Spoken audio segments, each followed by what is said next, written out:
Hello. I am Grind Friend. Welcome back to Grindy the Game.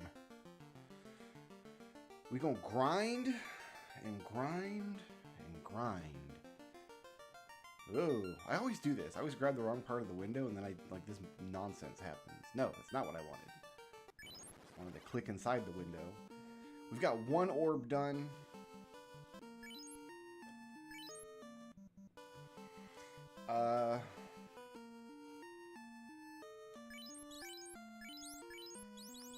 I haven't done any of the north dungeons. Waterfall, Sea Shrine, what have you.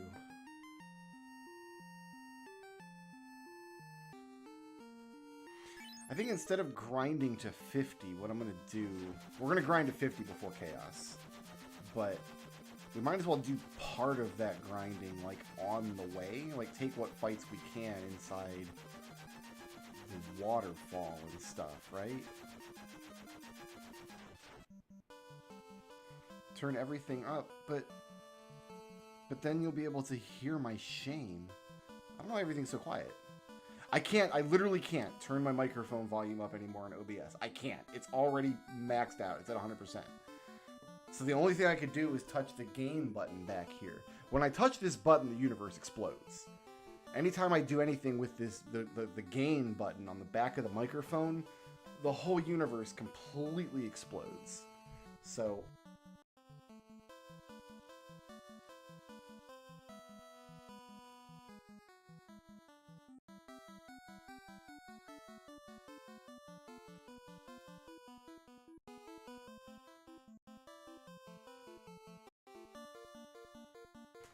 And it comes unplugged. That also happens.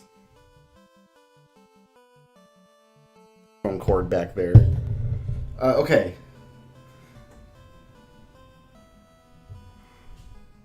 If I turn that, you see what I just barely touched the gain button, and now my volume is like peaking all the way into the red, which has to be blowing everybody's eardrums out. That's the difference between where I had it and where it is now. Yeah, that's... What if I go the other way? Oh, it's still in the red. Oh, okay. What have I done? Like there, maybe? That's a little yellowish. I don't know if that's an improvement or not.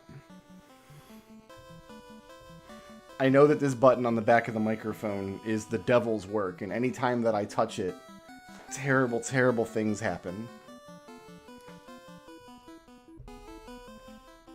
So I'm not sure if I've improved anything.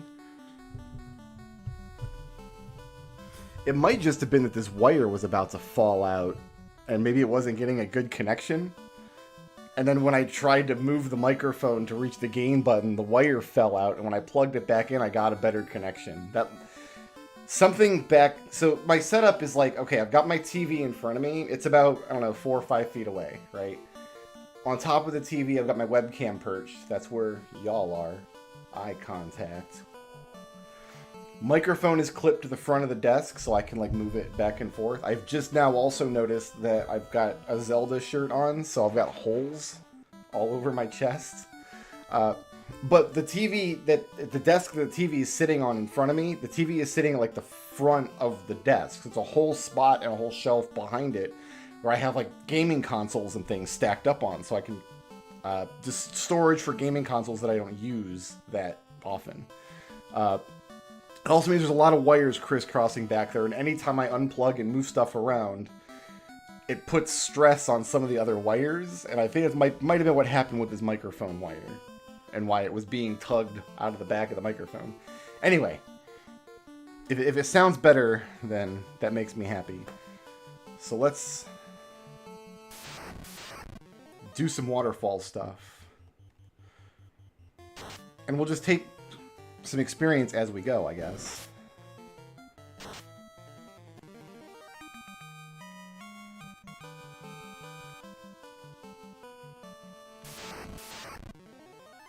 A Naojo.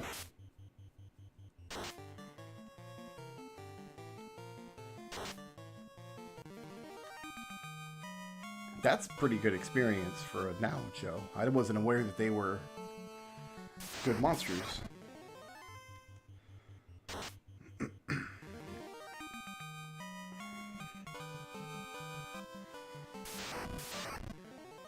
This is kind of a scary fight. I'm going to try to take it, though. I might be able to take this Frost Gator out in one attack. Oh, we got the fishes, though, now. This is going to get dicey. This is going to get worse before it gets better.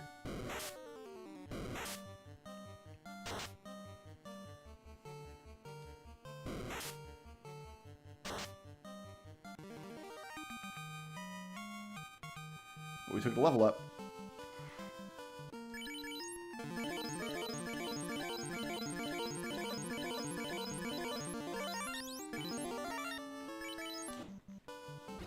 So this will get us our defense sword. I mean, there's a plot item we need in here too, but the defense sword is the big prize.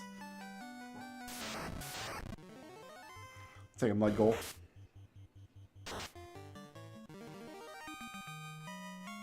Anything I can punch in one round, basically, is worth taking. Chance to strike first. I'll take 3 mud goals. I am not worried about ever missing a monster because we're getting 6 hits per round. So that's pretty much guaranteed damage and guaranteed critical hit at this point.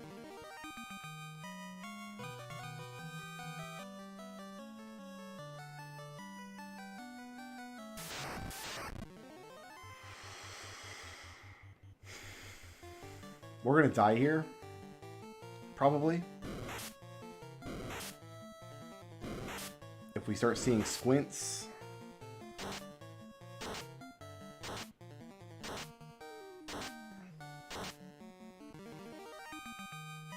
Nice. All we have protecting us is our natural magic defense. That's it. That's all we've got protecting us from death attacks like that.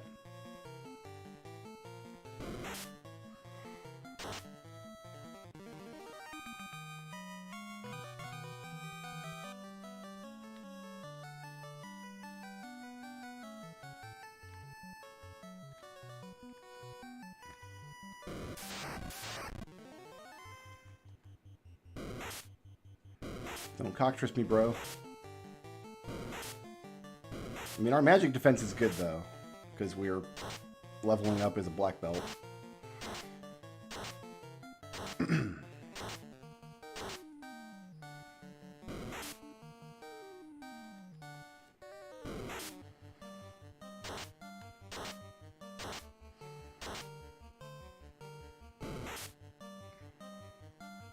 wonder if this will clear them both out.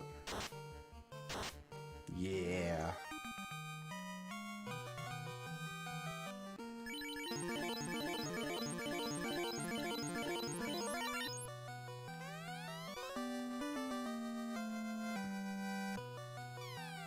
Move. I don't think I'm going to equip that ribbon.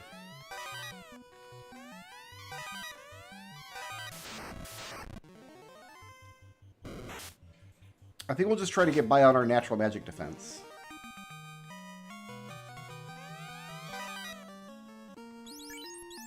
We have it in case we ever want it. But I want...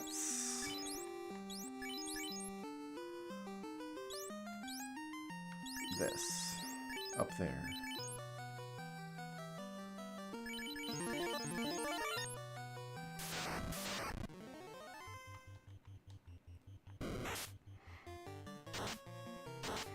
Is this where we're going to game over? One of these cockatrices is going to get lucky.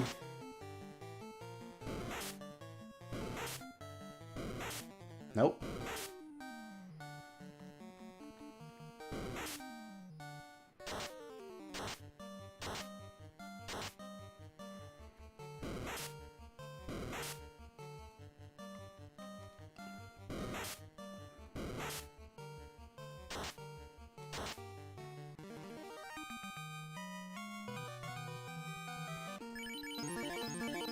Alright, we still gotta walk out of here.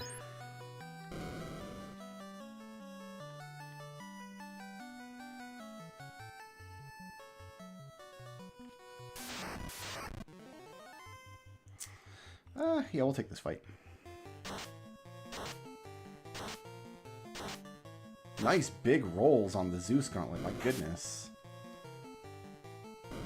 What is it, my birthday?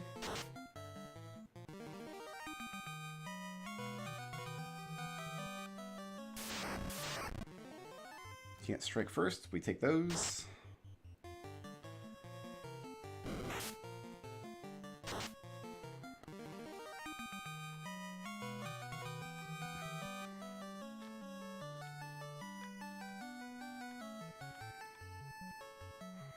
It feels very weird walking out of here, because usually you've got a spellcaster that can just warp you out.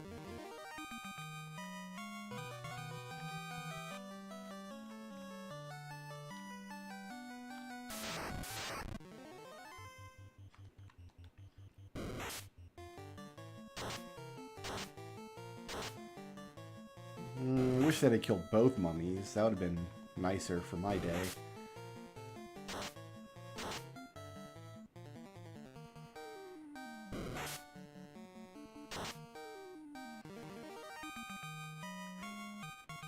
Two level ups in here. Beautiful.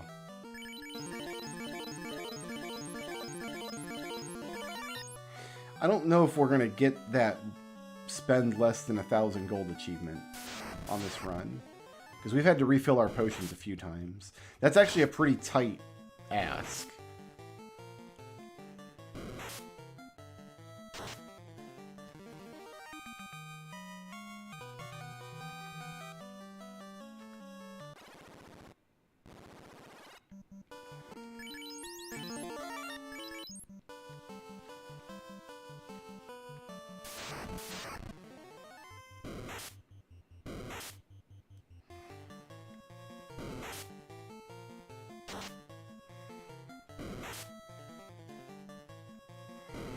Fortunately, I don't think we need many more cabins. Probably one more to save after coming out of Mirage Tower.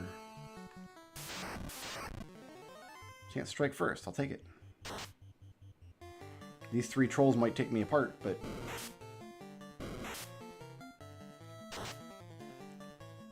I keep waiting to see that 1,000 damage. We're going to break 1,000 damage at some point. It's going to be glorious.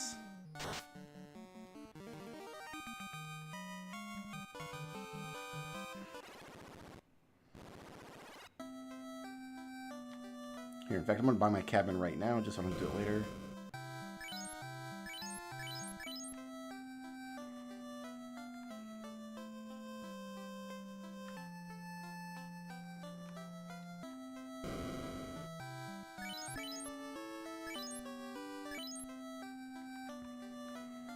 Because each time we fill 99 heal potions, that's about 5,000 bucks. And we only have 5,000 gold worth of leeway, and that includes all the inn stays and other stuff. Like, well, we're not really buying anything but potions, honestly.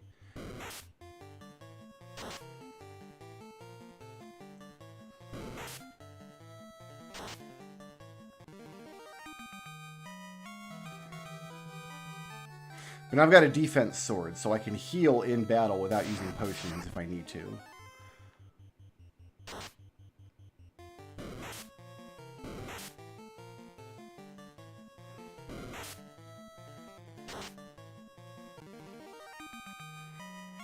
That takes a long time, but it is an option that we have available. This floor, I think we want to be on our best behavior, because there's ghosts afoot.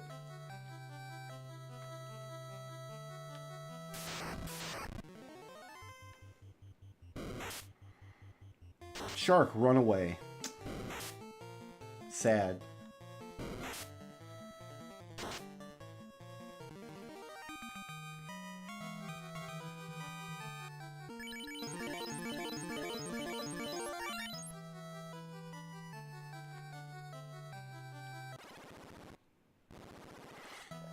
Alright.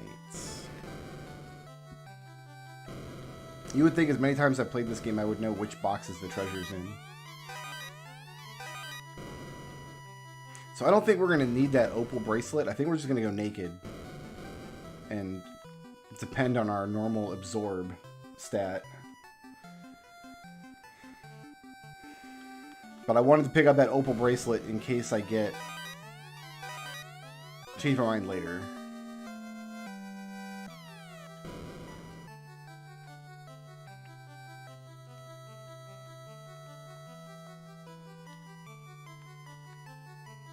In fact, I don't need the rest of the treasures on this floor. We can just beat it. We can just ski-daddle.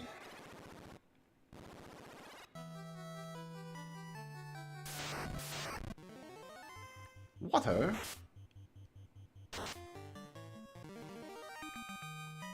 Sometimes you just gotta punch the water.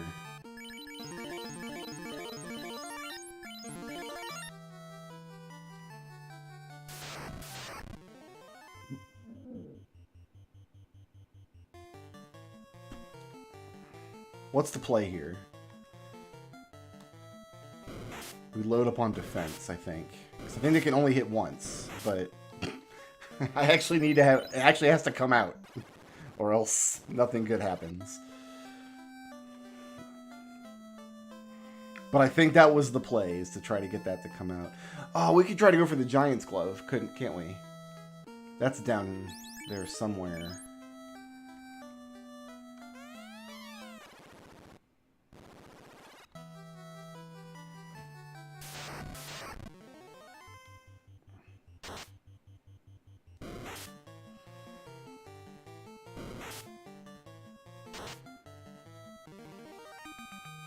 Like, if it was really super important to pinch pennies, we really could start each fight with defense and then start swinging that heal staff around some.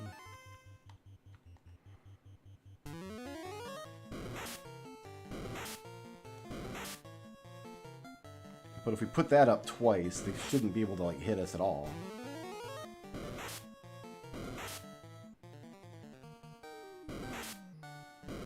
So they only get one hit, it's just a big friggin' hit.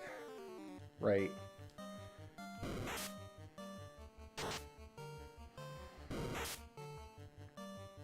And then we just do this for a while.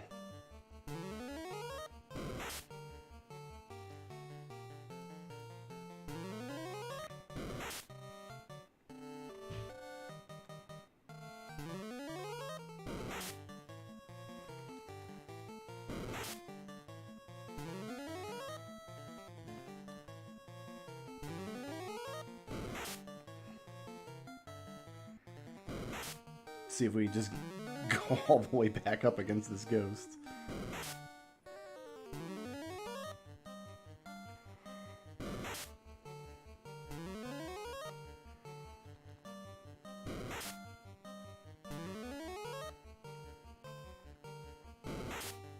Ah! Alright, let's just finish things.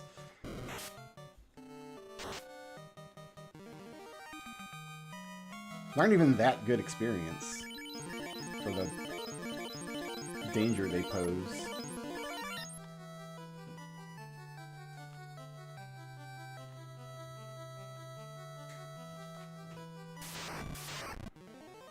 Water.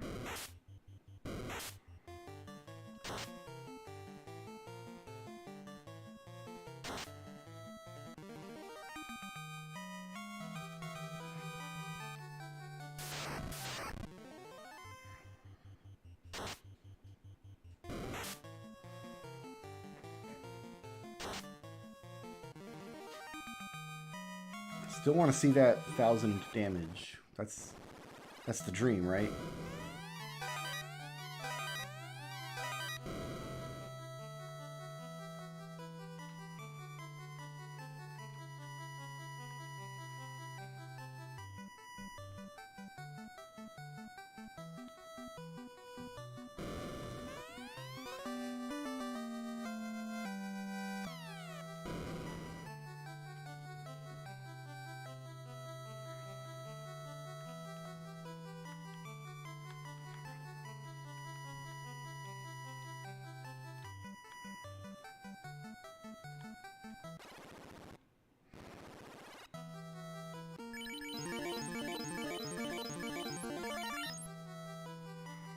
Alright, ghosts, wipe me out again.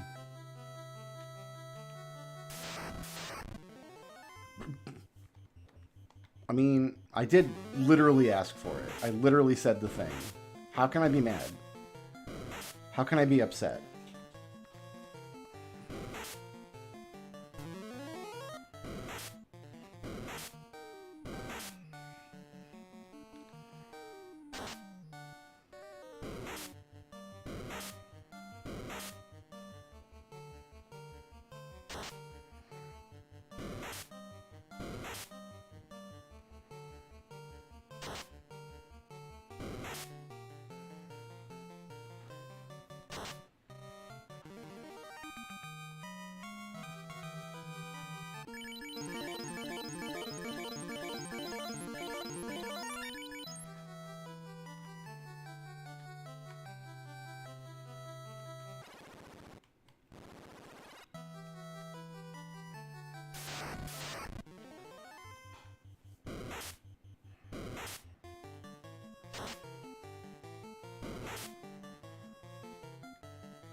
Where is the Giant's glove?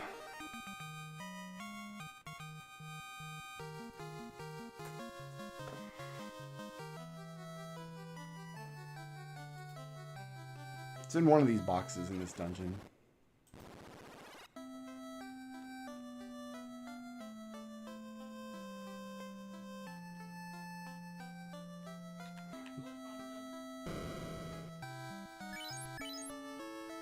Power Gauntlet F.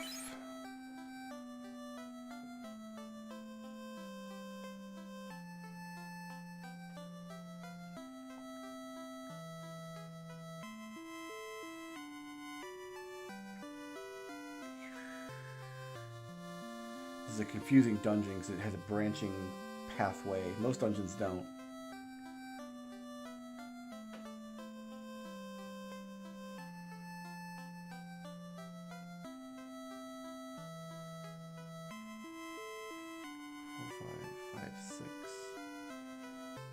So after the vertical hallway, we want to go all the way to the left on that floor.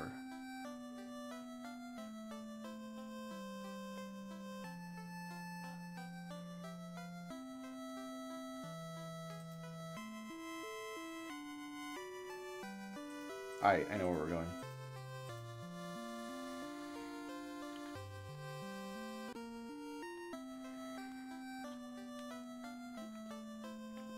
I don't think we're going to need this object, but...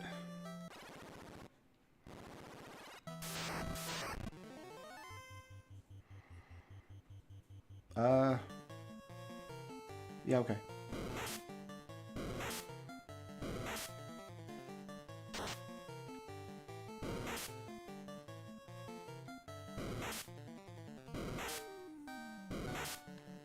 $87 damage, what? Where do these lobsters come from?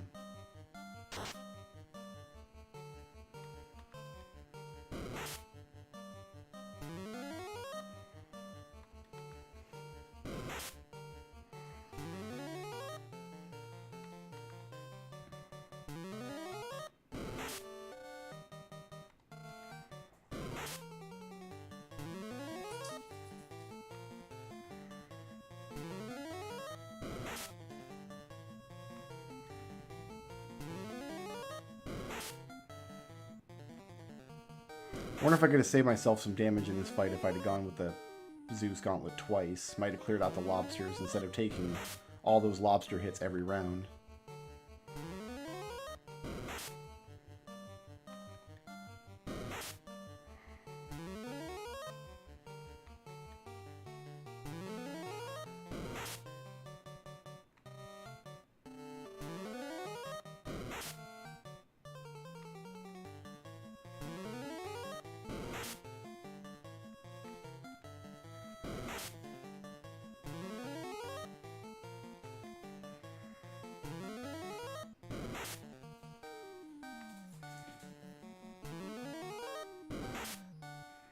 Alright, and I'm happy to potion from there.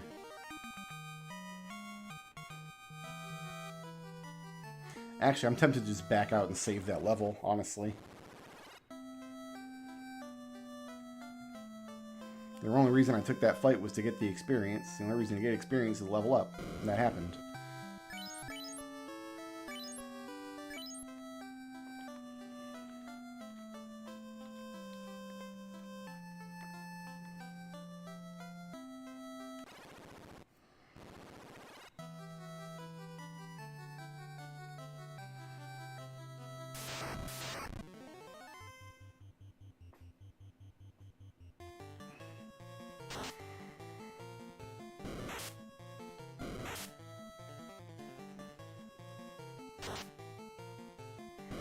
Come on, break that 1,000. That's all I want. That's all I want for Christmas.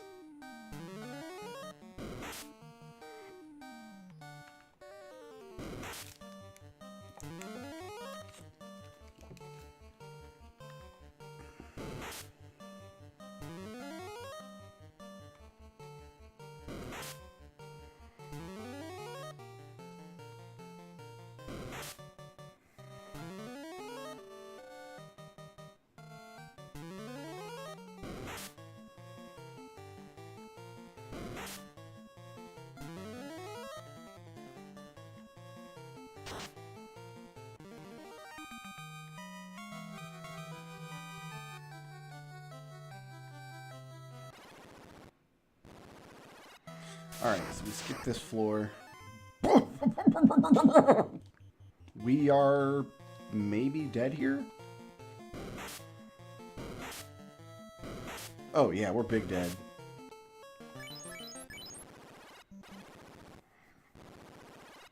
We gotta get through that floor without any ghosts.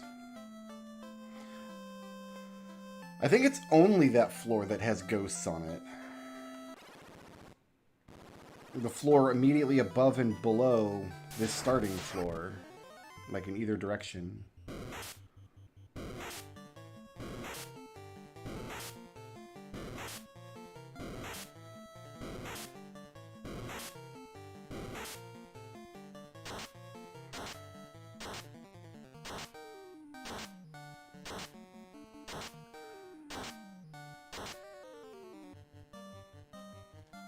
Can I go last again, please?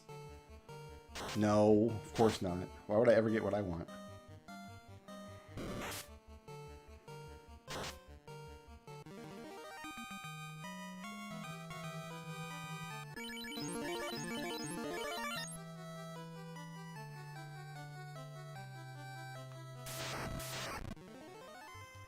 Cool. The same fight again.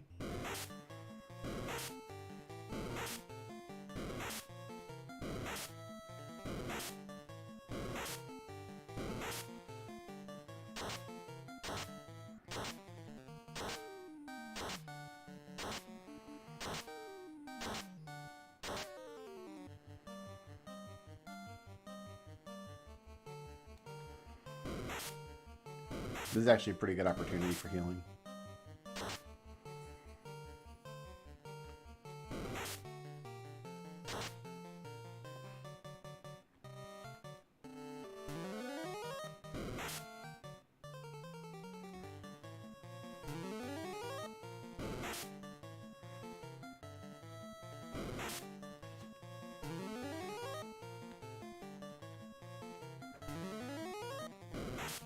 Man, those low healing rolls, though.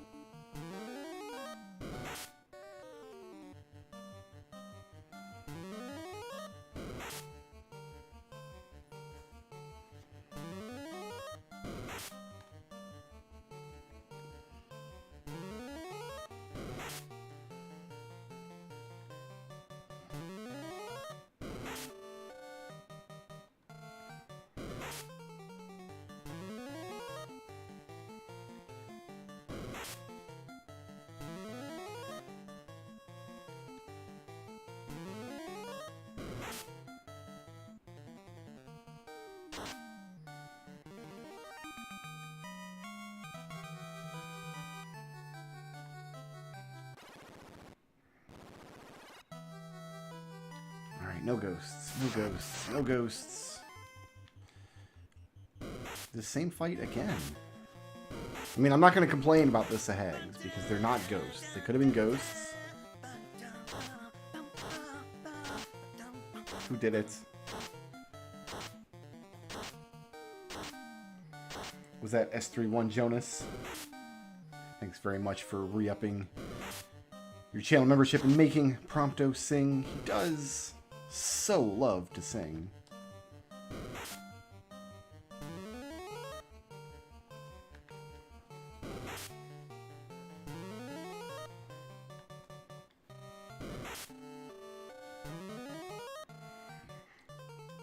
I'm not penny pinching right now. I'm not worried about going over my heal potion budget. The problem is I might not literally have enough heal potions to get through the dungeon if I don't do some of this staff healing.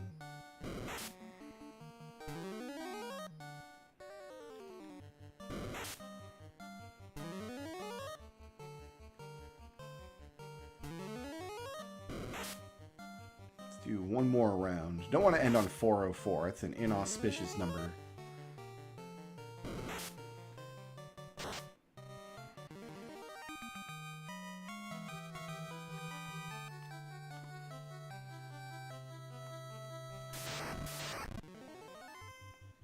That's a lot of lobstoids. How do I want to play this?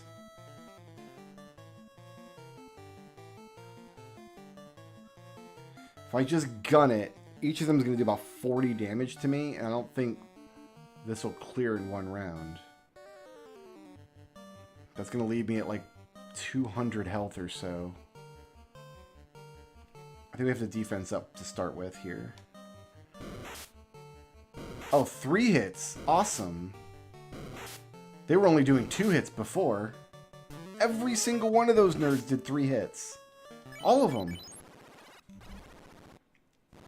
Clamp, clamp, bite for every single lobster. That was insane.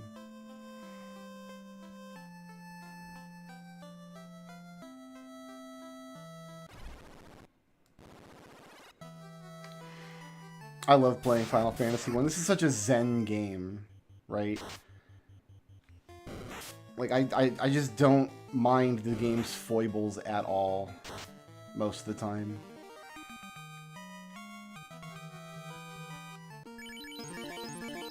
Like, you get locked in a situation like that where lobsters just pick you to death.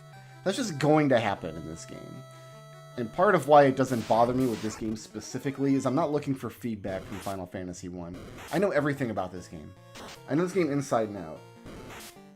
The only way to be more knowledgeable about the game than I am are the people that have, like, delved into the game's programming and reversed engineered, like, memorized the encounter list. If I was playing a game that I didn't know very well and that lobster thing happened, I would be salty because I'm in a state of mind where I'm like looking for the game's feedback, right? I'm trying to learn how to play the game better, and like a lobster encounter like that doesn't help.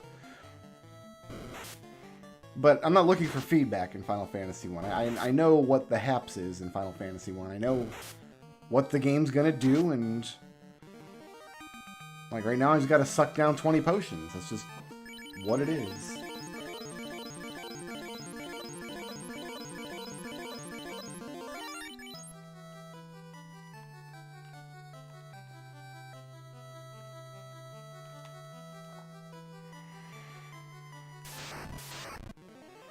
I thought it was a little wild that those lobsters got 2 hits on me, but no, lobsters were getting 3 hits on me.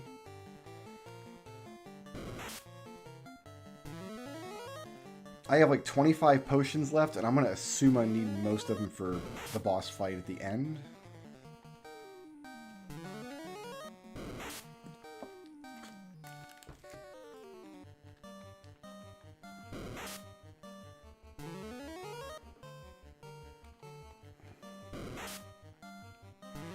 I don't know that I could be playing the game any more dumb than I'm already playing it. I think like solo black belt is kind of maximum dumb.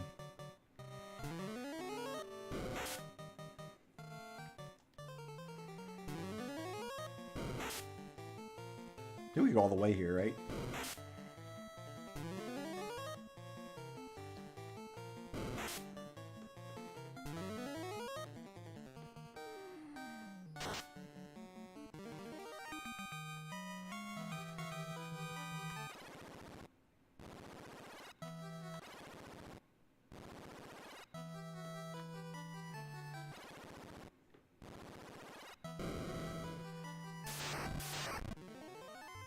Chance strike first. You love that.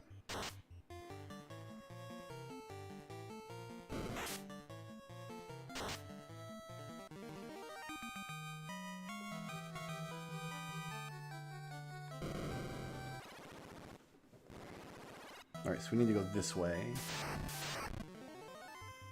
Ooh. Tough scene. I guess we just try to survive the 2 rounds, I think.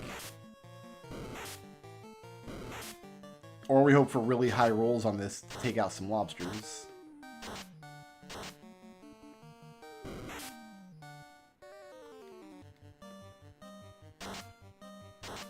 Good. That was really good, actually. Perfect. Cannot ask for more perfect fight than that, 'cause now I can ruse up in front of this last troll.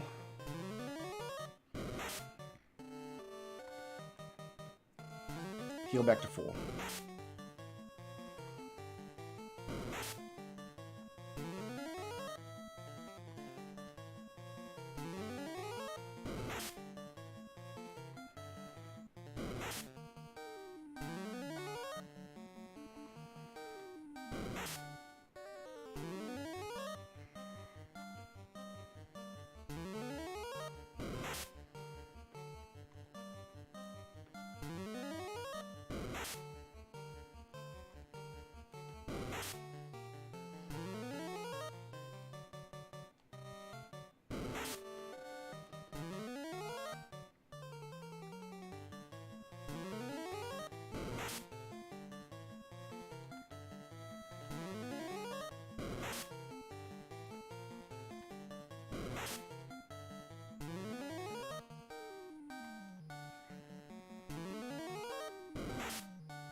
Good. Now, so this room here should have my Gwant light in it.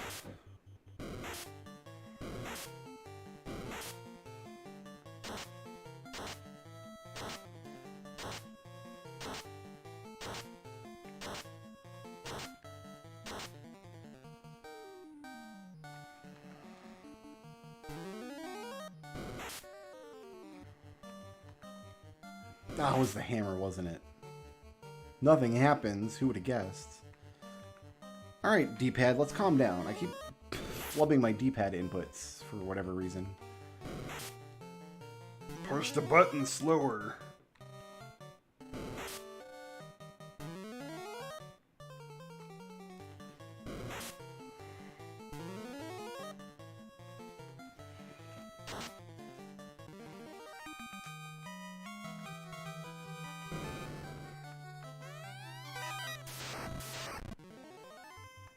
This is a weird place to see birds. We're underwater.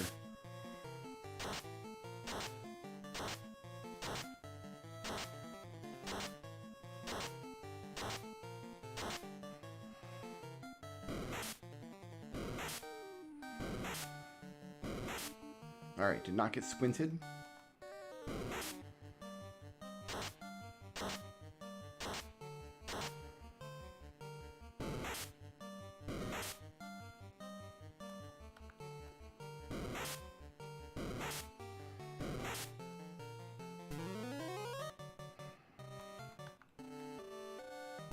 Good.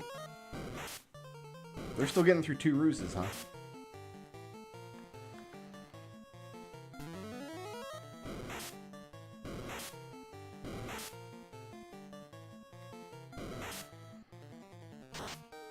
Another weird upgrade that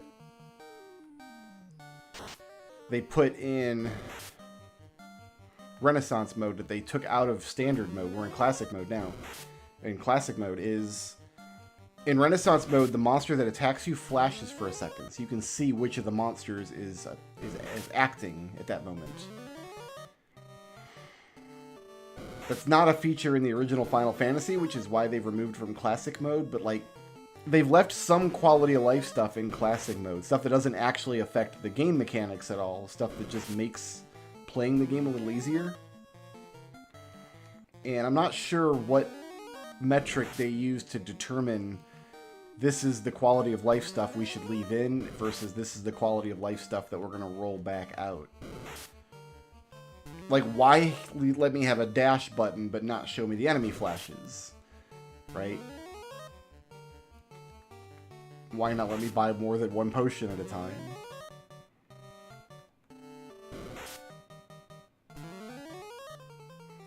Renaissance mode has an issue with inputs if you're using the controller. I've got my controller mapped as a keyboard, so it thinks I'm using keyboard inputs. And that did solve the problem from the initial problem that I had with it eating up D-pad inputs, but I wonder if, like, when I booted it today, did it decide to look at my controller or something? I don't know.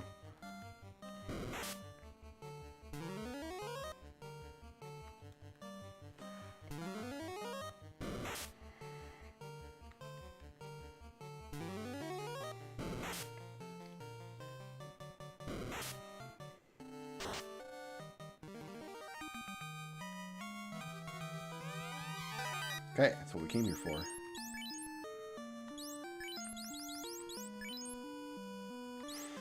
Actually, we want it in that slot, don't we? Yeah, the second slot. Great.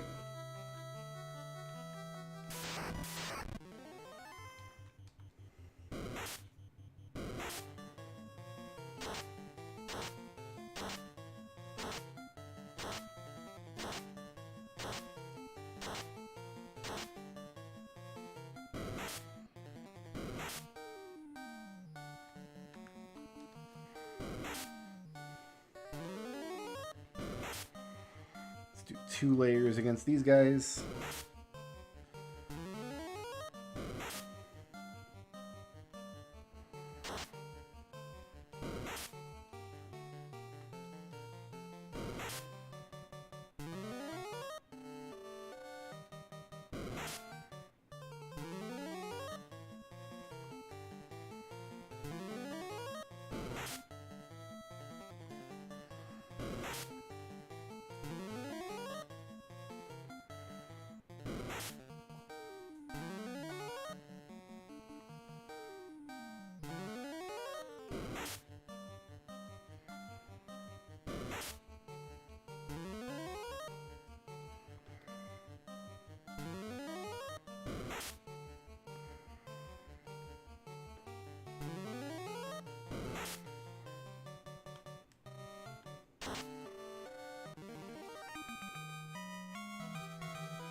Another quality of life thing you don't really think about, but like the game is presented in widescreen, right?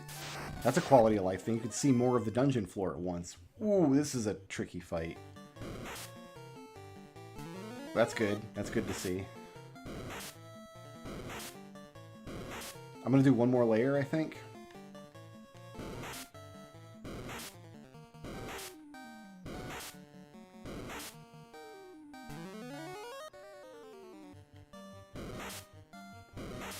Then we start punching water. And hope that we punch enough water.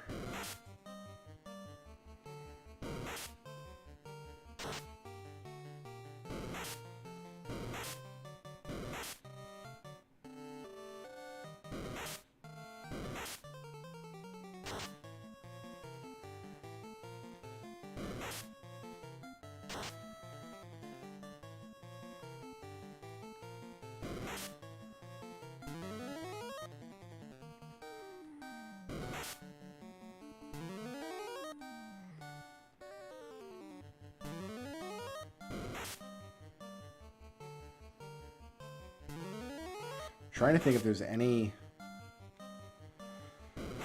treasures in the floating castle that I actually want.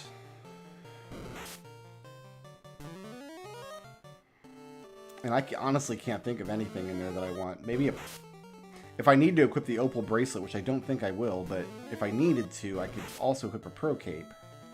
But I don't think we're going to need to.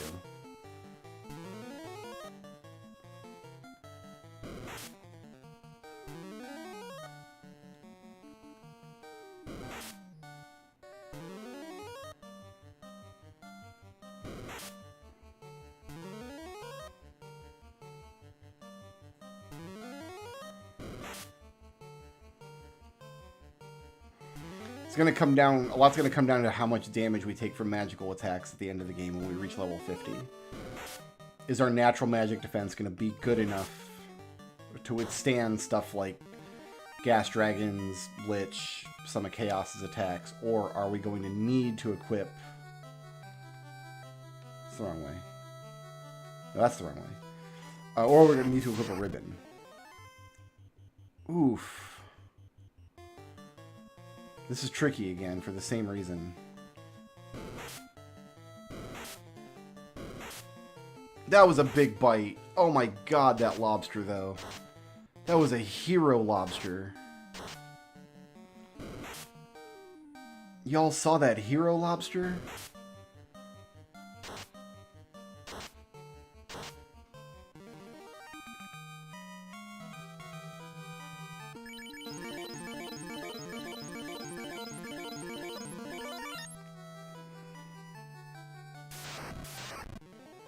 This fight again?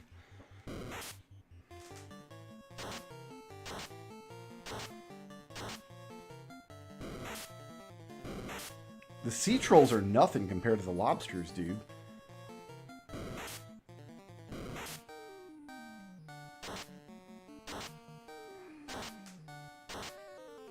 was kind of hoping one of those trolls would survive.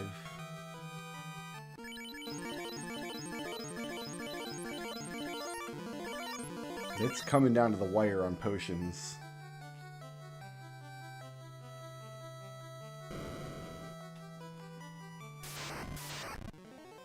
Chance strike first, we out.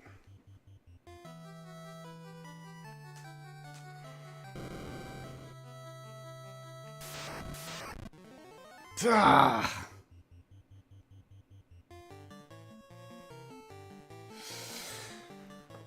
Okay. I throw the Zeus gauntlet out and hope for big rolls early in the round to take out 2 or 3 of these lobsters. Do I try to run and risk throwing... I can't try to run. Risk throwing the whole round away. We gotta try the Zeus. Oh. All... Damn lobsters.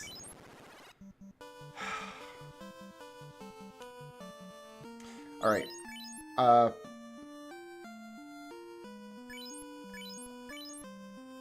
Damn it.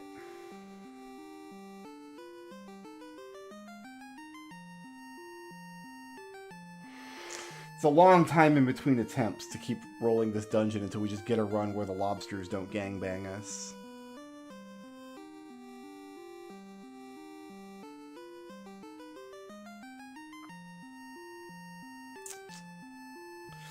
You know what? There's no treasure in any of the dungeons that I want. Like, there's just no treasure anywhere that's useful.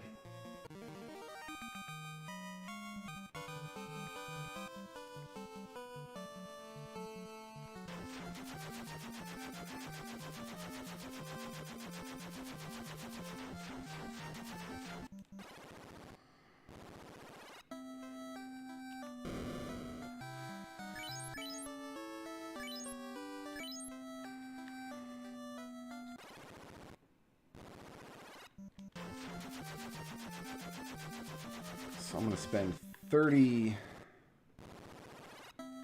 on a refill here.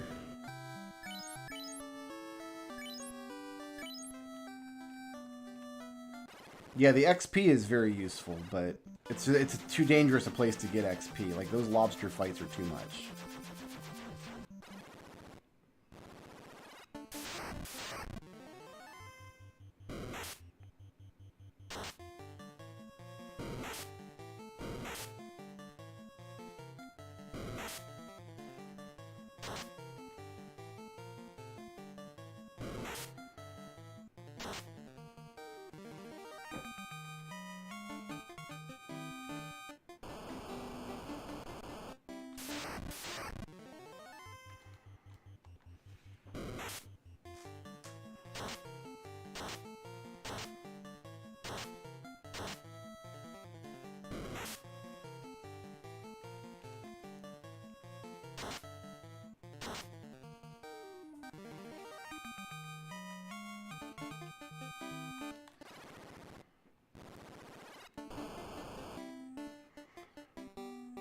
Wondering if I should do agamas instead of fire.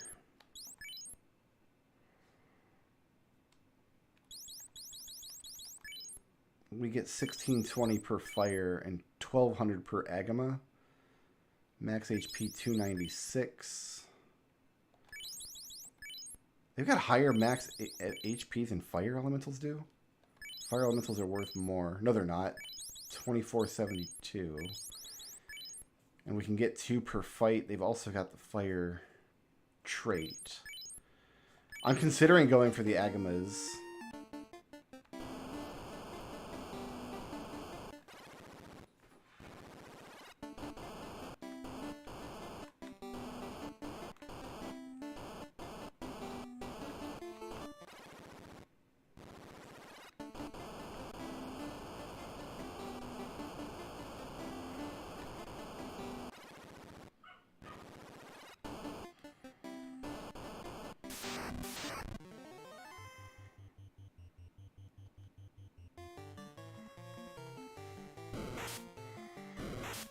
I'm going to refill back up here so I can conserve the potions.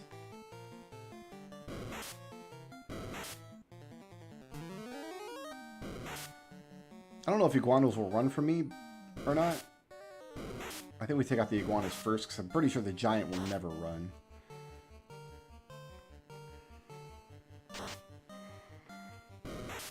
I guess I could check. Like, I have this available. There's a morale stat. Yeah, morale 136. Oh, they're about the same. It wouldn't have mattered.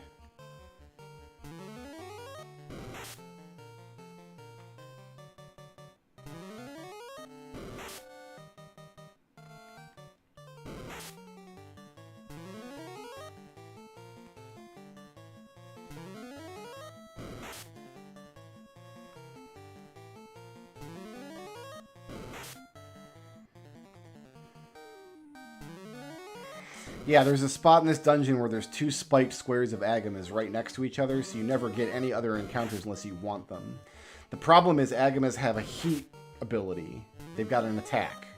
That's magic, which means it always hits and it's going to do about 30 damage. So what I could do is take agama squares until I'm down to like 200 hit points or something, and then take another fight in that room to swing the heal potion. Or the heal staff, rather.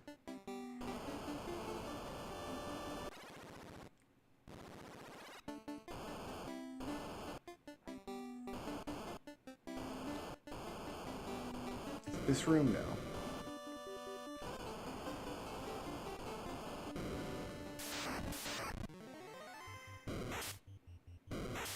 We can't do it in this fight because it's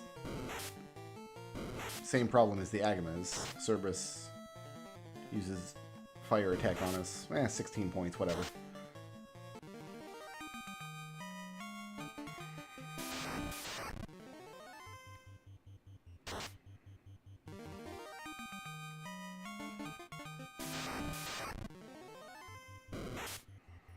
$24, that's not bad actually.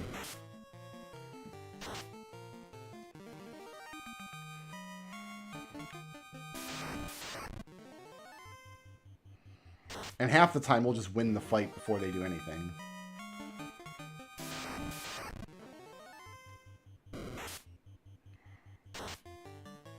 That was 998 damage. We're almost at that 1,000 that I crave so much.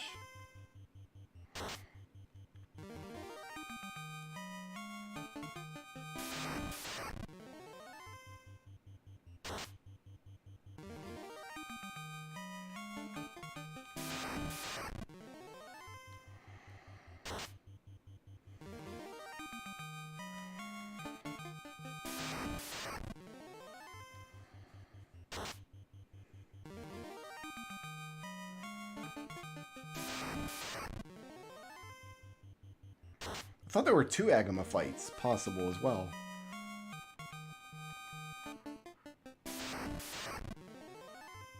Okay,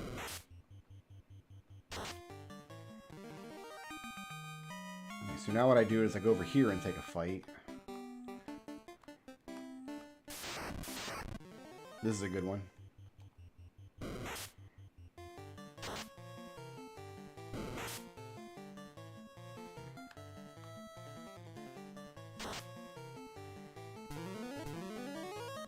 Hey, that's exactly what I was going to do.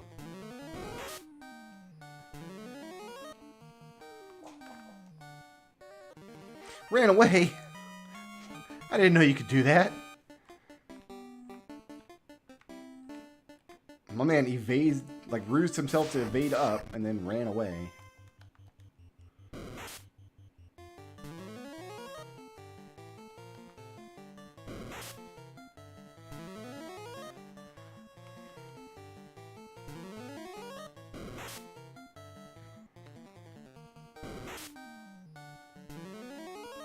But if we try to do this in an Agama fight or a Cerebus fight, we'd be healing against the 20 damage per round from their spells. You need like 3 layers of ruse, don't you?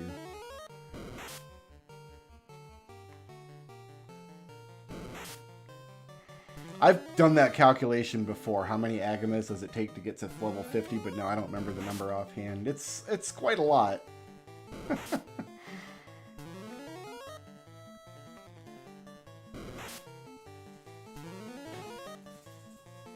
It's enough.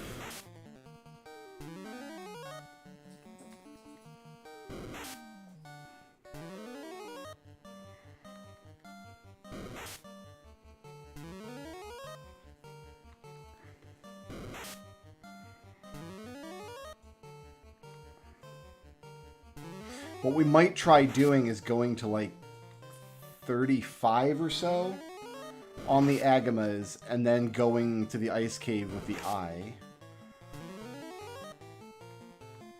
Because the eye is like twice as fast. We won't have to do any healing.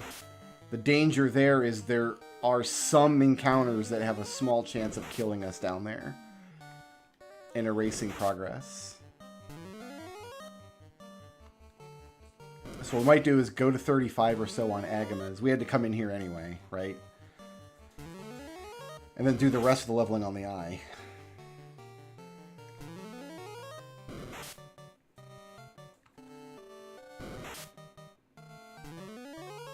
Okay. Thank you, Worm. Thank you for your assistance.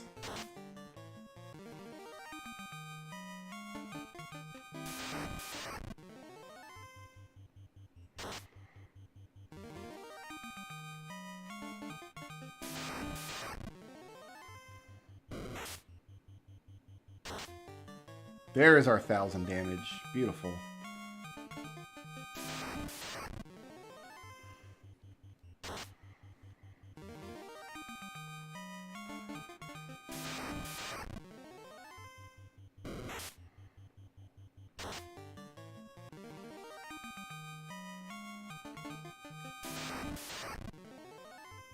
Good evening, Yuka. That's good tonight.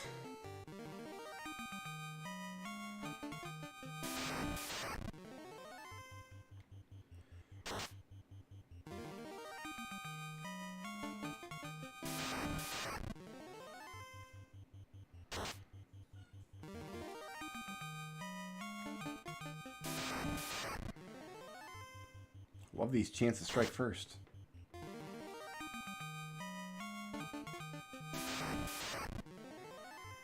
Oh yeah, Tifa getting swole. Wonder if I should use chance to strike first as an opportunity to throw a heal out and get 20 hit points back.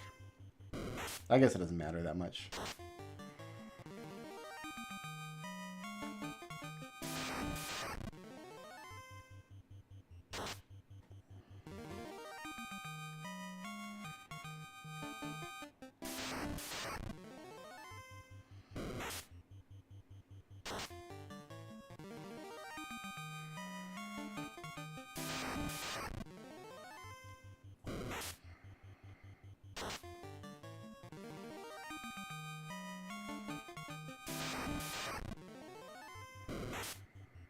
Monsters strike first is just them cheating, though. That's not fair at all.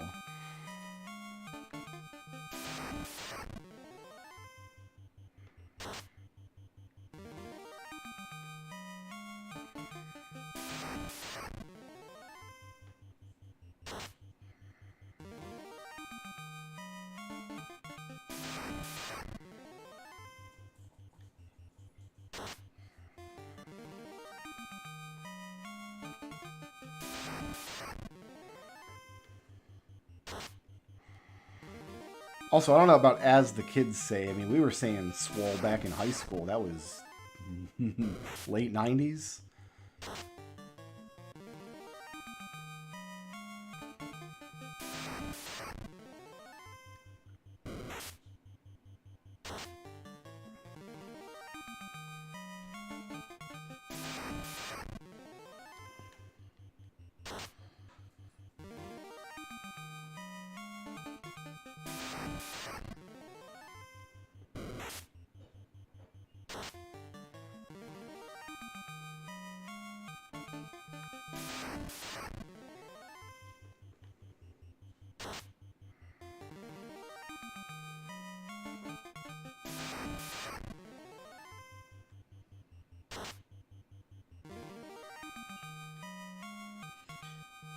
$31.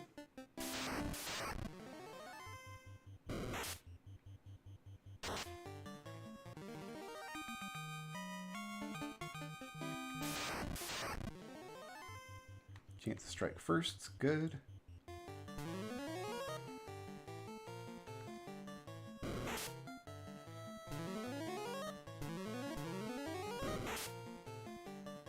I think I'm going to assume all three of these jabronis are going to run from me.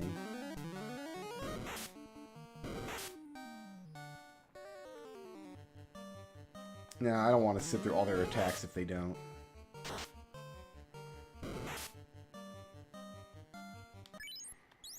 Who has the higher morale?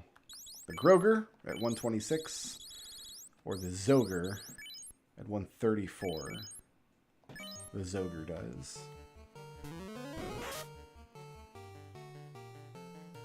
He ran away. What a bazingus. Excuse me. My magic defense is awesome. I just won the battle while stunned. Whoops, I did not mean to pick a fight with an Agama right there.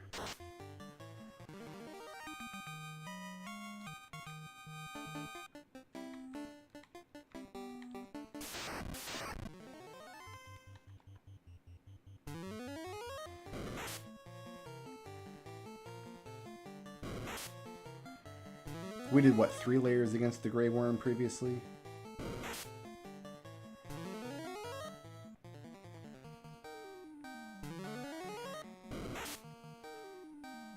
Settle in for about 25 more rounds of this.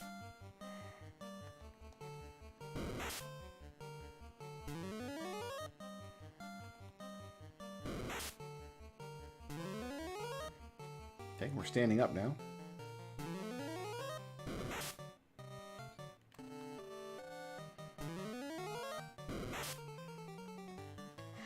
I mean, stop moving while I run away. That's a valid tactic. I mean, it worked for him. Paralyze your opponent so you can run away cleanly. If a creature is paralyzed, they don't provoke opportunity attacks, I guess.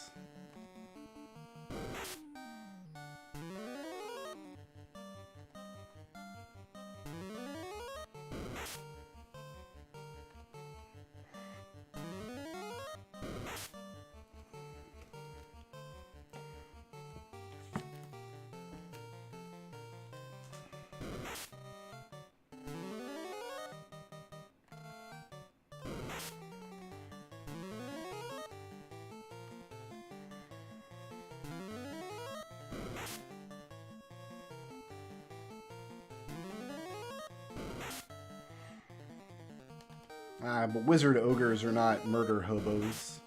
These ogres are classy gentlemen of the underworld.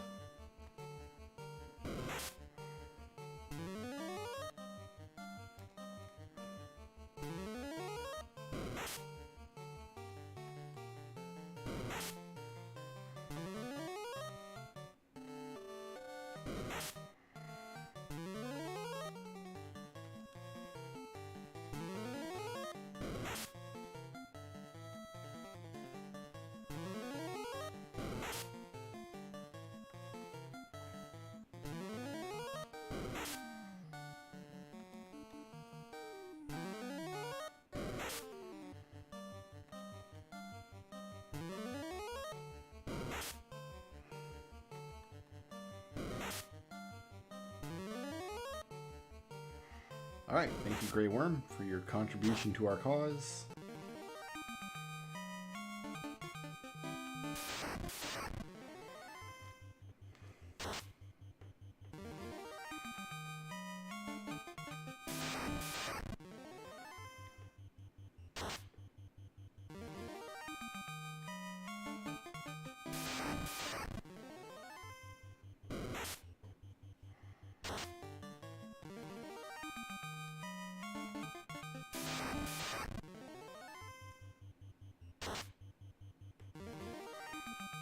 Those 1,000 damage hits, those feel good.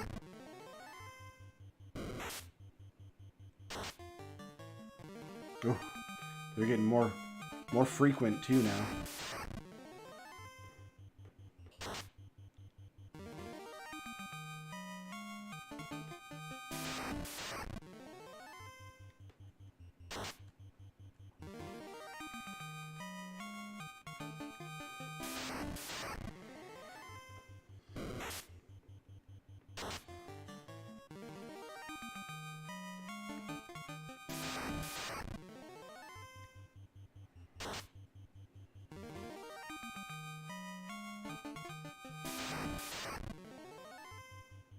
Chance strike first.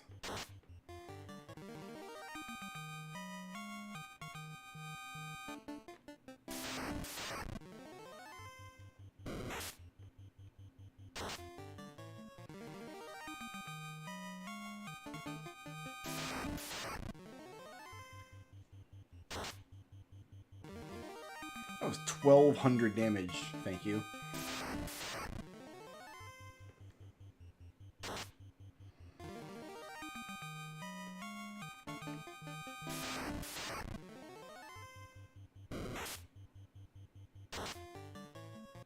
Was 1,300 damage. Gosh.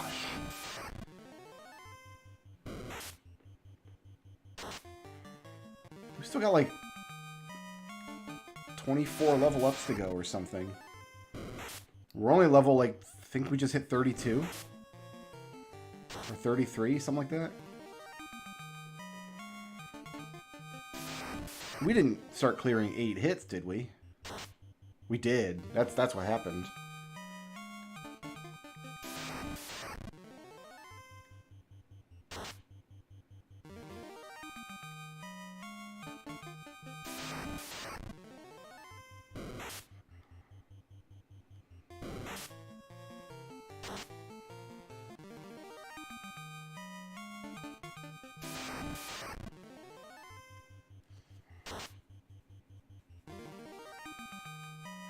Yeah, we are literally octo-punching now.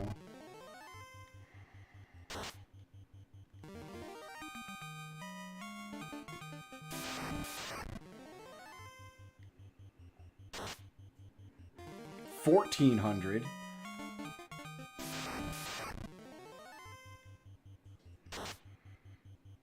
$1,500.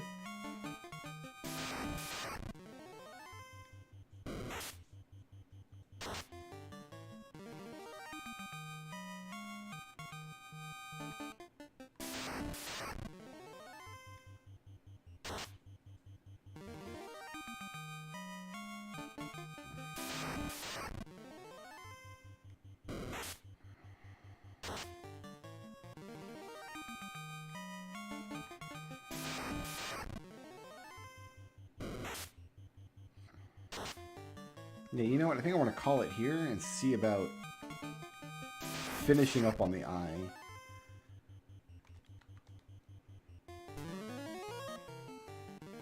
Bibles.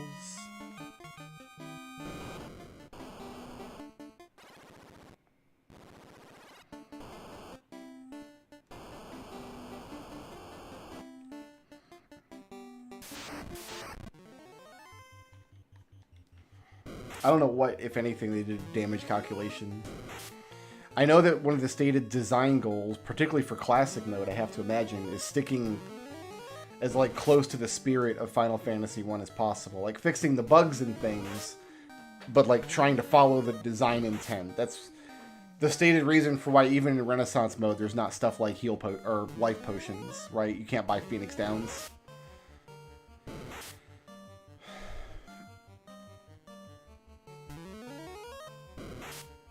So I don't know if they even wanted to try to mess around with stuff like damage calculations. I guess we'll just use these up.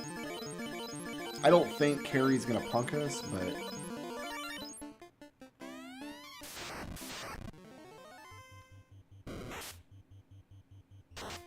Nope, we're good.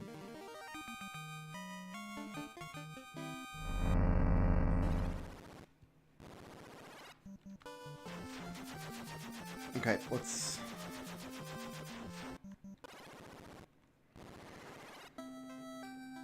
restock potions.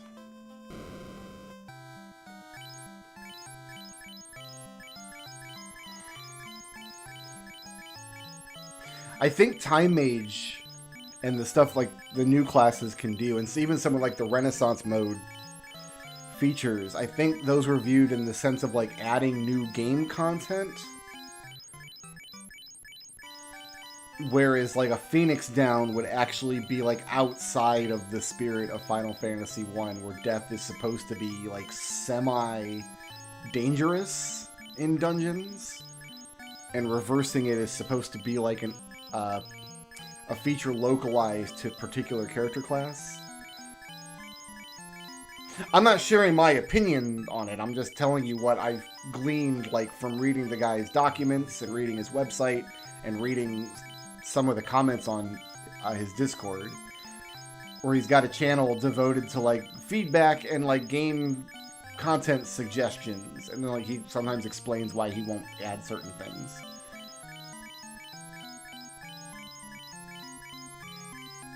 See, I don't know that he's gone in and done anything with the damage calculations at all.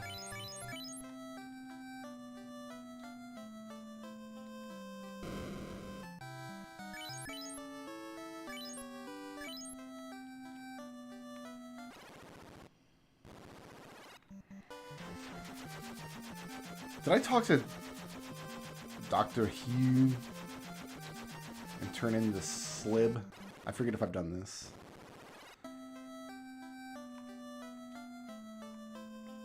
Have I turned in the slib? We did not.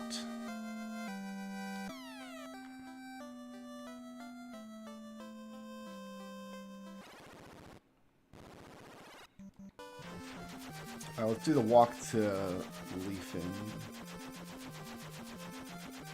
next.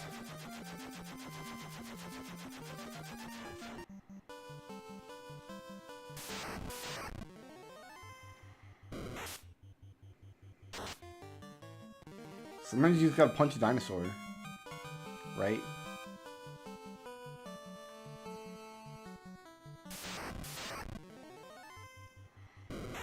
Sometimes you just gotta punch 3 giants, right?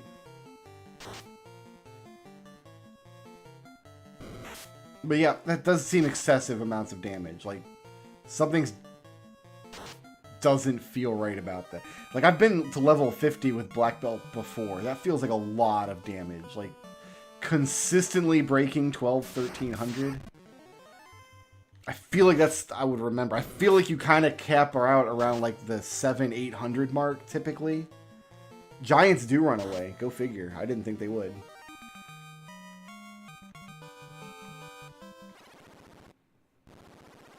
I could have named this character Zell. I think I tried to name him Joseph, but I couldn't because...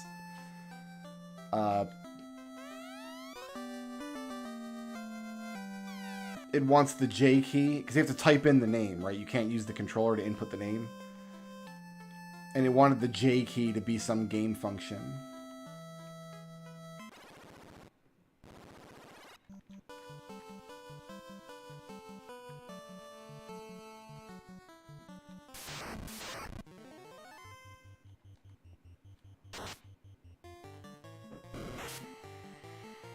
Lucky strength growth, that could be too. Or it could be that like the algorithm for giving you strength at level up was altered. Like any number of things could explain it.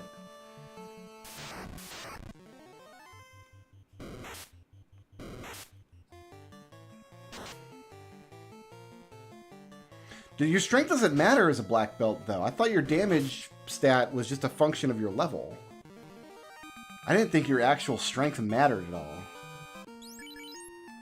Our damage is 66. Yeah, because our damage is just twice our level. So I don't even think the damage calculation for black belt factors in strength.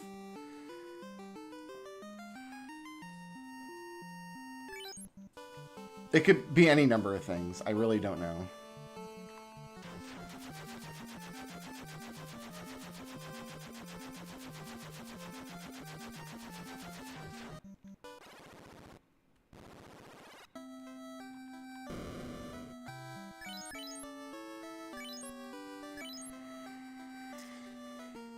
Alright, we've got about an extra 100 hit points that we didn't have last time we tried the lobsters.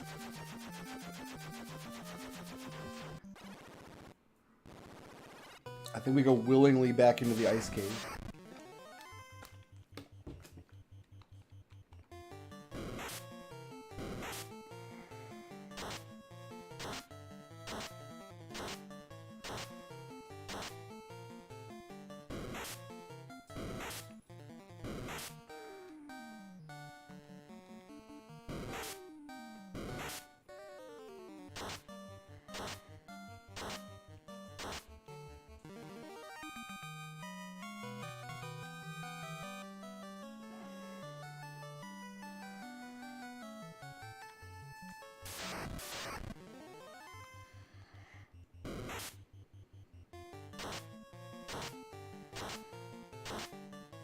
Bad rolls against wizards.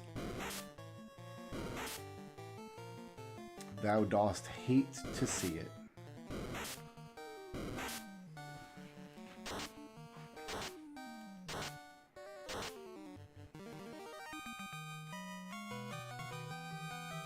The problem is we can do some leveling up here, but we'll have to walk out of the cave when we're done leveling up. Chance to strike first, we're just gonna take a walk.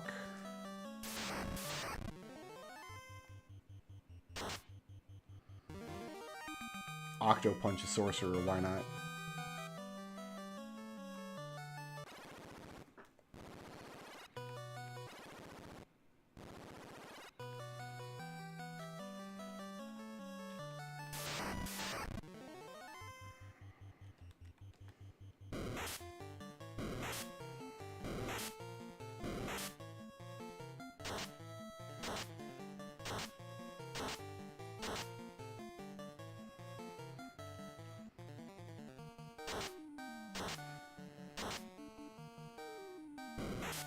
Okay, I like what's happening here. I think we can save like 30 potions or something.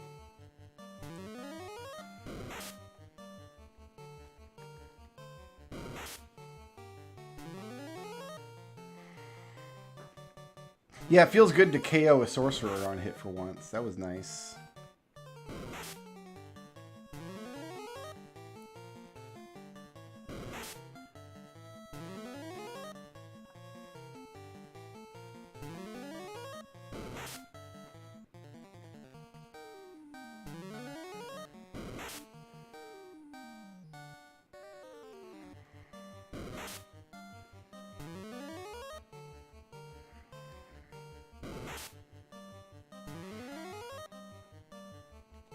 Yeah, so what does the strength stat even do? Because for other character classes, your damage stat is affected by your strength and then modified by your equipped weapon. The black belt, the damage is just twice your level. Like strength doesn't even do anything for this character, I don't think. I think the only stats this character cares about are level and hit points. Everything else is derived from level. Your hit point value can be higher or lower at level up, and your magic defense is consistent going up.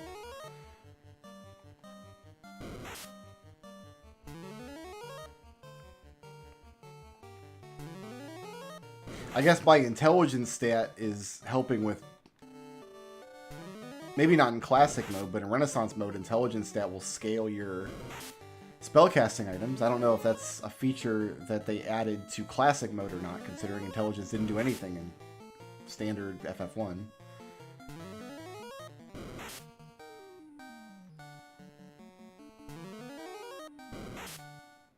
Alright. We good.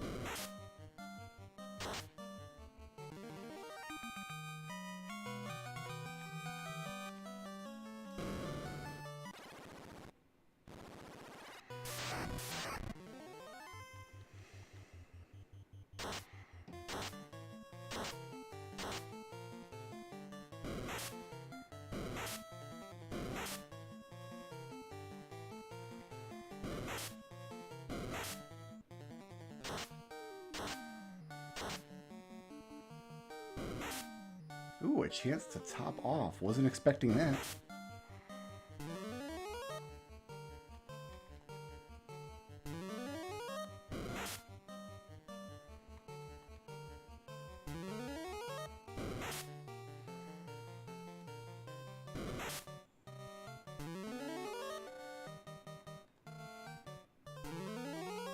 I don't think we've seen anything like 1800 yet.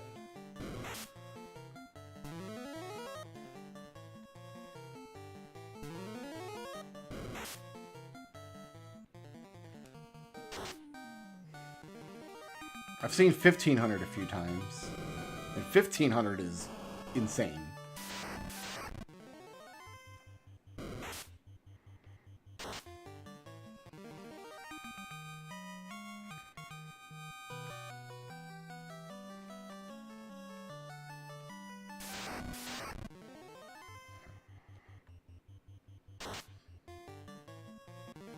Yeah, you better run.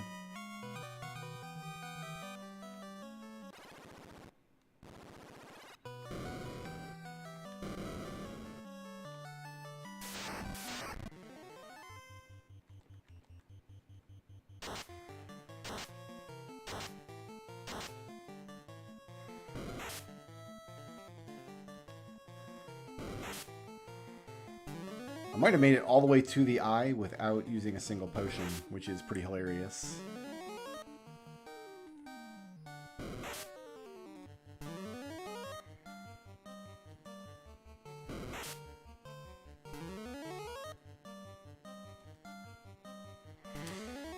Critical hit. Oh, you know what? That might account for it. Because I think critical hits are supposed to ignore like absorb. But I don't think that works in the original. Maybe that's like a bug that he fixed, right? Does that sound like... No, that doesn't sound right. Yeah, I don't know. I'm going to complain about it as little as possible.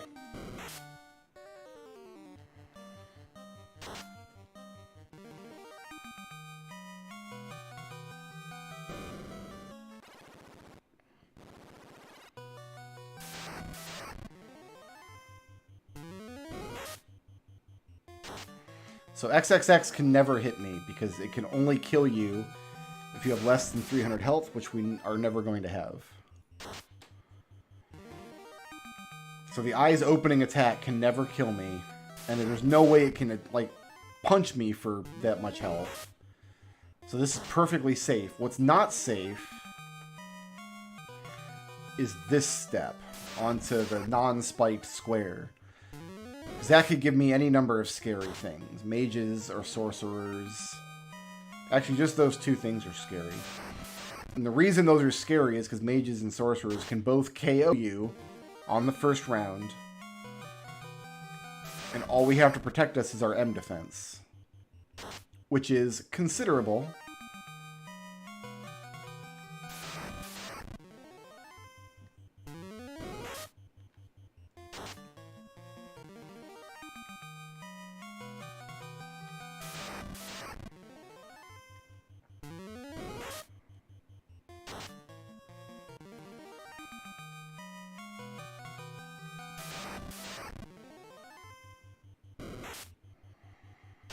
Oh, I guess glance could hit me on the first round. If this eye glance and got through my M defense, would be done. I forgot it could do that. But yeah, it's got that in addition to the spells.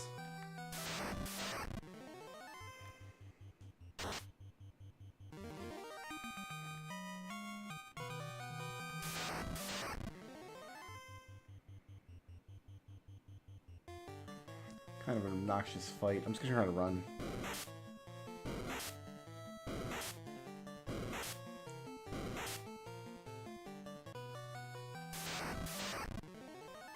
I'm actually not sure if anything that we're getting on level up affects our chance to run or not.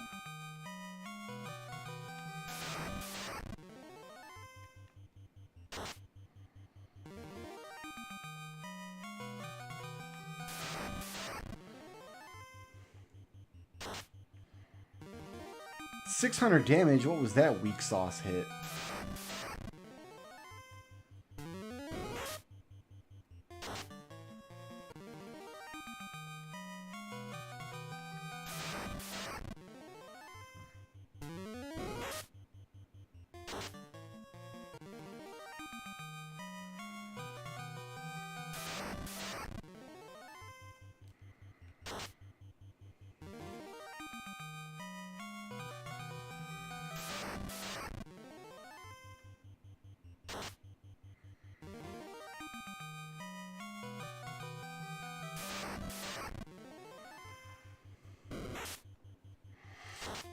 Yeah, I'm actually a little scared of Glance now.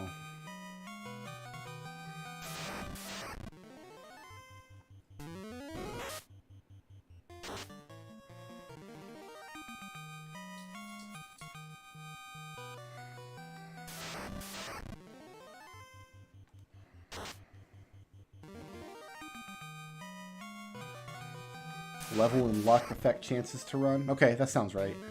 That sounds right to me.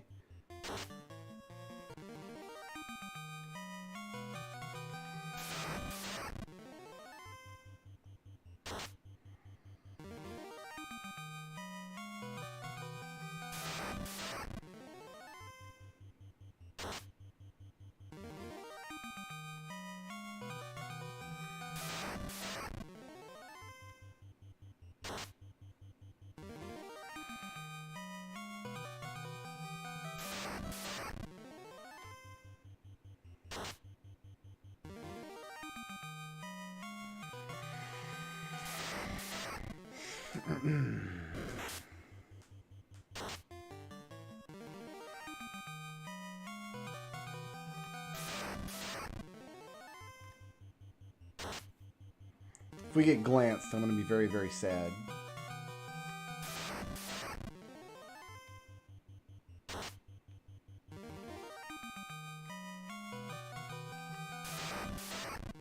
I guess it's a good thing that like a 600 damage round is my trash round, right? Like that's a good problem to have.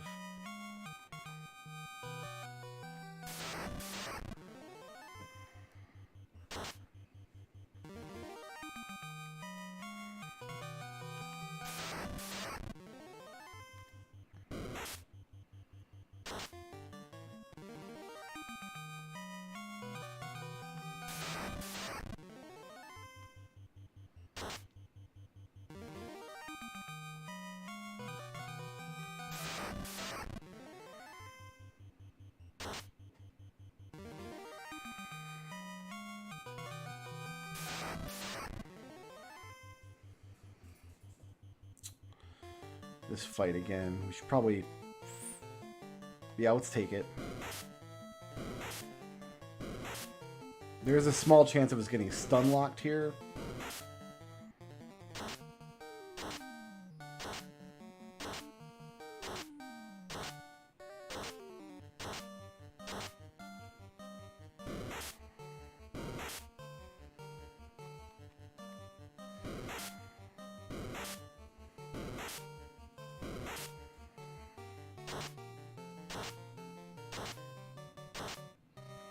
Hoping one of those guys would survive.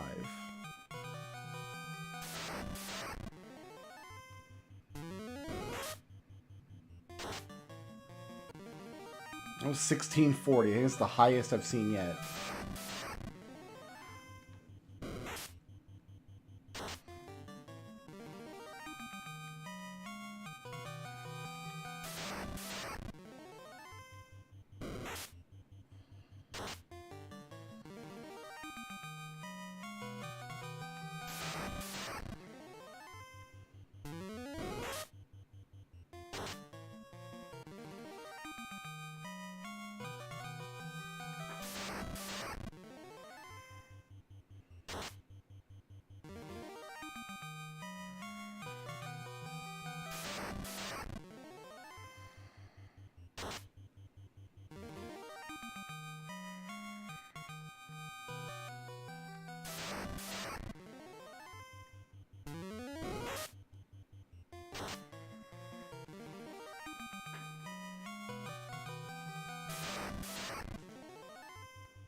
I don't know that I want the power gauntlet, honestly.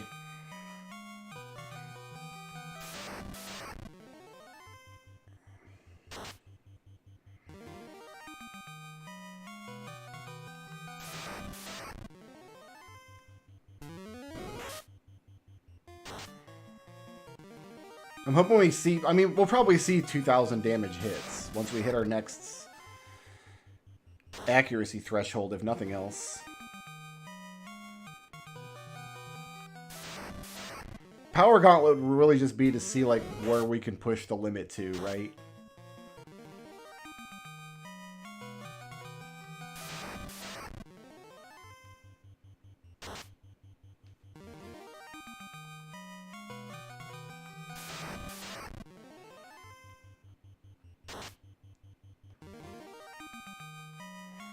I've one-shot Chaos before. It's possible.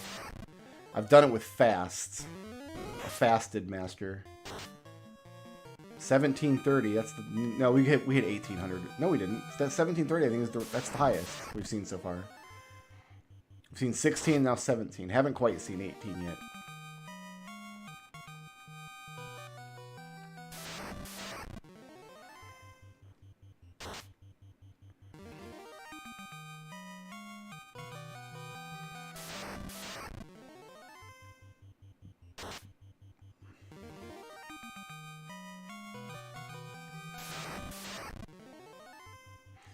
Getting very anxious. Every minute we spend down here is a minute that we throw away if Glance gets lucky.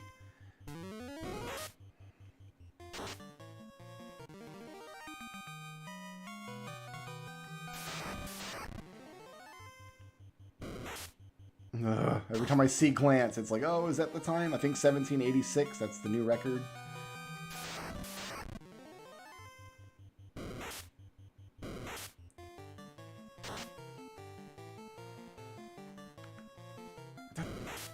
Come on, D-pad. Oh, I got it. Okay. The frame just didn't draw properly.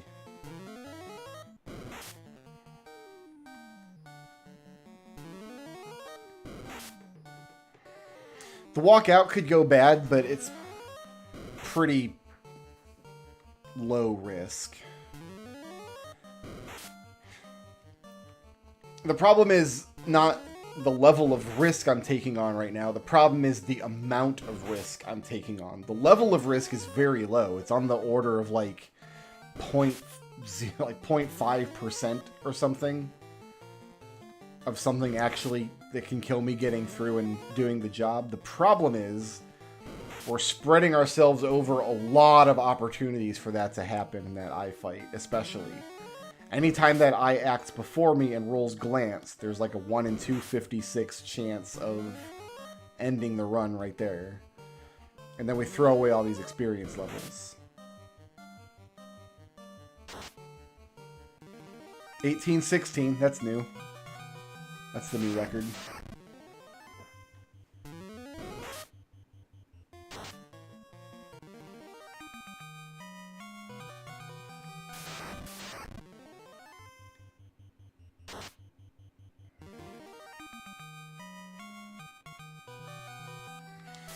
Level 50, you get another multiplier with a single cast. Ooh, that makes it worth it. Because that gives me...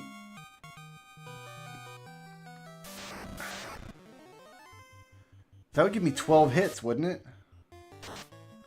So I'm doing 8 now. I've got another one coming, which will take me to 10. And then that would put me at 12.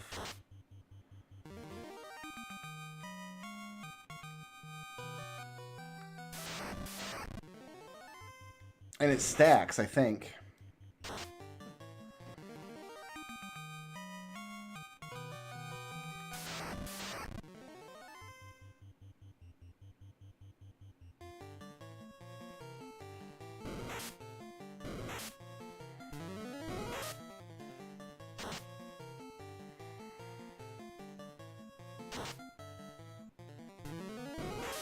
We're rolling some dice here, but I think we're pretty safe.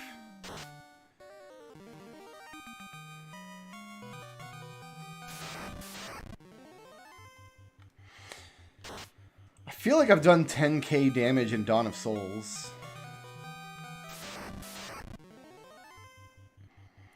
So should we go to Chaos and use the Power Glove 5 times? Do it against Tiamat, actually, for a more...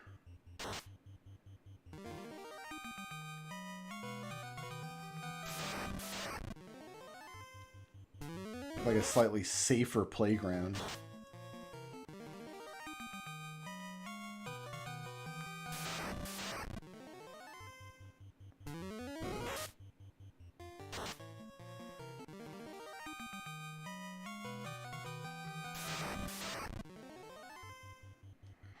Yeah, I'm gonna go to 42 and then save it. That should be about halfway to the goal.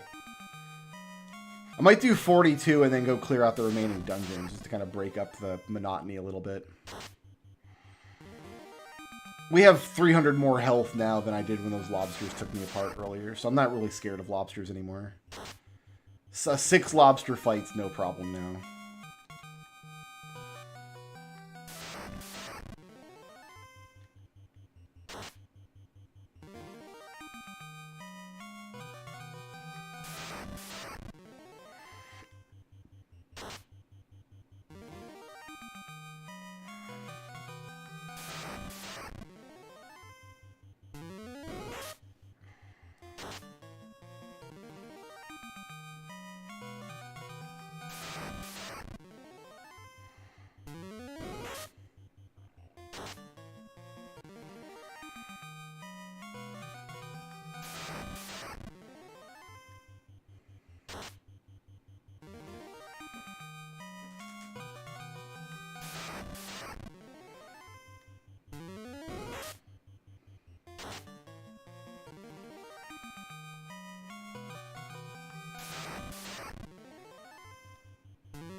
That was 1900 damage we just saw.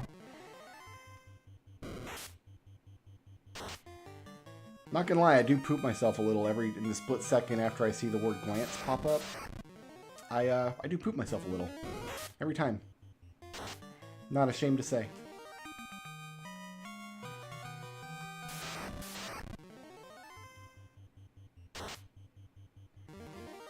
$19.16.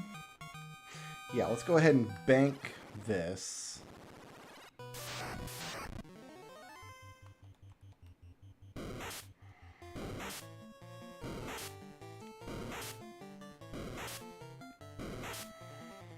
The extra absorb will help a lot, too, when it comes to surviving lobsters.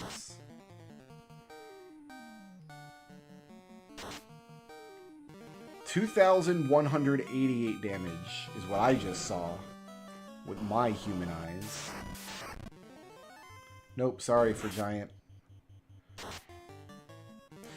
$21.96. Pretty good. That's enough to kill Chaos. Or 2 War Mechs with 1 punch. Ooh. I gotta run. We gotta run. This is where the lucky rub is gonna come through. We was about to get rubbed out.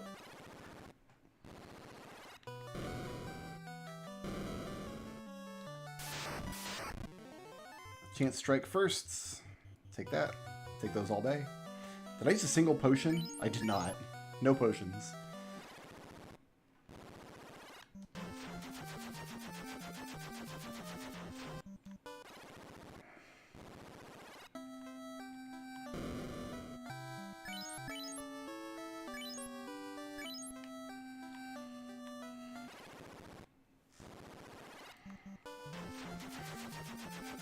All right.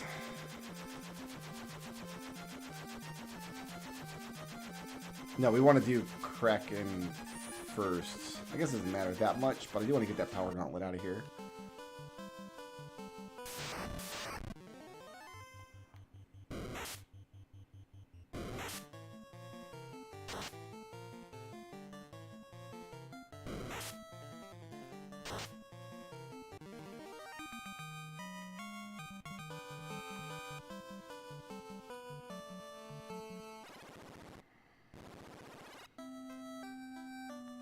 I think it's still worth it to drop the save point here, though.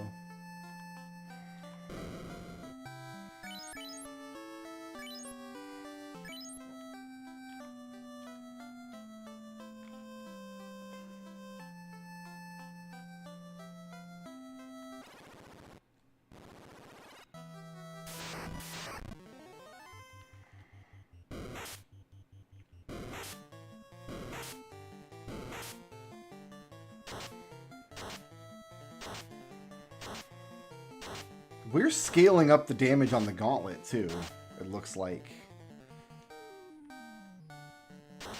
Because, like, our intelligence is going... That was 2103, by the way. But our intelligence is going up, and that will scale damage on the gauntlet, I do believe.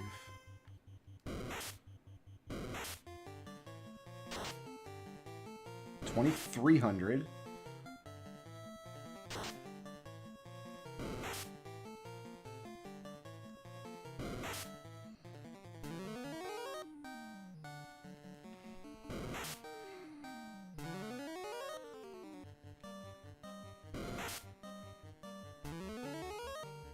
You're gonna make me ruse against you, aren't you?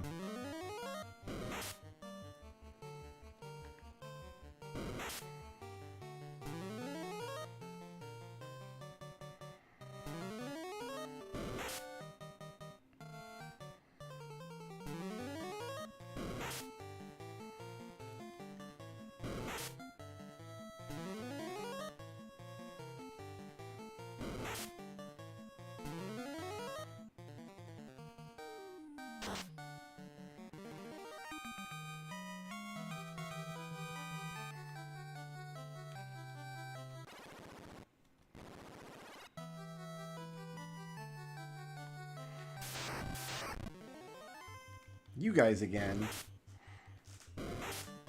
Should say swam away, because we're in an underwater dungeon. Are we in an underwater dungeon, or does the sea shrine have like an oxygen bubble that you take the submarine down into and then surface into?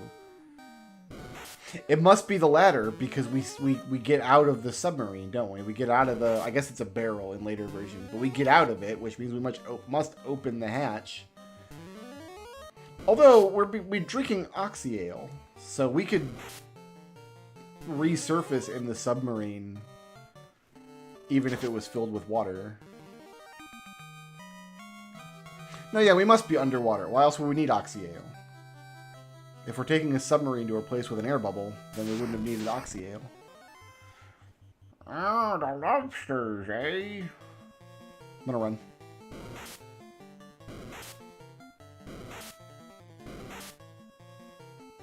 Failed to run. Damn it. I'm gonna run. We out.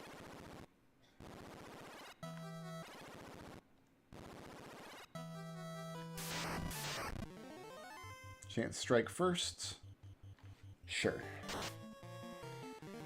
That was 2,400.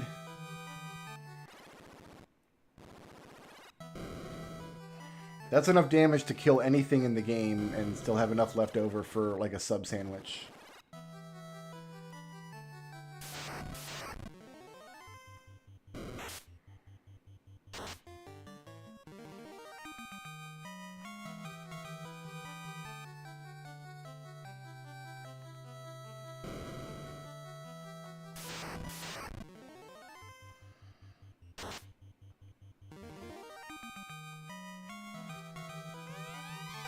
That's kind of a decent spiked square there. Alright, Zeus Gauntlet, Power Gauntlet.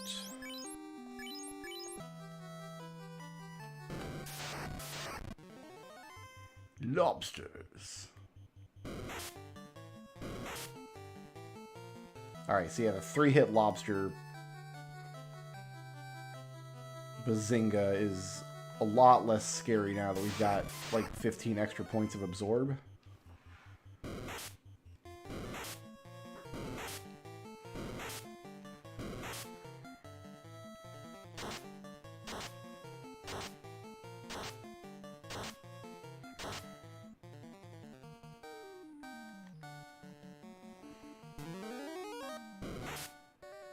50 damage. What? What is this wizard Sahagman smoking? I'd ask where I can get some, but I'm doing 2,800 damage, so... So what do we do when we get to Kraken? Do I even spend rounds throwing up ruse, or do I just go in with fists flying?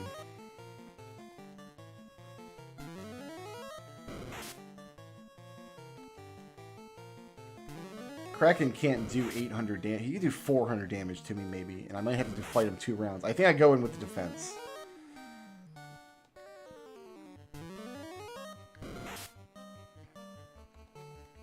Chaos is like, deploy more lobsters! Go, my lobster minions! Secure my legacy!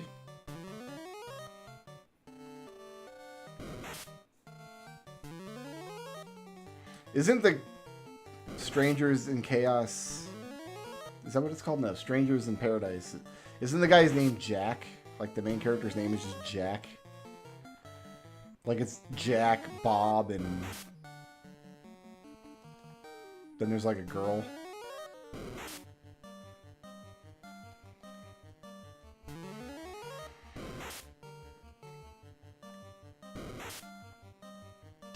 Like, we could try to... pump defense.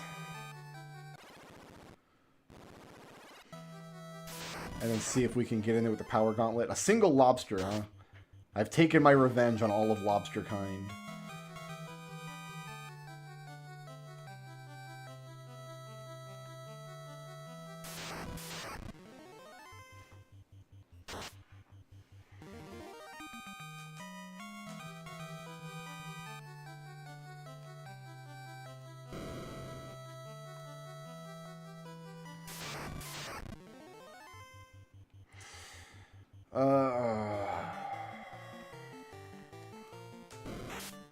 See if my extra intelligence will let me clean some of these lobsters out.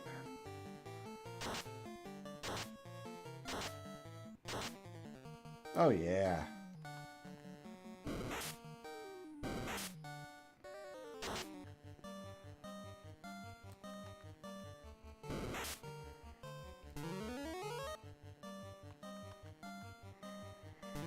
If he wants to blind me, he's got to go through my magic defense, which I don't see happening.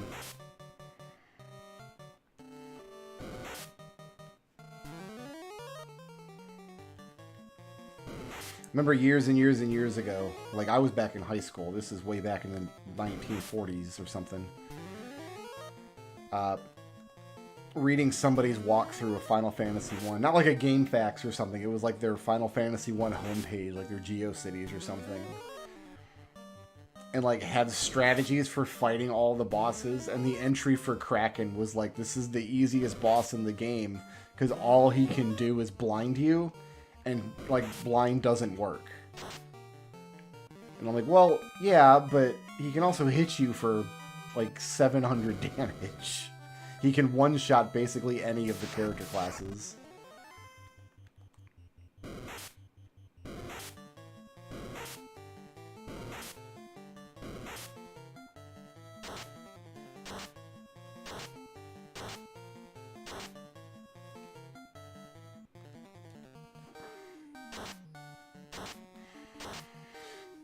Somebody out there made like a GeoCities archive, like archived like all the content on GeoCities before it went down.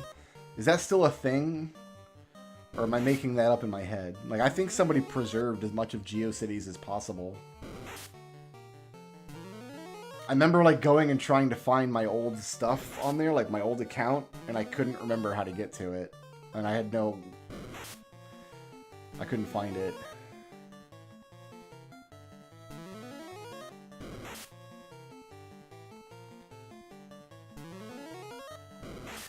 I legitimately do miss GeoCities. Like, I miss all of Web 1.0. The internet was more fun. It just was. It was more fun back in the 90s, back in the very early aughts. It was a better online world. It just absolutely was. Don't get me wrong. Some aspects of our current internet are a lot better. Like, we have streaming video, we've got YouTube. YouTube's awesome. Some aspects of social media are fun. It's a lot easier to do gaming. You just do like video game streaming. Like, there's some aspects of the modern internet I like more, but man, good old Web 1.0 homepages. 90 damage, huh? I'm gonna pump this a little more. 3 hits, 84 damage. How would you like a third one? Ink ineffective. How would you like a fourth one?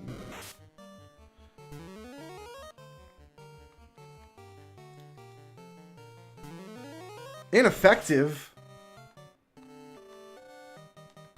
What? Ineffective. Alright, Power Gauntlet doesn't work. Cool.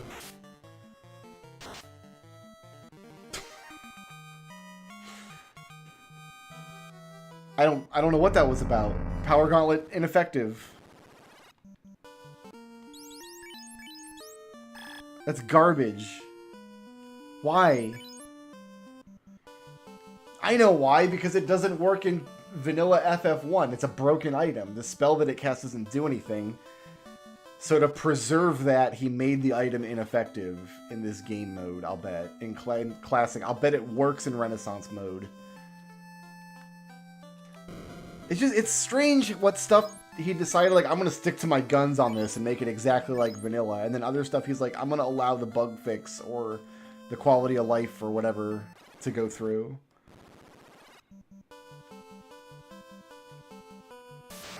Oh, well.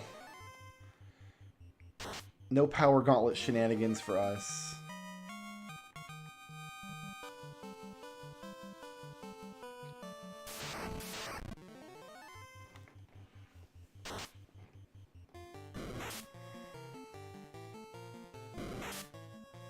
Dude, my GeoCities page was rad, by the way. I had, like, animated rainbow line breaks.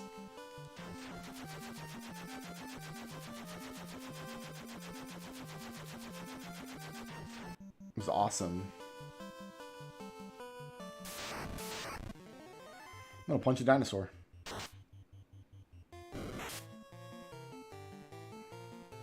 I had a whole page with all the web rings I was in. I was in like 50 web rings. It was awesome. I made my own web ring. Nobody joined it. It was about Final Fantasy VII.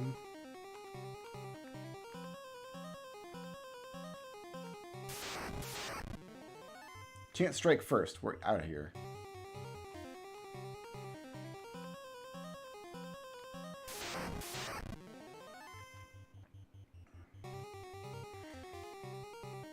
I figured out how to make like a poll, like with radio buttons and stuff. So I made one, but I couldn't figure out how to like do anything to collate the results in a useful way. So anybody who filled it out, it just like sent me an email, and then I was like, oh cool, somebody filled out my poll that I made. Web rings are just Facebook groups. All right, fair. That's fair.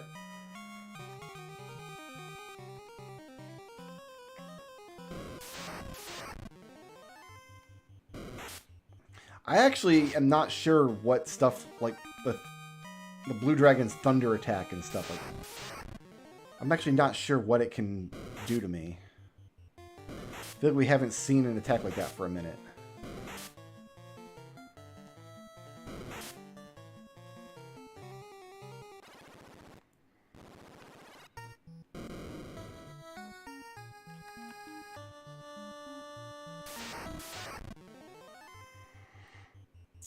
Let's just get out of here.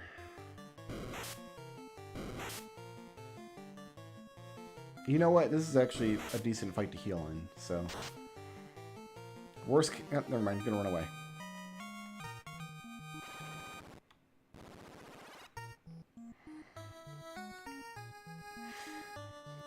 I don't know, I would kind of love for, like, everything about Web 2.0, like, all like the social media, the platforms like Facebook, like that kind of stuff, how everything is coagulated into like 2 or 3 giant websites. I kind of like want a lot of that to crash and go back to just like individual people or small groups maintaining small websites. I'll even take blogs back, you know, like Blogger and stuff. I'll even go back to that. To like the dawn of MySpace and stuff. Like, that would be fine. But at the same time, like, I don't want to lose YouTube. Like, YouTube is amazing. YouTube is like the best thing to ever come out of the internet. I know there's lots of grumpy people who are like, YouTube's destroying the world. Like, YouTube's toxic. The comments are bad. Like, there's millions and millions of hours of free video to watch that stream directly to any device you have infinitely. Like, yeah, sometimes ad block doesn't work and you have to watch an Arby's ad. Or the one that I've seen 50 times this week about metal roof tiles, where this woman's like, this is a metal roof tile. And I'm like, I believe you. But she's like, her tone of voice is like she's aggressive about it. Like, she's really trying to convince you. Like, I know you don't think this is a metal roof tile, but it's a metal roof tile. I guess that's a thing now, is metal roof tiles. Very important.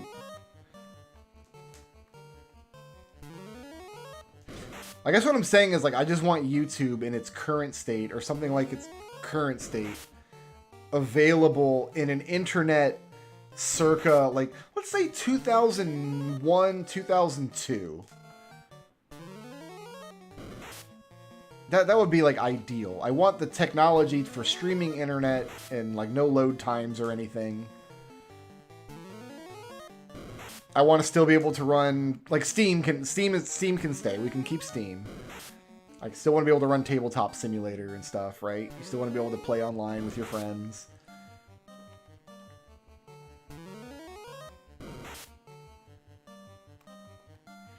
So, like, Facebook can go, Reddit can go, Twitter and all of its offshoots, that can all go. We should probably keep, like, eBay around, right? I mean, eBay was around back in the day. Like, eBay's an institution. We can keep eBay.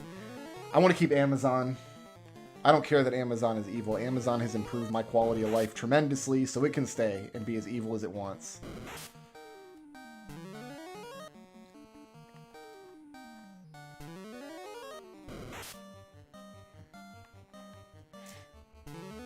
Yeah, but Reddit has never performed a useful service. I don't care how long it's been around. It's just, it hasn't performed a useful service. Fandom can go. You know what? Fandom can go first.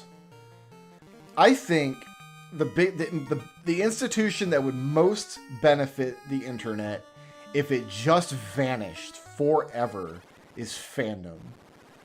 Because let's see if I can organize my thoughts here about this. Like, let's take a platform like Facebook, right? Ostensibly, Facebook is for, like, connecting with other people. It's your face on the internet, I guess, is the idea.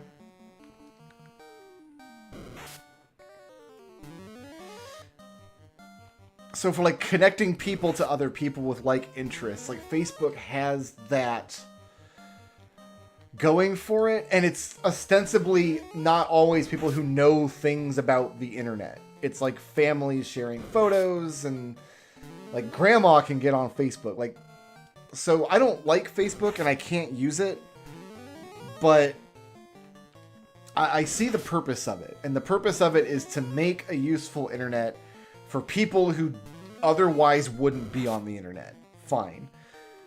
Fandom has replaced the GeoCities, like, fan page. Fandom has, like, replaced the passionate consumer of media who just wants to share what they love about cartoons or about books or about whatever. And it has taken that, monetized it, and bastardized it to within an inch of its life. And it's now to the point where it's not even useful anymore. Fandom is the worst thing on the internet. The worst. Outside of all, like, the horrible illegal stuff and Bitcoin.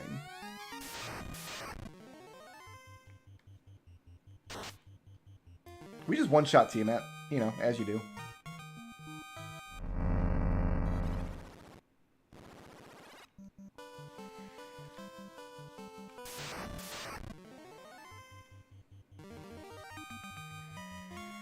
problem with fandom is, like, if you're in the business that I'm in... Did I use any potions? Nope. When you're in the business that I'm in, like, I'm a fan. I like stuff. And I'm frequently in the position where I need to, like, go look up stuff about stuff. And I always end up on a fandom site, and it's just the worst. I am a major... this is not a popular opinion, but I am personally a major proponent of AI technology. Love it. I think it's going to revolutionize the world. We're all going to be living in a better space. But you look at Fandom, which is a site that is putting AI technology to use to generate content for its wiki pages.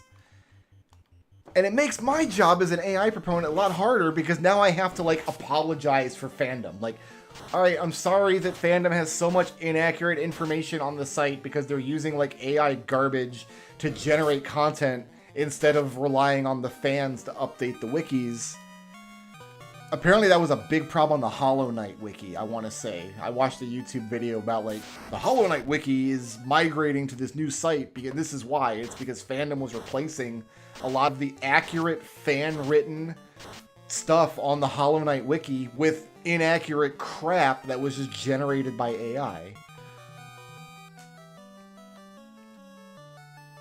So now anytime I say something like, oh man, I think AI is really cool, someone's going to come along and like, well, what about Fandom? And then I just got to be like, all right, I'll eat this crow.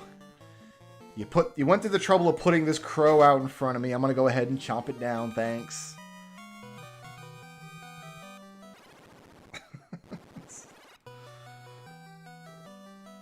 That was a huge problem back in the day. Not with AI, but with inaccurate content on the wiki. It wasn't even called a wiki at the time.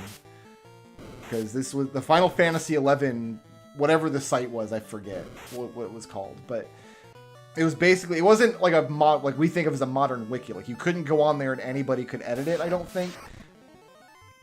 I think it was a site that had like a team of moderators or stuff. And they decided what content went up and what content got kept and what content got altered or deleted. And I remember for the longest time, it must have been the White Mage, like, information. Because I played a White Mage and I read a lot of this stuff about the White Mage on there. Come to find out, the person at the time in charge of some of that details just was putting inaccurate information just because they believed that the game worked a certain way. And denied all evidence to the contrary. And just let bad information perpetrate on this website that people were going to learn how to play this MMORPG. And so there were like long forum posts like, should we still be telling people that this spell works this way when we know that it doesn't? And then the person being like, in the original Japanese, it says that kind of argument would go on for pages and pages. And that's really the source of every problem in the world, isn't it? Is people who are willing to defend ignorance.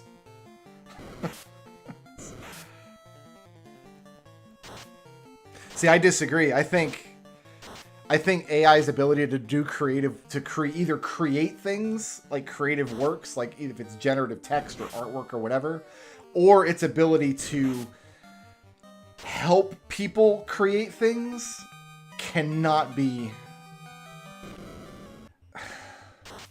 Just to give an example of what I use this kind of stuff for. Like, I can sit down to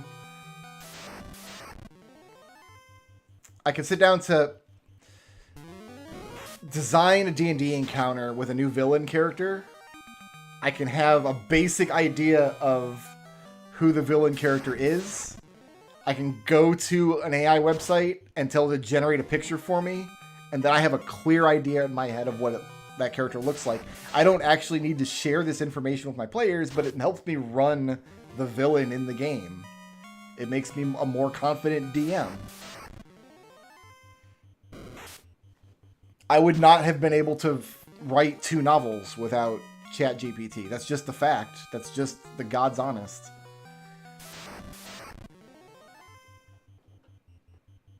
It says the stream is still up. Can nobody see me? It says excellent connection.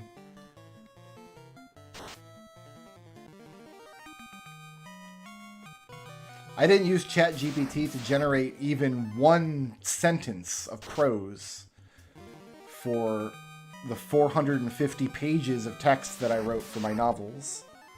But I use it in other capacities. I used it to do on-the-spot research. I used it to generate like room and character descriptions from which I was able to elaborate and then write good prose. Like, as a tool, it's absolutely indispensable. But you could also use it to ruin fandom websites. Like, you could also use it to make fandom like horrible. And this is just true of every technology that we've ever invented. Every technology we've ever invented, at the time it was adopted, had people saying this is going to destroy humanity. And they were a little bit right. Having cell phones in our pockets did kind of destroy humanity a little bit. Social networking kind of destroyed humanity. Personal computers kind of destroyed humanity a little bit. Automobiles kind of destroyed humanity. The Industrial Revolution kind of like... It's all the same. It's just coming around again and again and again. Every time we invent something that helps us, it can also hurt us. 2758. I think that's the new record. That's pretty good. See, I don't even know that I agree with that. I think there's lots of situations where it's just better to let AI make the creative work than to try to have people do it. I think within 5 years, we're going to see like Marvel movies or Star Wars movies written by AI. And people either, like, for the first one that comes out is gonna, like, people are gonna rail against it and they're gonna say they hate it, but it's gonna make billions of dollars. And then after it kind of settles down, nobody will care. Nobody will care. I think, what year is it now? 2024? I think by 2030, superhero and Star Wars movies will be just written by AI and nobody will notice. You'll have some vocal people who are like, superhero movies were way better back in my day. Did you see Spider-Man No Way Home? That was the pinnacle. And then people will actually go back and watch Spider-Man No Way Home and be like, yeah, that was pretty good, but it wasn't like a masterpiece. You just don't need to hire a stable of human writers and pay them hundreds of thousands of dollars, or I don't even know how much Hollywood writers get paid, but yeah, when I watch a modern superhero or sci-fi movie, nobody cares what the writing is like. You can have like dialogue quips. That's all you need. Have AI write your story, write all the dialogue and everything, storyboard it even, probably. Then hire 2 guys to go through and just do a little tiny bit of punch up. Make Tony Stark sound funny. Like, clean up the grammar, clean up the little snafus that AI runs into. Have a human there to do that work, but you don't need somebody to write an Iron Man movie. That's ridiculous.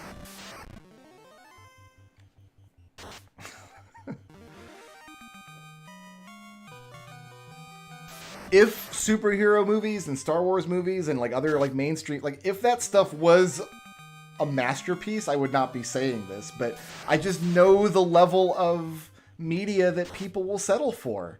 I just know that if you make a movie with a bunch of explosions and a butt shot here and there, and it's a character that people like, they will pay billions of dollars to watch it, and it does not matter how well it's written.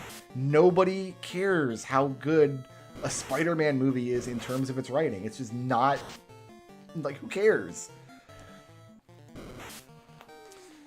And then when it comes to artwork and stuff, like, I just cannot, I don't even share the AI generated artwork that I use. I don't even show it to I don't even save most of it. I just generate it and it inspires me. Like, I cannot overstate how useful that is. For my purposes, it's to augment my creative work. So my D&D campaigns and my books. But I can go on AI, I can say, this is kind of what I think this character is. Show me 10 options. And then it just generates 10 images. And I'm like, the images are so high quality that even a few years ago, to get that level of help, I would have to go commission 10 artists, right? And then I would have to communicate with 10 artists, and I would have to pay hundreds and hundreds of dollars. And I get why artists are upset about that, but like, I already could not afford to pay you for that service. Now I'm getting that service for free from AI, and my life is way better. Like, yeah, it sucks for artists trying to make it, because some artists do rely on that for income. People, like, they need concept art done, hire that artist to do the sketching and such. But I don't need that anymore. I couldn't afford it to begin with, and now I can just get it. See, I don't care about the energy generation aspect of it. We're already generating our energy in the dumbest way imaginable. If we want to fix our energy problem, we need to generate it better. Now, when I go to actually publish my book, and I want there to be, like, publication material out there, like promotion material, if there's going to be character artwork out there associated with the book, yeah, hire an artist for that. No problem. Like, I'm going to have to hire an artist to, like, design my book cover, right? I have artists in mind, actually. I have some ideas for the art I want to see in mind. And so far at least, I'm not going to say never, because who knows what tomorrow will bring, but so far, I have never used something like ChatGPT to generate prose for the book. I've never been like, yeah, so M defense in this game is fun. It goes up 4 points per level for a black belt and 1 point per level for a master. So black belt is the one class in the game that sucks if you promote them, because their magic defense goes up less. So yeah, our magic defense is pretty insane, and no magic is ever going to hit us.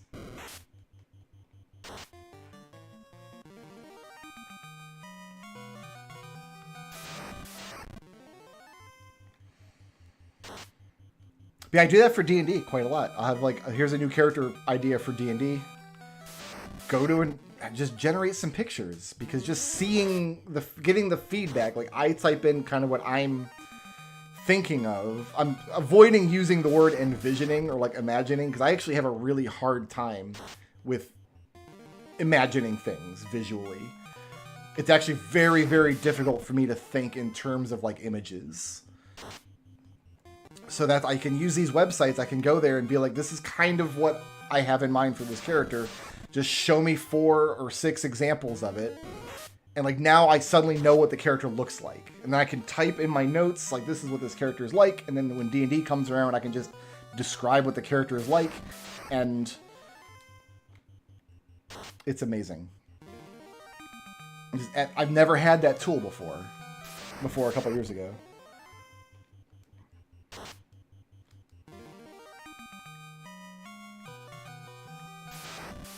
I mean, so the conversations I remember in terms of artwork was back in the day. So this must have been turn of the century or so.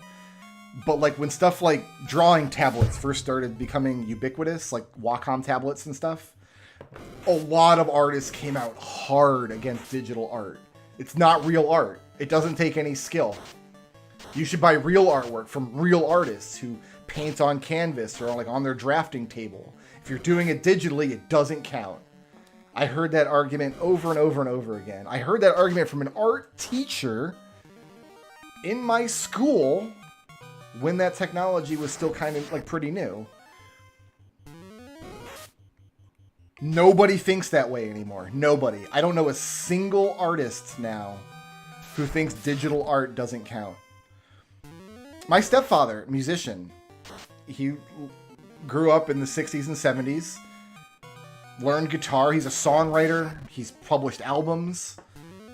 Insists to this day, will not back down. Synthesizers, not an instrument. Digital music does not count. He hated me growing up playing Final Fantasy 1 in his house, hearing the chiptune music. Couldn't stand it. Not real music. And I think we're seeing that same thing today. We're seeing people whose livelihood will be affected, and it will be affected, People are going to lose jobs. They are going to lose gigs. They are going to have a hard time, but that's what we're seeing in the art world right now. Artists coming out against AI. The other argument is the one where they're like, we don't want like AI to be trained on our material without our consent. That's a different argument, I think. I see a lot of validity in that argument. I think it's very reasonable if an artist really doesn't want their art used for AI training to either realistically require some kind of compensation. I think the issue of consent is probably long gone.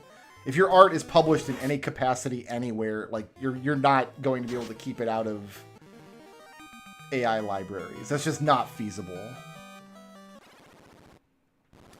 But like, I think if your art is published anywhere, I think AI libraries should be like transparent about where they're training and what they're using, and then they need to cut a check to anybody who's on the receiving end. I think that's where that's going to probably shake out eventually, is individual artists will start seeing like nickels and dimes. But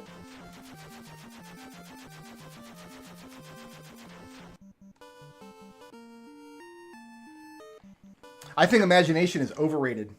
I personally don't even have an imagination. I've written 2 books, and I've got 10 years worth of Dungeons and Dragons sessions uploaded that kind of constitutes the bulk of my creative output for the past more than a decade is all online. I've never once had an original idea, ever. Everything I've ever done in D&D, everything I put in my books, it's all stolen from somewhere. It all came out of the cultural miasma. I think I can run from this. But I'm not gonna, and I don't know why.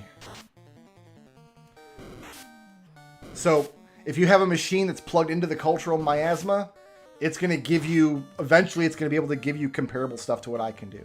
There's nothing, maybe there are creative geniuses out there who can actually come up with ideas or combinations of ideas that have literally never been done before, but it ain't me, brother. And those kind of people aren't in any danger of being put out of work by AI anyway. Like the actual true geniuses of the world, if they even exist, I don't think they've got anything to worry about. For the same reason that like brilliant guitarists didn't have anything to worry about when synthesizers came on the scene, right? The same reason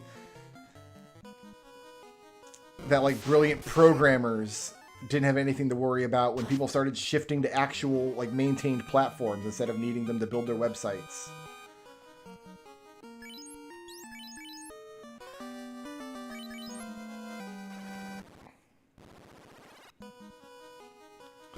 Oh, I'm not saying I'm bad at writing. I think I wrote 2 books, and I think they're excellent. I really like them. I spent this week actually cleaning up a really old NaNoWriMo product I did. I spent this a couple nights this week editing it, just kind of cleaning it up, and I still think that thing is pretty good. I'm all right. People seem to enjoy my stuff. My D&D players thank me every week for stealing. But that's all AI is doing, is taking what's come before and putting it in the big box and turning the crank and spitting out the stuff. That's all it's doing. We have to heal 700 hit points with a heal staff now. So we're going to be here for a second. Actually, I'm going to take that moment to go take a break real quick. I'm going to take 2 minutes. I'm going to get a fizzy drink out of the fridge. I'll be right back.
Okay.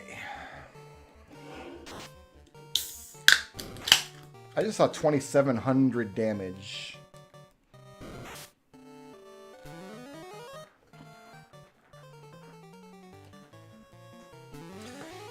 I think the other opinion that I hold when it comes to this topic that I don't think is very popular, but think of an artist in any medium. If an artist's opinion is like, I want my work to be out there, but I don't want anybody to use it for anything, right? George R. R. Martin's like this, actually. George R. R. Martin, one of my favorite authors in the world, hates fan fiction. Hates the concept of fan fiction. He would take all the Game of Thrones fan fiction off the internet if he could. And I think he's tried. I think he's made the attempt. He's also currently part of a big legal push against ChatGPT. But like, if you want your work to be out in the world, but you don't want people to be allowed to use it for stuff, I think you're missing the point of creative endeavor. Specifically because everything you've ever created, as Chat just said, like, you're standing on the shoulders of giants. But you're not going to allow other people to remix your stuff in any way. I don't mean like take Game of Thrones and publish it under your name, but like, that's not what fan fiction is, right? Fan fiction isn't publishing the original work again. Fan fiction is taking the original work and like remixing it and doing something to it and doing something creative. It offers people a way, like writing fan fiction or drawing fan art or like making video game ROM hacks. It's kind of like doing a creative, like making something creatively with building blocks that have been supplied for you. George Martin's opinion, and a lot of like successful authors who don't like fan fiction, a lot of them are like, they should just go make their own stuff. Like, yeah, maybe they will. Like, but it's part of the process. It's part of growing into the profession. It's like every artist starts by tracing. All of them.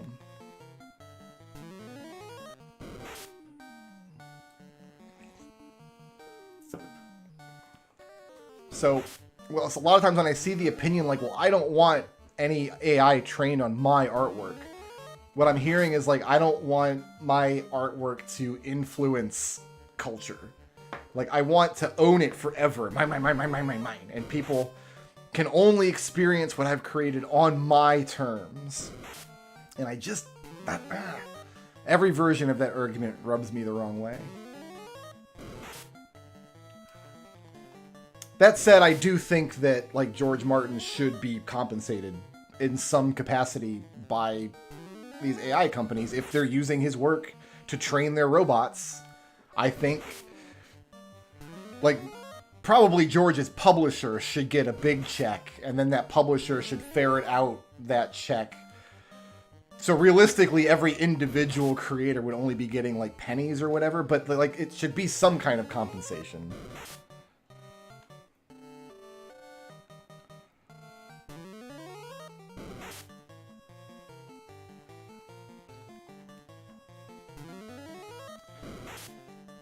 Yeah, DMCAs for like fan games and stuff. Same thing.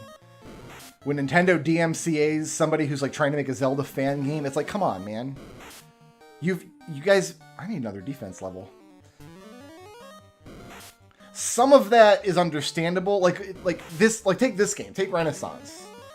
If Square Enix wanted to publish Final Fantasy 1 in this state again, Renaissance would pose a direct threat to their ability to make money with their IP. But they're not doing that. They will never release this version of Final Fantasy 1 except as like part of a compilation. Maybe. Like they did for the Nintendo Mini that came out. I think that's the last time this version of FF1 was released in any capacity.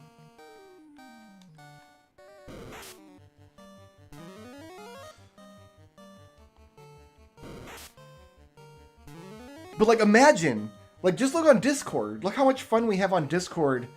Like using, like imagine that GIF button if all those movie studios and cartoon studios like put the hammer down on creation of memes, all of our lives would suck so much worse.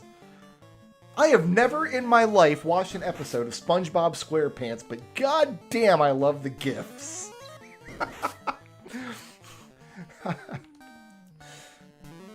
I think my life is enriched by having memes and having fan fiction and having fan art.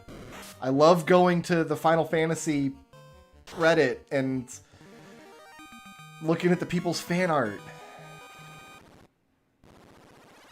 Zoomers think GIFs are cringe. I don't care what Zoomers think. I don't care. At all. What any Zoomer thinks, ever. Zoomers are... They're all kids. They'll figure it out. Nobody under the age of 20 has ever had a useful thought. That's just a fact.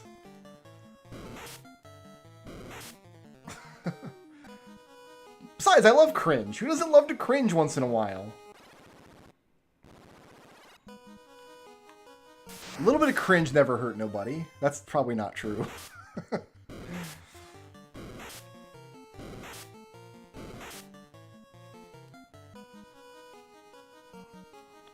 But I think that part of the deal, if you decide to be a content creator in any capacity, whether you're writing or directing film or animating or whatever you're doing, like part of the deal is, okay, you can have this creatively fulfilling job and you can have the opportunity to try to make a living out of it.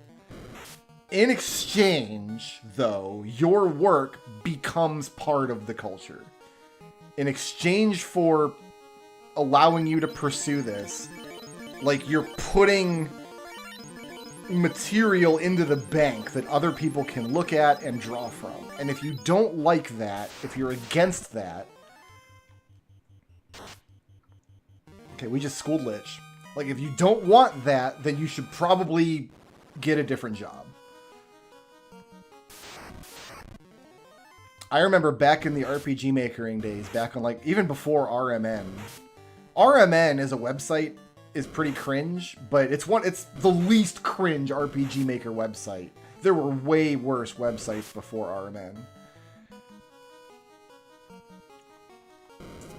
But like, I remember back in the day, people would make an RPG Maker game out of stolen assets, like graphics and music that they ripped out of other video games they like or from anime they liked,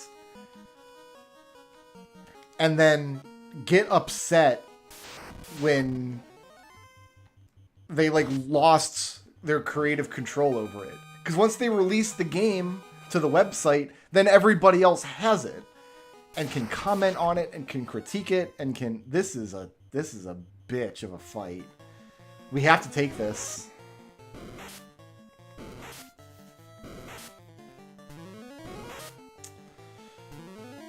We're going to take this down to 1 water and then heal back up. That's what we're going to have to do here.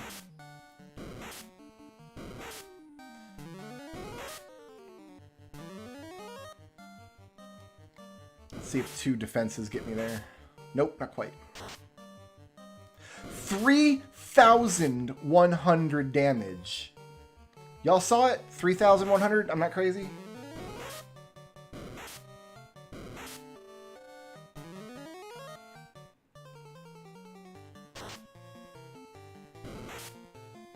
In fact, I think it's a little rich that I can't monetize my Weird Al Yankovic videos that we made. Like, Weird Al Yankovic is not going to let me monetize videos I made about Weird Al Yankovic's music. Hypocrite much, Al? I know that Al doesn't actually make those decisions. That's the recording studio's decision. Whoever's in charge of his YouTube content or whatever.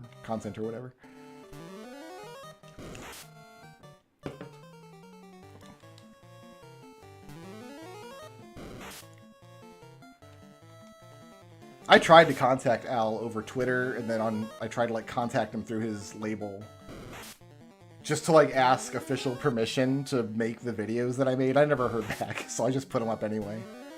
And I'm not in jail, and the YouTube channel is still here, so. What if we punch out Chaos in one hit? Wouldn't that be awesome?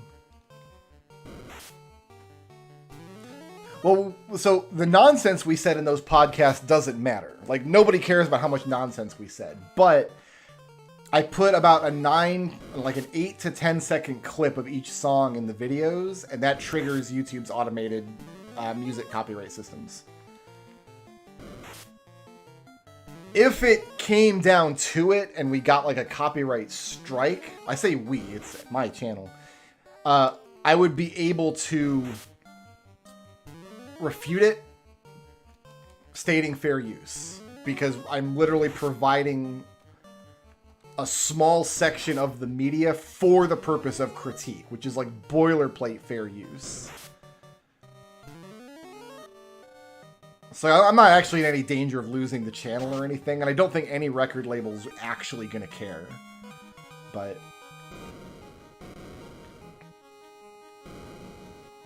I wouldn't have done it if I didn't think that. I wouldn't have used those little snippets. I think just the little clips of the songs adds a lot to the videos, so I'm glad that I included them.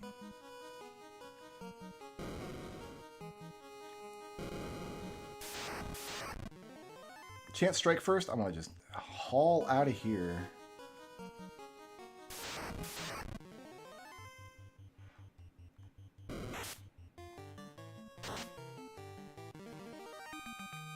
Goodbye, Kraken.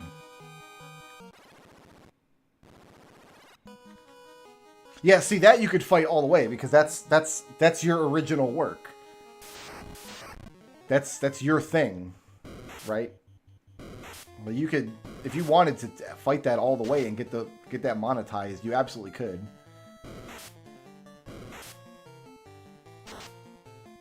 And it's not even YouTube's fault, really, that system is so borked. That's what everybody says, like, YouTube's copyright system sucks, it needs to be overhauled. They can't overhaul it. They can't change it. They can't fix it. They can't rework it until the legislation that system is there to cover changes.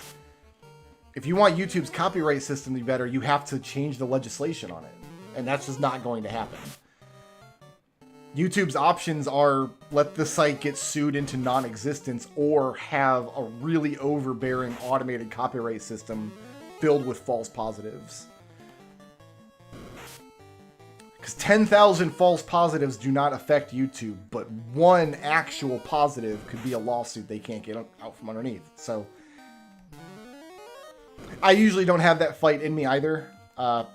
Whenever I get a copyright claim on my channel, what I do is I have just text that I just paste into the thing, and then whatever happens with it happens. I don't try to force every copyright claim all the way to fair use. And typically my videos don't get demonetized anyway. The Weird Al videos did. I could not monetize those, but like Let's Play stuff, like this kind of the stream VOD, this will be able to be monetized. And I haven't got a copyright strike ever in my existence.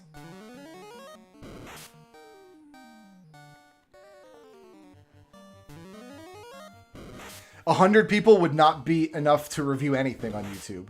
YouTube receives something like 100,000 hours of video every day. You can't hire enough people to review all the content on YouTube. It's not possible. You just can't, because that's a common thing. They just need to hire a few people who go through and look. You couldn't hire enough people to just check the claims. They get millions of claims every single day. 100 people could not do the job. I think the best they could do is have people who ostensibly review the appeals. And even that's probably a huge ask.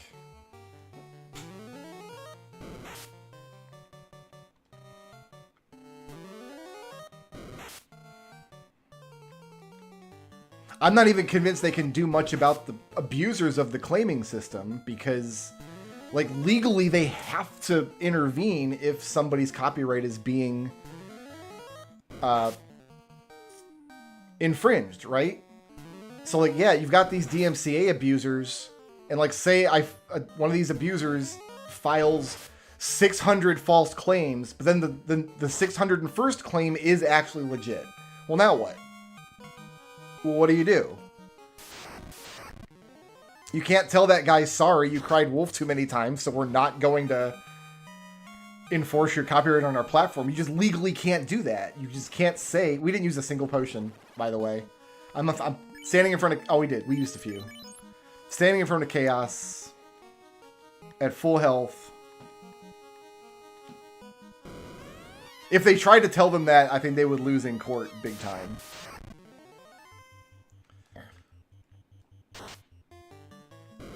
Are we two-shot in chaos? Is that what's happening? Yo, that's what's up.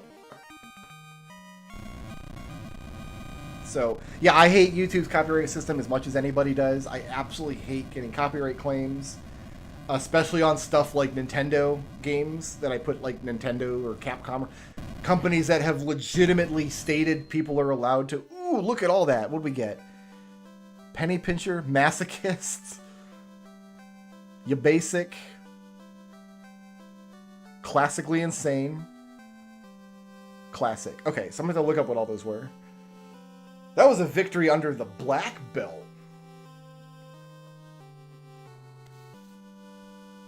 Cool. Here's how I look at it, guys. Because we're talking about a lot of depressing stuff, right? Here's how I look at it. My grandma always told me, count your blessings. That was like the household motto growing up. Here's my blessing. Even with all of this crap, with the AI scammers and the DMCA abusers, and even with all of this garbage hanging over our heads today in 2024, as content creators and content consumers, life has never been better. Ever. Even with all of the massive problems that we have that we need to work on fixing. It has never been easier to find stuff you like, and it has never been easier to make stuff that you like with someone who wants to see it. Ever. It is so much easier in 2024 to do that than it was in 2014, let alone 2004, or God forbid, 1990. In 1994, you were at best like...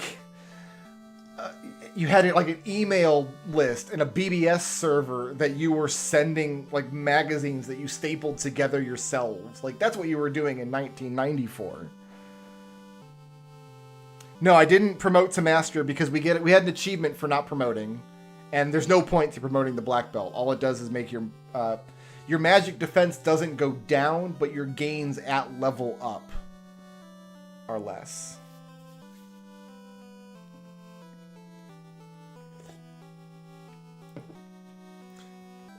But yeah, in terms of enjoying content, there is so much content to enjoy these days on so many different platforms that I can't even look at all of it.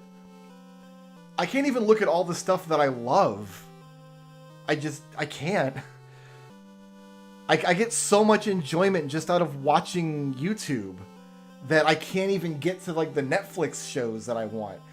My wife and I went to a movie theater last week for the first time in years.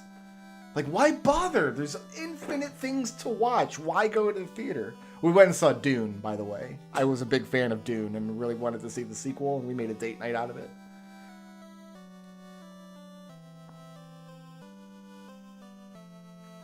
So, yeah, like even... That's what I mean when I say... My grandmother said, count your blessings. That's what she meant. Like, as bad as things are, as terrible as everything is, and it always feels like the world's falling apart and everything's burning down. But that's just the human experience. It's always going to feel that way. It feels that way for every single generation. Yeah, Peanut liked Dune. She wouldn't have gone with me to see it if she didn't.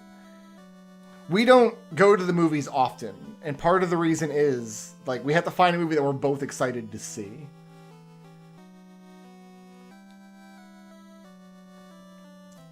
But, like, yeah, it's... Like, I've been on this website, Critique Circle, which I'm using to help make my books better. And I only, like, every week, every Tuesday night. The queue, it's a weekly queue. Like, people put up their works, and it's up for a week that anybody can click on and write a critique. And then every week it switches over. So every week I go on and I find stuff to read and critique. And people read the stuff that I've put up. But, like, so I'm reading, like, 4 or 5 stories that people are putting up, and they're great. Like, in terms of reading a novel that I like, I'm enjoying them so much, and that's free material that people are having trouble publishing. There is infinite stuff out there to enjoy. All right, let's go ahead and... What Chivos did we get? So all these are done.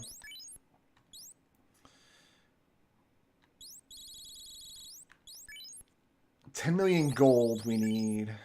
So these 2 we need to go to the thief and do.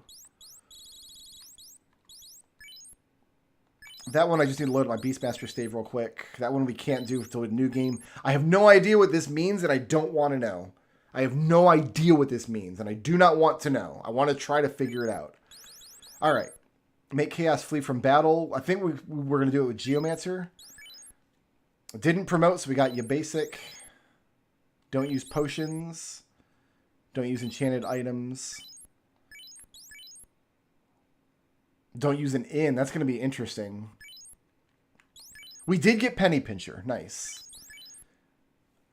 So we didn't get this on the black belt run because we did have to buy nunchucks at the front. And there's Solo. Okay, completed classic. Got to level 50. This is a bug. I went on their Discord and they agreed that I should have gotten this.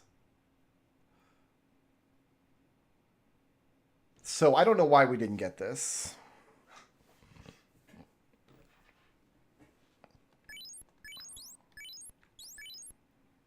$99 heal potions, 1 at a time during a single visit.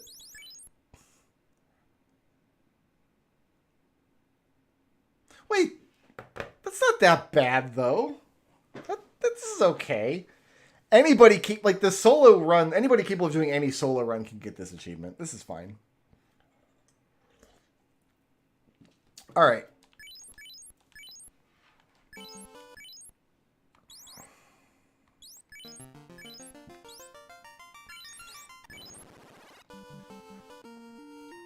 Back in Renaissance mode. We need to get to 10 million gil. And then we need to try to throw items at chaos.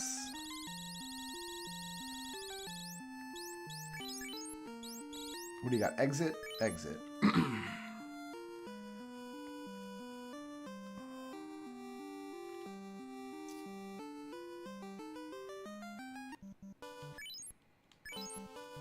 Problem is this achievement here, I don't think this is going to happen on any enemy except chaos.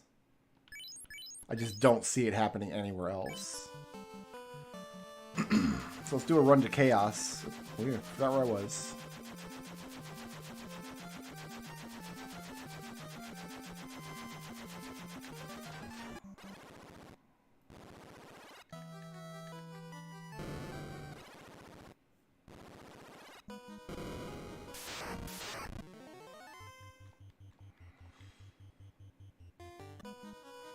Then I guess we'll start grinding up gil somewhere, because I want to get this save clear so I can archive it and then use the save slot for a new run.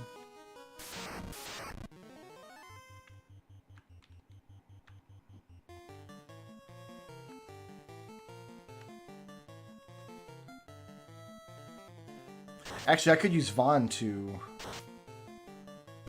excuse me? Why am I not equipped with anything?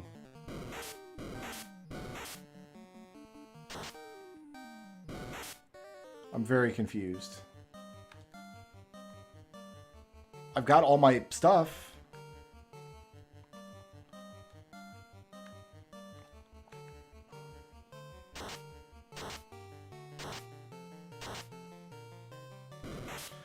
I must have unequipped my weapons for some reason, and I don't remember why I would have done that.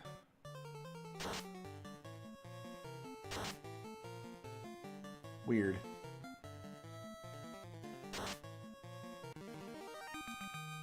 Yeah, I've got plenty of ninja items. We're stocked up. I've got all 6. Kan, Mizu, Raitan, Igadama, Kaze, Surara. Yeah, I don't know why I was unequipped. Oh, which of these do we like? I think it was this Buster Sword. Is that what I was using?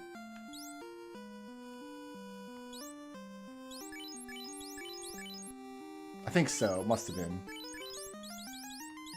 Yeah, why was I unequipped? I don't know, man. If anybody knows why I might have been unequipped with this party.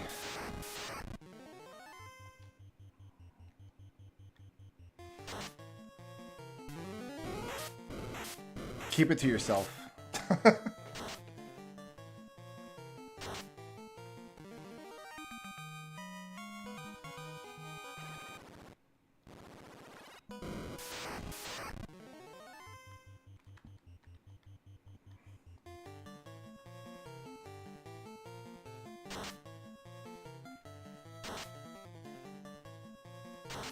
So that glass sword is pretty cool. And we only get it with a thief in the party.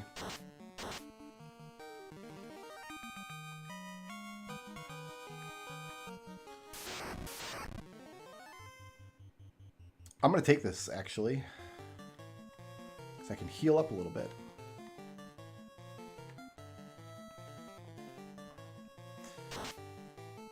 I think it's therapeutic to do a grindy game from scratch. As long as it's a game that you enjoy playing, and as long as the grind like isn't soul-crushing, and I don't think Vampire Survivors is soul-crushing at all. My game of choice for that I really like, a game when I just want to boot up and run through it and do all the grinding again, Forager.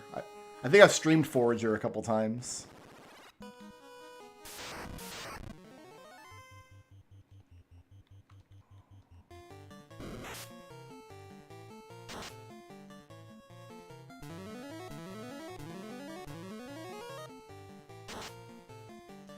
I can't play Balatro. I can't do it. I won't do it. If I install that game, I will play nothing but Balatro for probably the next 500 hours.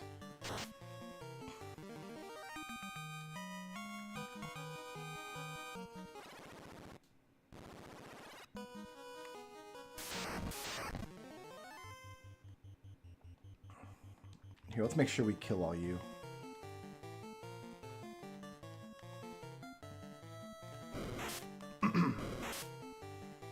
Shapes was another good one. Doing shapes from scratch and just completing all the missions until it starts unlocking the procedurally generated ones. Like, that's a good time.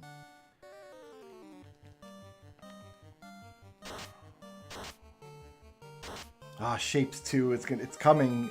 It still says releasing 2024. I don't know when it's coming, but it's coming. Can't wait.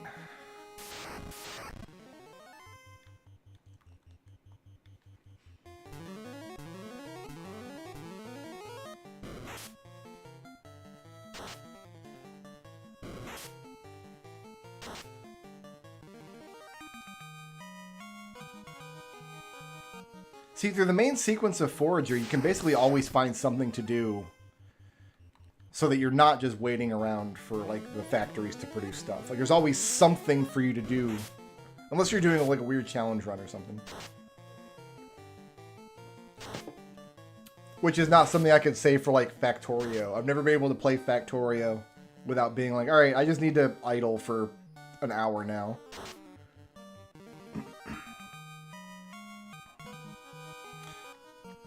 Well, Shapes 2 is actually in development. Like, we know for sure it's coming. Like, I played the demo. It's real.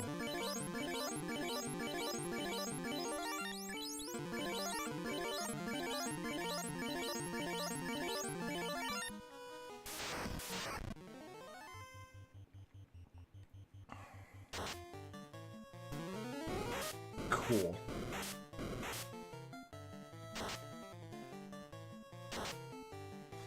If Vaughn had gone first, I don't think we would have taken any damage there. Oh well. Here, we'll use up your level 1 slots.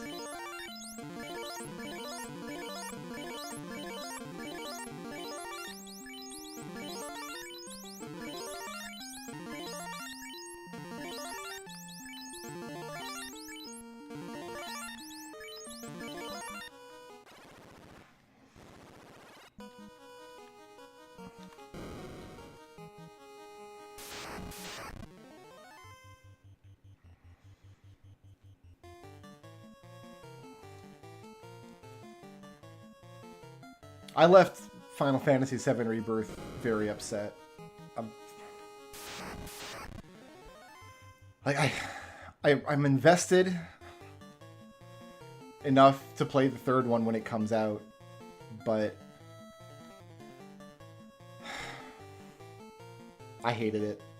I just did. The combat felt good. The combat felt good enough. It was fun.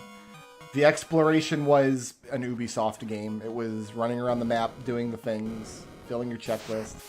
The story was so infuriating. 91 hours, I think I spent on Rebirth. 91 hours. That's a big game. That's a long game.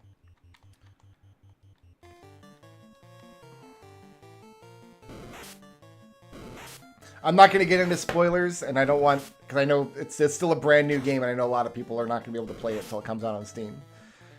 I am burning up inside to just go off on a rant. A big, spoilery rant about Rebirth, and I'm restraining myself. I'm not going to do it. But, yeah, I hated it. After I've had my fill of Renaissance, I think what I'm going to do is just do a run of 7.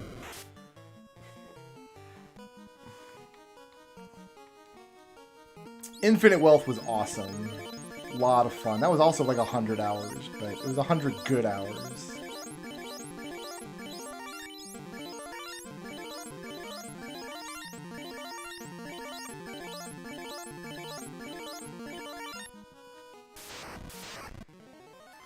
Yeah, Infinite Wealth was absolutely fantastic.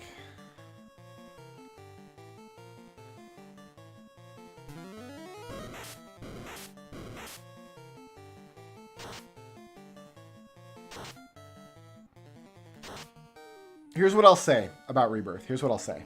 And I don't think this is a spoiler, because this is... If this is a spoiler, it's a spoiler for the original Final Fantasy VII, which is a game from 16,000 years ago. There is, in my opinion, very good reasons why Aerith's death scene is, like, iconic in video gaming. And I've been thinking about it a lot since completing Rebirth. And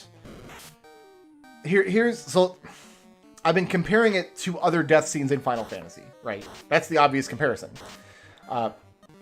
So death scenes in Final Fantasy, what do we have? Well, Final Fantasy II, all your characters die, right? Joseph gets killed. Pretty much everybody gets killed at some point. Ricard, Minwu, like, whatever. But they're 8-bit characters, nobody cares. There's not really a story to that game. Doesn't hit. Like, doesn't do anything to you. Final Fantasy III has Desh, which they retcon pretty quickly. So the Desh death doesn't stick. Let's heal up here. And has Arya. And they kind of make a big deal about it. Like, she has her own theme music, and, like, she's like a damsel in distress kind of character from an era where that was still acceptable. But, like, she's a character that doesn't matter. Ultimately, you only know her for, like, one round. Alright, we just need to survive this fight. That's all we need to do. Until I've thrown these 6 things.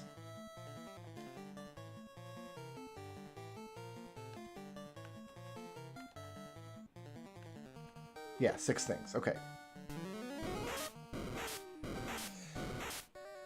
And then Final Fantasy IV, all the characters die, but, like, you find out later that none of it matters. Like, they didn't die after all, right?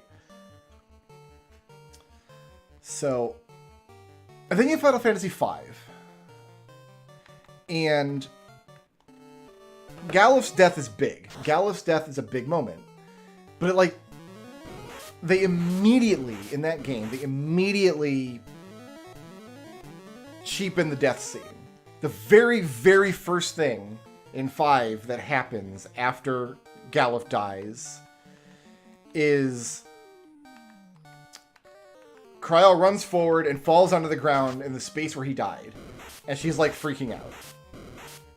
And then she immediately, like the very next thing that happens is she stands up, says, I hear Grandpa. Like he's still here. Galuf's dead, but he's like not gone. He's still here.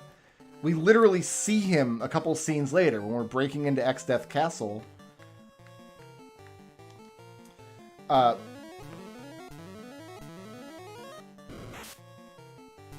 Like he shows up to talk to what's his name? Kelger, the werewolf guy. And then he shows up again at the end of the game. And like talks to you like, you guys are gonna do great. You're the new Warriors of Light. Like Galuf's dead, but he's not gone. And that's a problem in a lot of, especially like anime kind of works. Like Death, the character doesn't actually go anywhere. The character just hangs out in some capacity. And I was thinking about that in terms of Final Fantasy VII. And I was thinking about it in terms of Chrono Trigger. So in Chrono Trigger, what happens is it's a time travel story. So the character dies. There's my Chivo, Elemental Wheel. We got it.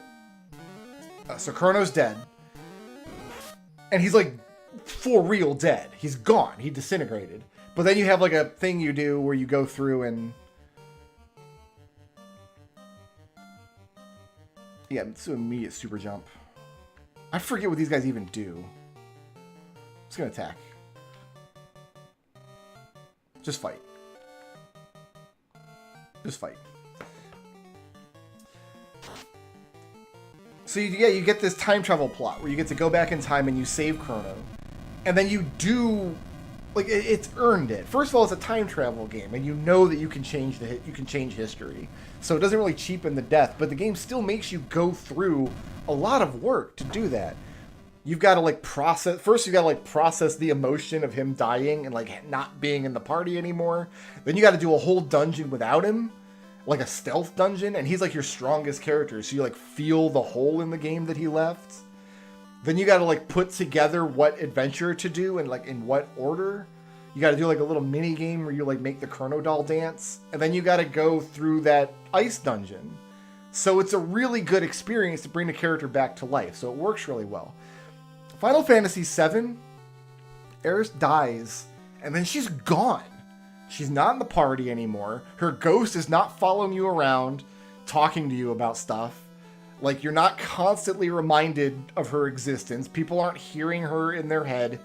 There's actually a plot point late in Disc 2 where, like, the party has to figure out from first principles what she was even trying to accomplish so they can carry on her work.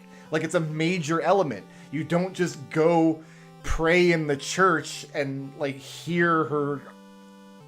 That she's gone! She died! And she doesn't come back. So,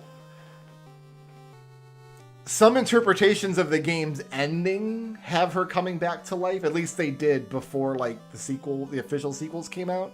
Because the last thing you see in the game is, like, her waking up in the live stream. That's kind of ambiguous. You could read that a bunch of different ways. But, like, you don't see her at all in the game after she dies. And that really makes her death feel final in ways that, like, Galuf is not. And then for whatever reason, after that point in the Final Fantasy series, they must have decided, you know what, we nailed it with Aerith, and we're never going to have another moment like that. So we're just going to stop killing characters. So, like, nobody important dies in 8, nobody important dies in 9. Tons of people die in 10, but they just keep going as zombies. They only have the balls to kill your guest characters in 12. Right, in the lore of the story, she's like subsumed into the life stream and then grants her consciousness into the life stream to help save the world from Meteor. Like, she's gone, though, in the sense that you don't get to talk to her anymore. You can't put her in your party.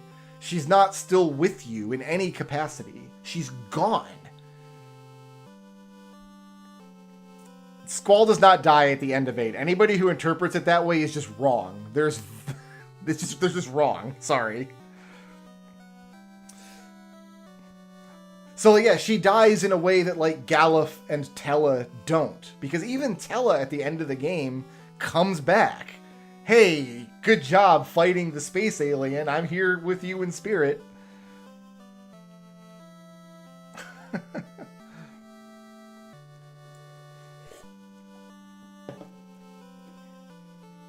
So, without spoiling anything about Rebirth, that's been on my mind quite a lot. My read on the ending of 15 is that they're all dead. I think it's extremely clear that Noctis is dead. And then I think textually it makes a lot of sense for the bros to also be dead. But I could see a read of that game where the bros survive. I don't think that's what the game is saying. I think if that was the intent, that the game would probably show them in some capacity in the ending, which they don't. They show like shots of the world and the sun rising and stuff, but they don't show anything with the bros. They show a flashback scene with the bros and Noctis. But I could see that, like, that's an ambiguous reading, right? That's like Eric waking up in the live stream.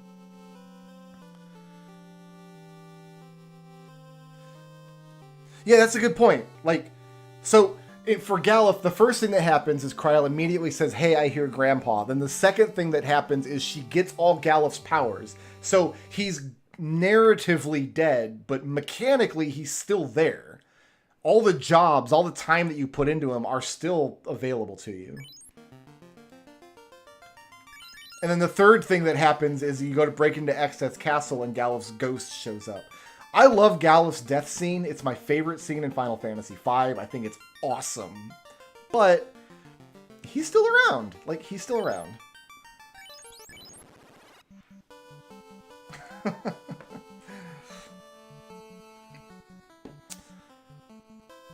I'm not going to touch 13. I don't have any opinion on who does or doesn't die in which of the 13 games. I could not even hazard a guess, and I've played all of those games. Where do we go to mug 10 million gil? We only need to get 1 million. We only need 1 million, because we're at 9 million.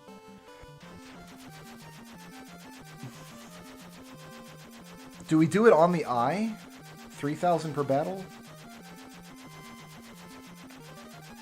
Do we try to mug the Warmech, maybe?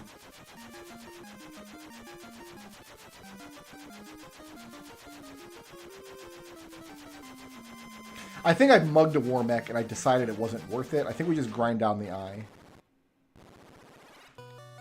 Leo's death was really really good scene. The character's dead.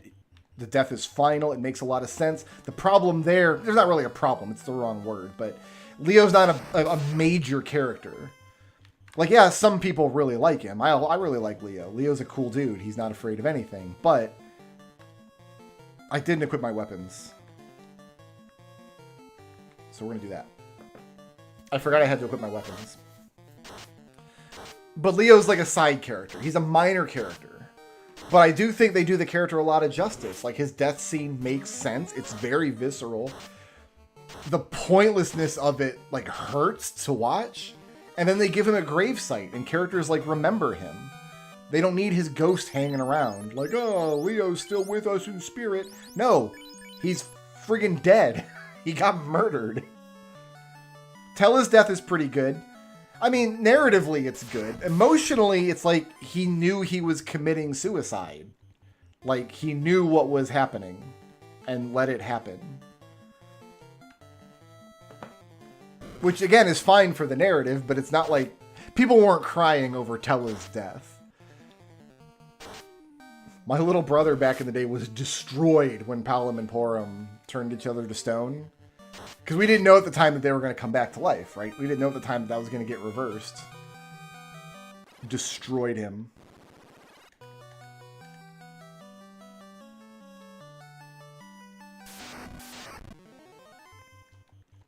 But like with Leo, there's not really a hole in the game where Leo was when he dies. The way that there is with Chrono and with Eris. Chrono especially, because he's your strongest character by like a lot. So when Chrono dies, if you don't see it coming, obviously on replays, you know to like plan for it and you're kind of expecting it, but yeah, that first... Sorry, not a girl face. Statute of limitations on Final Fantasy V are long gone. You're just gonna have to drink up the spoilers. Here's a list of every character that dies in every Final Fantasy game in order. But no, Gallus' death scene it's awesome. I love the way they present it. I love the way that it's presented with game mechanics and not just like Tella kind of was, but Tella just like his little guy falls over and then he blinks away, right? I guess since we haven't done, I won't spoil like how Gallus' death happens, except to say that it's absolutely awesome. But yeah, statute of limitations on FF5 is way, way over.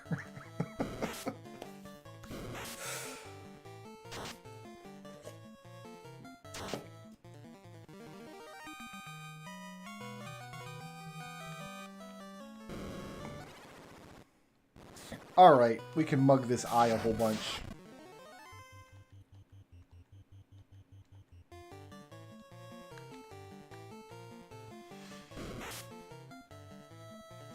This is going to take a long time.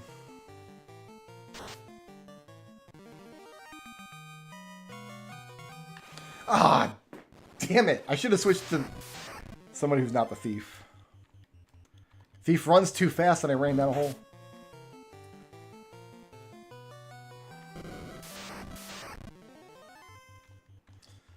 On the plus side, the story of Final Fantasy V isn't... You know what? This is probably why I have my weapons unequipped, isn't it? So I was punching these eyes and not doing damage to... That's why... Okay, I understand now why I didn't have weapons equipped. Okay. I'm there.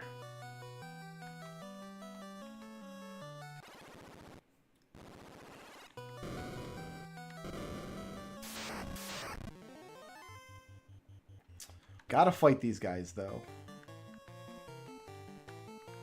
Can't run from Vizards. I guess statute of limitations is over on 15 too. That's fair. 15 was what? 2000? Yeah, it's like 2015 or 2016 or something.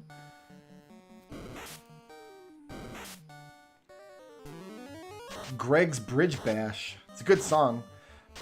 There's a little too much of it in Theatrhythm. I don't need... There's like 10 different versions of it in Theatrhythm.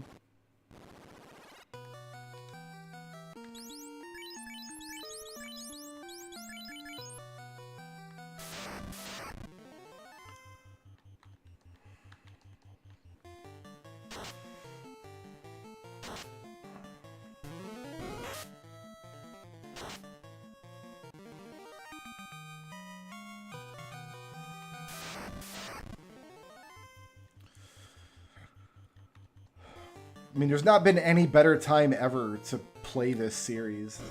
I love that so many people are getting into the Final Fantasy series. There's a lot of video game series that don't last, right? Like, even really popular ones.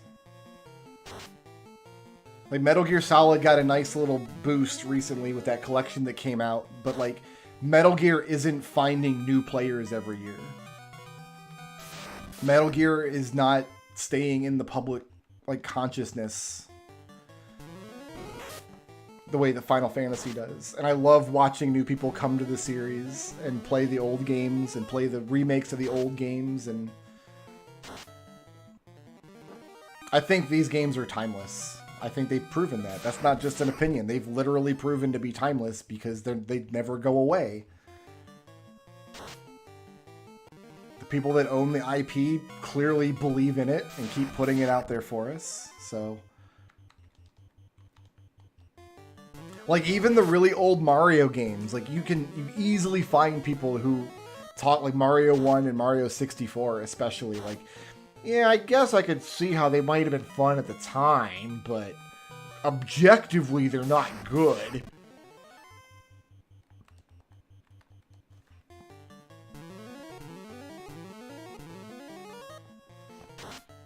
Tactics doesn't count because it's a spinoff. Nobody likes Tactics. I'm just kidding. I like Tactics. So we're getting, what, 6,000 gold per fight? If I'm getting 6,000 gold per fight, I need 1 million gold. How many fights, guys? Somebody math. Is there a math major in the house?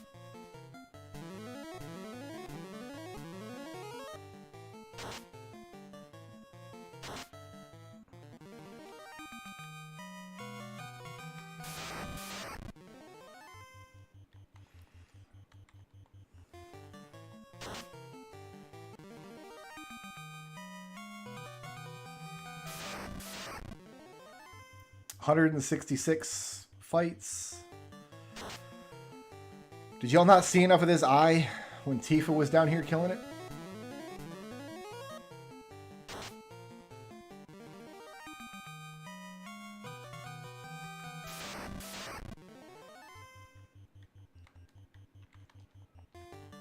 I probably don't need to use the heal staff at all.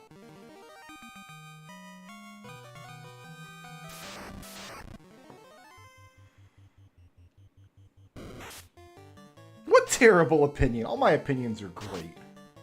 All my opinions are fantastic. Are you talking about Final Fantasy Tactics? No, I love Final Fantasy Tactics. I'm just joshing Trouble because I know that, like, he's sitting there, like, vibrating in anticipation for a remake that has not even been announced yet.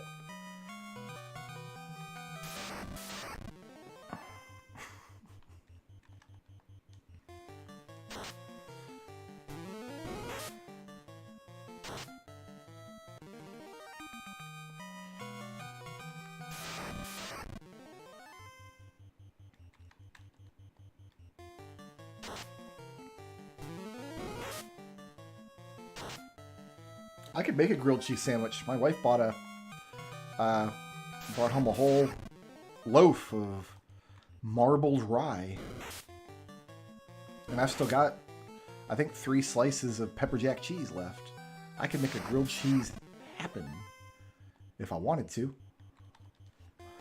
I don't want to because I've got fajitas out there to eat.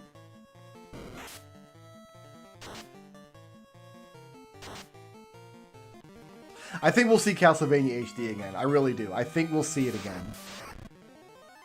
So much dumb stuff happens at Konami. Like, that place has been restructured and switched around and different people coming into different departments. Like, that company is in so much flux and turmoil that I really do think at some point someone is going to look at it and be like, we can squeeze a few $1,000 out of this. I will absolutely start that game over from scratch.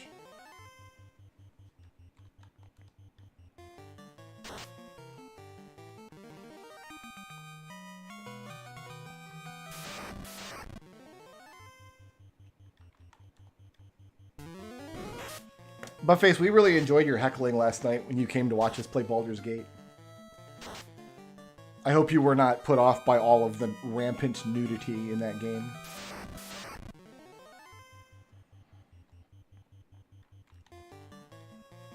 I also think fajitas are just a worse version of a quesadilla. I'm with you. I hear you. You're seen. But she made what she made for dinner tonight. She wanted fajitas.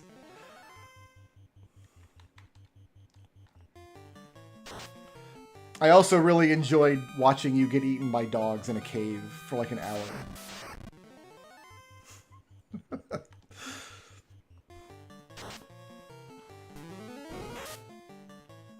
We are not enjoying our time with Baldur's Gate 3, but it's a fun game as long as you just don't take it seriously, and if you're playing multiplayer, you can have a lot of fun with it.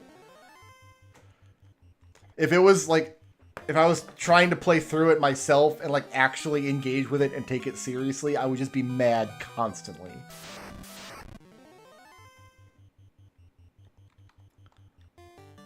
The number of dialogue you get into where your options are like, number 1, leave this conversation. Number 2, attack this person. Number 3, make a skill check, and if you fail, you have to fight the person.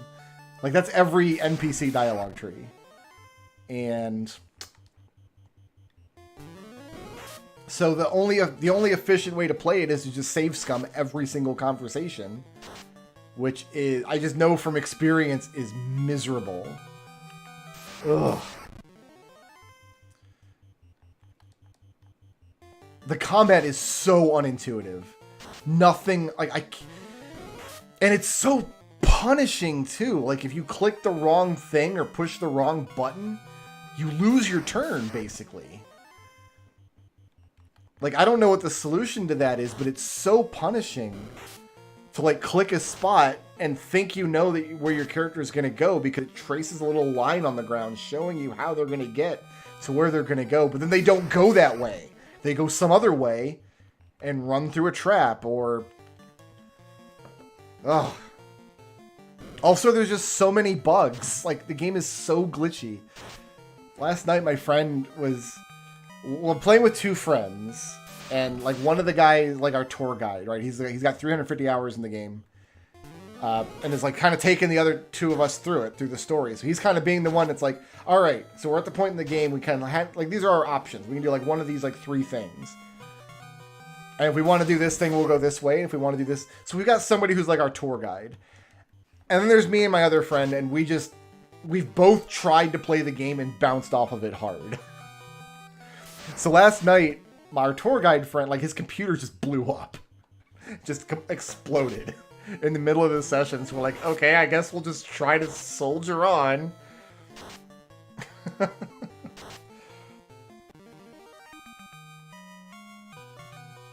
Yeah, see, no, I didn't have that experience with Baldur's Gate 3. And that's what everybody says, like, don't save scum, man, just live with your experiences. Yeah, I played the game, I didn't even feel like I made a choice, and I got locked into a combat that was way too hard for me, killed me, I woke up in jail, the game said try to escape from this jail, I took 2 steps, exploded, got a game over, and the game put me like 2 hours back. Like, I played Elder Scrolls. I played RPGs like that. I'm okay with living with my decisions and just like taking the game as it comes and seeing like what meandering path we go. That was fine in Disco Elysium. It's fine in Planescape Torment. In Baldur's Gate 3, I got locked into a combat that I didn't want and had no opportunity to avoid, and also couldn't win. That erased 2 hours of progress. That was my experience. And then that happened to us again last night. Same exact thing. At a little bit different spot in the plot. Like, we made the choices, and we ended up, like, talking to the NPCs, like, hey, we're going to come and hang out at your camp. And, like, kind of celebrate our victory. Cool, great. And then that character's like, hey, I want to bone you. Here is the longest, cringiest sex scene, full penetration on screen. So we enjoyed that. And then the character like, oh, by the way, I'm also your enemy and I'm going to kill you. And I brought ogres. And we fought that ogre and that was a harrowing fight. I want to say we were at that for 30, 40 minutes. And then we just got a game over out of nowhere. My character was still alive. I was the last one alive. Everybody else was dead. But like I was alive and my turn was coming up. And I'm like, okay, I'm going to have some luck here, but like if I hit and nail my sneak attack, I could win this fight. Like it's that close. And then the game just said, nope, game over. Erase 2 hours of progress.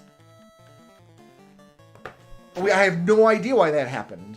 My character wasn't dead and she had her turn coming up. Like I knew the path to victory was slim, but let me at least fail, right? Let me at least lose the fight. Don't just say game over when... I don't even have a guess why it said game over. I have to assume it was a bug. And we're still really early in the game. Like, we're still in the Druid's Grove, in the very beginning of the game. We're less than 10 hours in, and, like, it's a super long game. Like, we've got a lot to go still.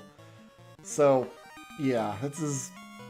Every single magazine and website and game reviewer gave this game a perfect 10 out of 10. Flawless. Best RPG ever made.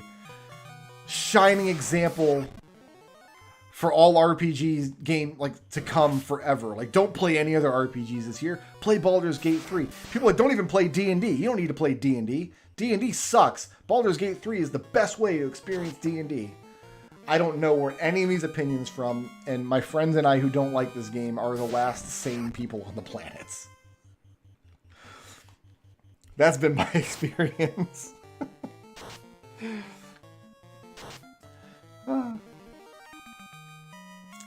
I was not expecting full penetration. I'm going to be honest.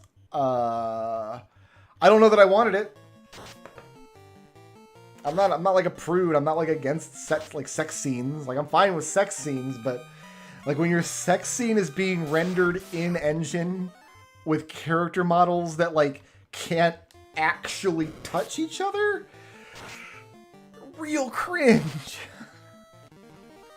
It was real bad. It's like Mass Effect. My friend was like, I blame Mass Effect for this. If Mass Effect hadn't pioneered this, we wouldn't be here, right? But like Mass Effect was like a little classy about it.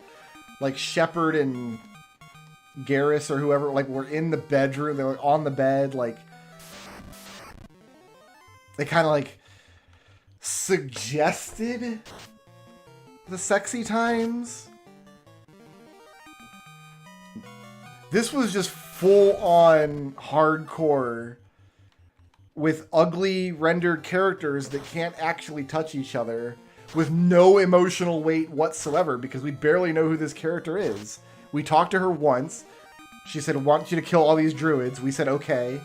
She didn't help us kill the druids. We figured out a way. We like got that quest wrong, did that quest backwards. So we killed all the druids without her. Then she says, great. I'm going to have sex with you, but only one of you. There's 3 of us, but only want sex with one of us. Okay. And then said, by the way, I'm going to betray you. And like, I don't see where the storyline like connected all those dots. I don't know.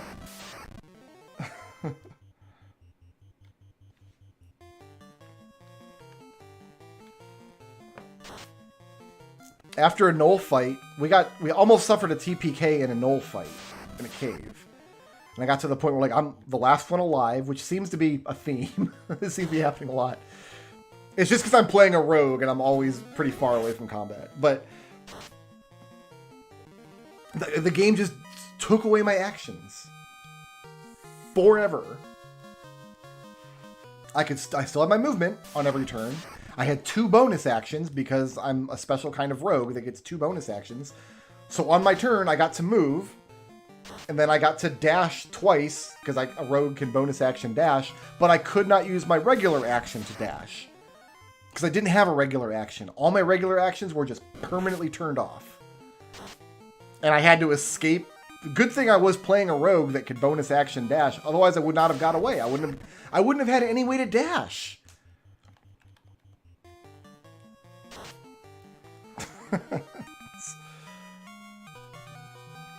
So yeah, I'm not impressed with Baldur's Gate 3.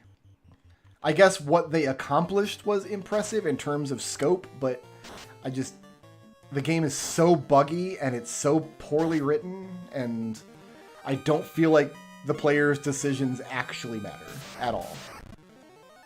You play through it, you just kind of enjoy some random sequence of events that happens, and you end up having to replay hours of progress constantly. That's my experience with it.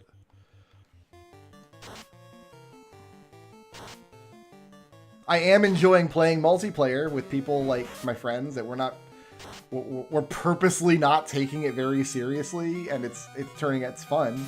But that's not an endorsement of the game, though.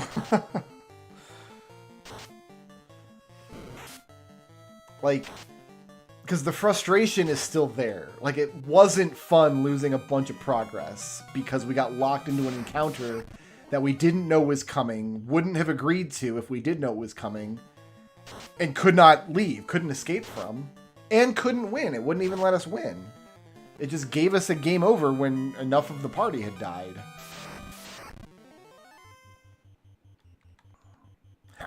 He uploaded the video to his YouTube channel. Maybe I'll go back and watch. Maybe there's something in that video that I missed. I don't know. Maybe he clicked a button that said reload the fight or something, which caused my screen to prompt a game over. I don't know. It could be any number of things.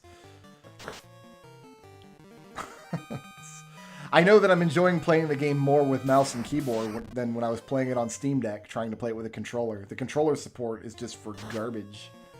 No good. I got a heal staff a couple times. Everybody's taking a bite of damage.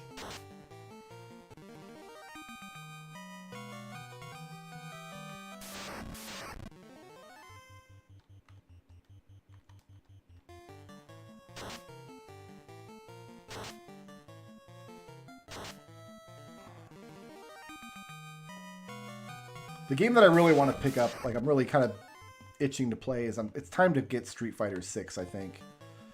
That game got such rave reviews for its one-player modes. It's just been a long time since I picked up a good old Street Fighter game.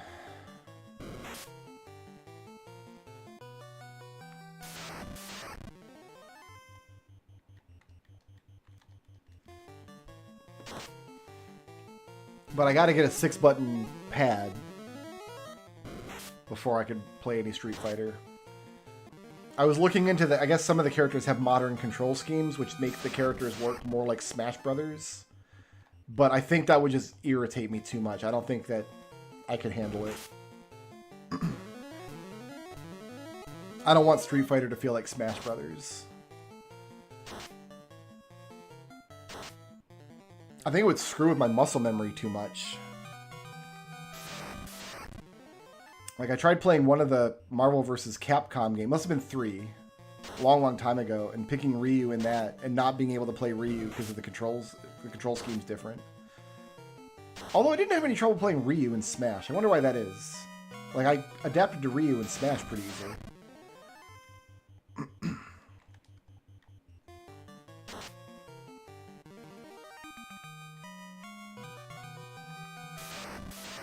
I don't know if there's a faster way to get money in this game, dudes. I do not know.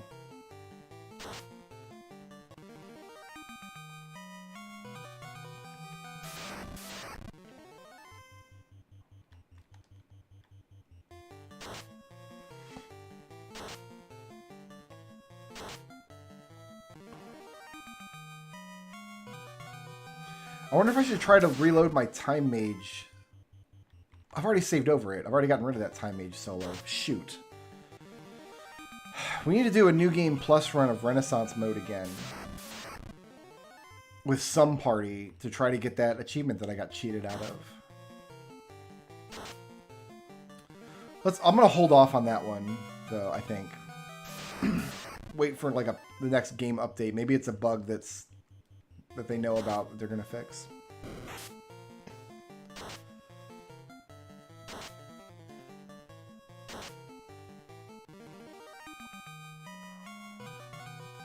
We're at 95.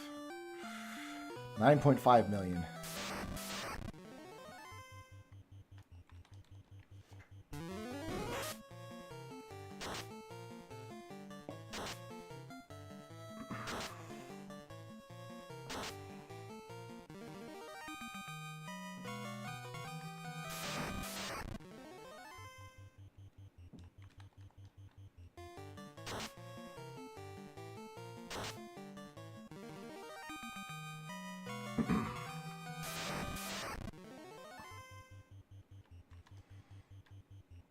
I don't think there's anything else this party needs to do, though. I think once we have the money, I think we can... I mean, I'll go through the list to make sure.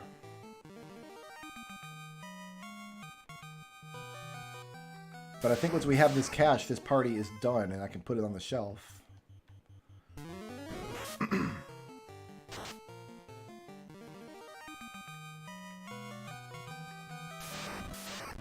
The other thing that's in development right now that I saw the other day is apparently somebody out there is combining the Super Metroid Zelda 3 combo randomizer with the Zelda 1 Metroid 1 randomizer into a single quad randomizer.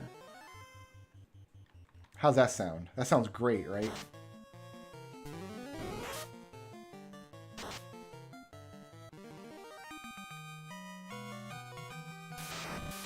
I would enjoy that. Not available yet. I was just watching some streamers kind of beta test it. How is his eye still alive? Oh, it's not.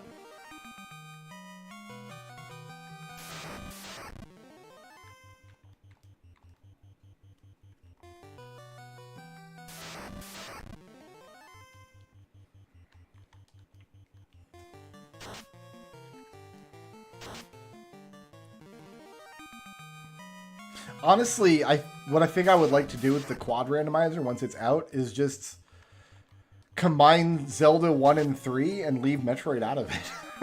Just do the two Zelda games together. Sounds like a good time. Because it would basically be a standard Zelda 3 randomizer. And like, maybe halfway through you take a break to go play Zelda 1 for a while. That's what it sounds like.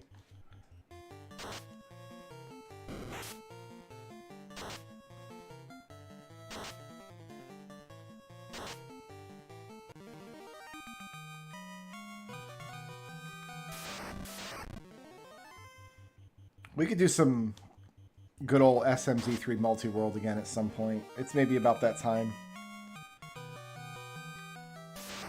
We got some really good multi-world runs in.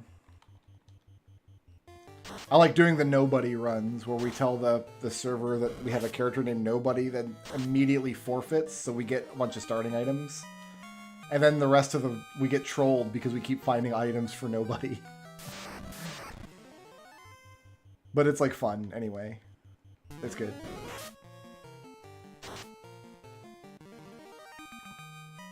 And then one of your players refuses to check the most obvious place in the game and everybody gets locked. Not that that would ever happen, but it's a possibility.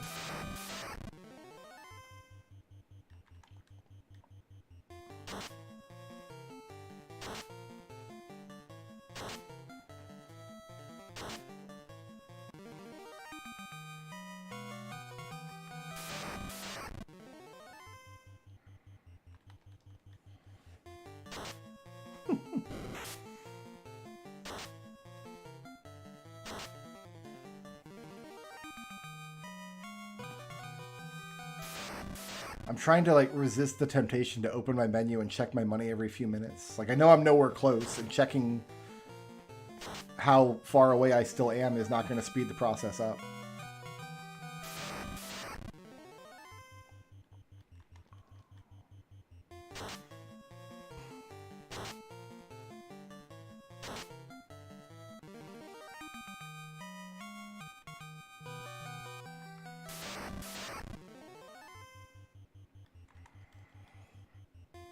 I should look up that Crystallis randomizer and see if that's advanced any. I had a couple of good runs with that a while back, but I thought it was still in kind of a jank state.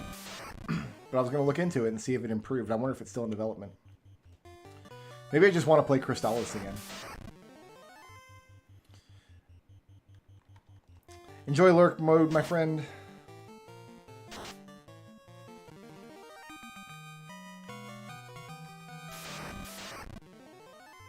Nobody's made a Metal Gear Solid randomizer yet. That needs to be a thing. Dude, imagine Sniper Wolf shoots Meryl and you gotta go get the sniper rifle from somewhere. Just some random spot.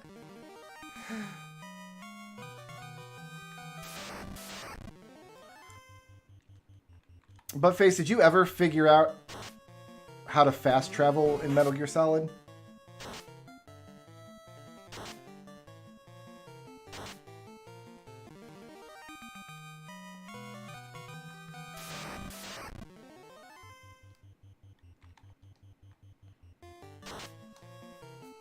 I'm already in jail. I'm in eyeball jail in the ice cave. I'm trying to keep my mind alive by talking about Metal Gear.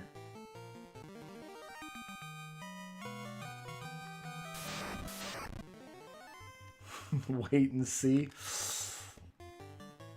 Can't just tell me, huh?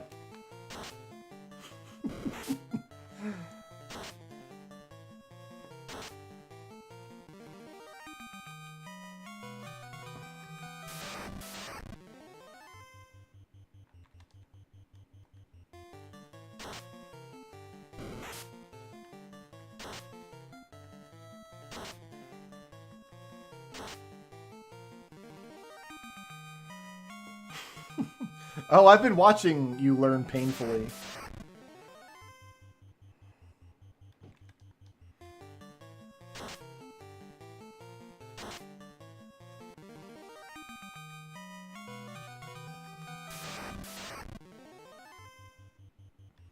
There's no consistent way to fight gas dragons. And also we would have to exit the dungeon constantly to heal ourselves.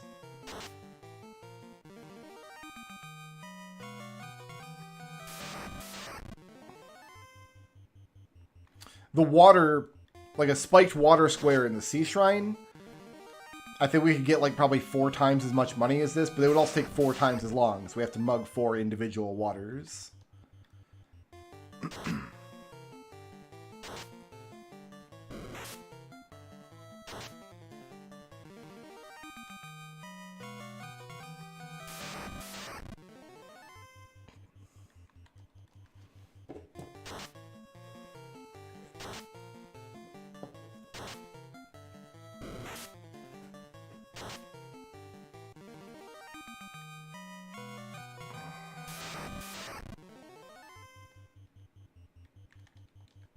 Maybe we can take a look at the bestiary.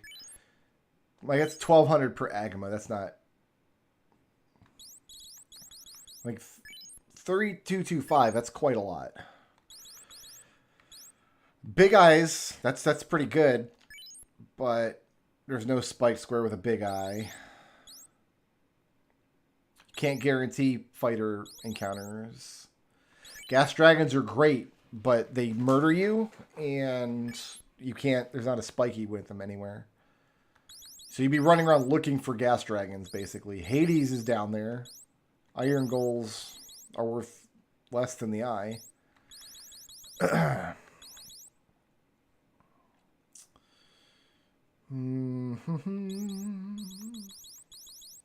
thought sandworms were worth a lot, but they're not. Vampires aren't bad. And you can get big packs of them, but you have to mug each one individually. Warmech, you only have to mug once to get that, but it's such a rare encounter. Even zombies aren't great. I really thought wizard vampires were a more common encounter on where you find them, but they're not. So yeah, I think we're in the right spot.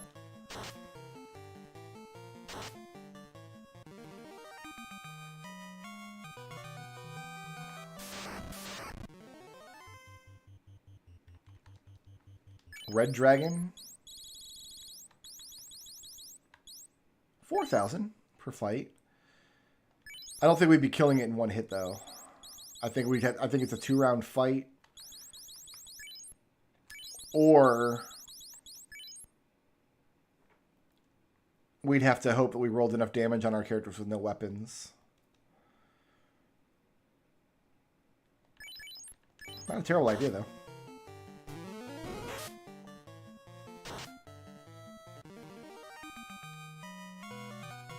I'm willing to go there and kind of hang out, just kind of for a change of scenery.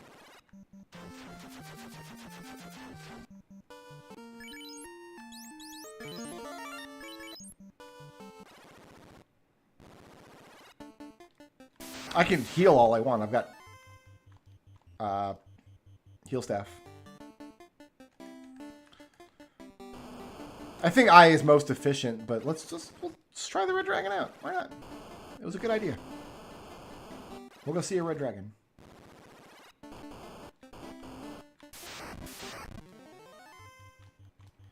Cerberus. See, after I think I've had my fill of Renaissance, I think I'm going to play Final Fantasy VII. Rebirth did get me a little jonesing for it. I adore Cait Sith in Final Fantasy VII Rebirth. Cait Sith is awesome. He's fun to play. He's a great character. They didn't make him super annoying. They could have made that character super annoying, and they didn't.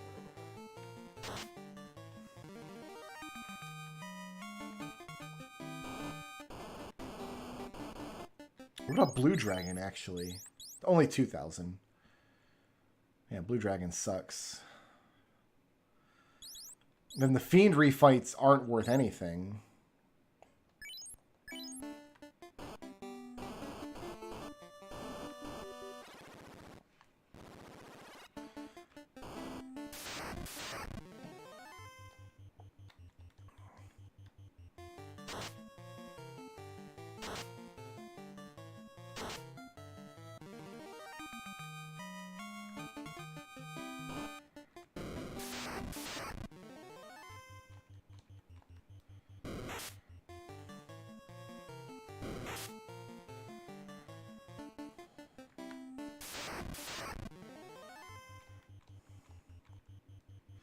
Yeah, let's try out this red dragon.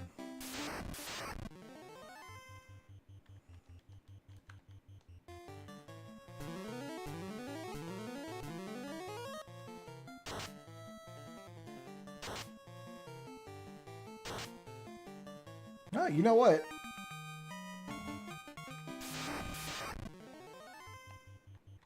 If we can clear it in a single turn like that every single time.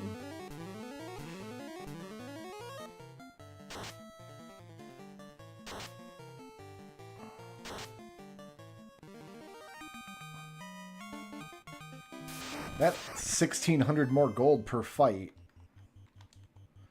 So even if we have the odd turn, we have to sit through like his attack animation or something. It might be worth it.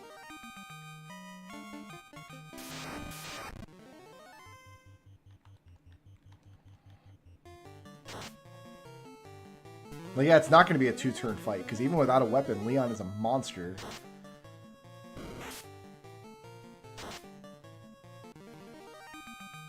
What the hell is that boy's strength? He ate all those bats.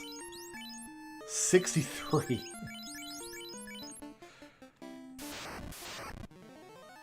I don't have the thief glove? What? Yeah, I do. Yeah, I do.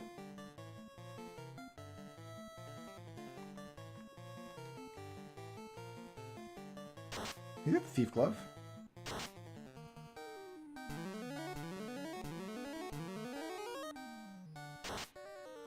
I'm getting 4,000 from him. Don't scare me like that. Don't scare me like that. It's right there. We're fine. We're fine. It's all good.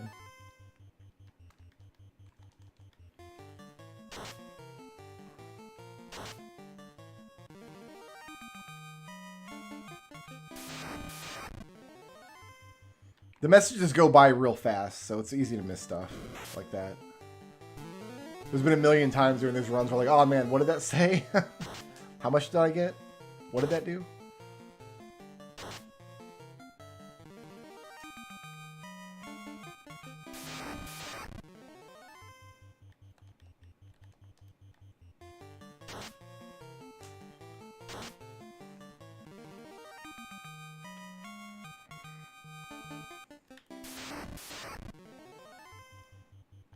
Also, we're getting chance to strike first a lot against this dragon. So it's like ambush quotient or whatever it's called must be lower than the eye.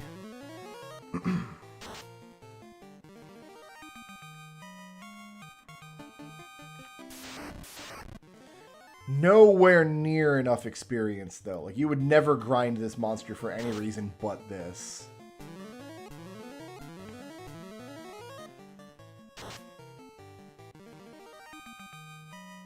It's actually not that much lower.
This is the first time we've seen Blaze. Must not do it that often. And yeah, sitting through that animation, not really an animation, but sitting through that spell wastes some time, but considering we're getting 1,600 more gold per encounter, I think it's worth it.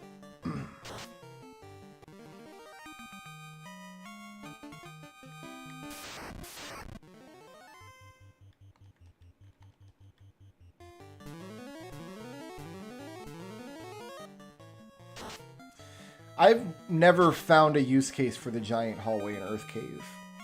It's just I don't know of any reason to use it. If you're at that point in the game and you really, really need the experience levels, you're almost certainly better off fighting the spike squares in Astus's castle, which are like mummies and stuff. Any spellcaster can destroy those fights because you have access to either Fire 2 with black mages or Harm 2 with white mages. And the martial characters aren't fighting the giants well enough. You can get encounters there with multiple giants, which is too much for low-level martial characters. And magic characters really can't do anything to them.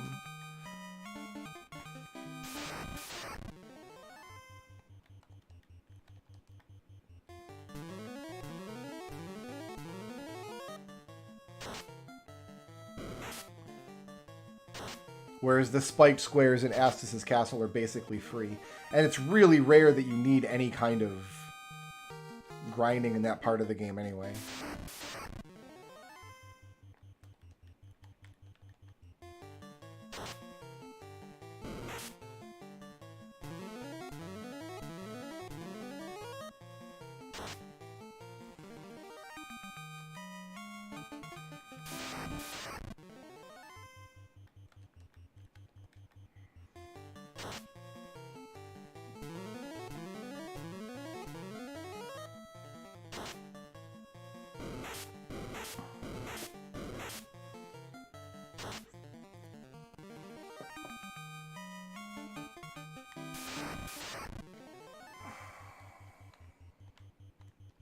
Ooh, got lost in the interface for a second there.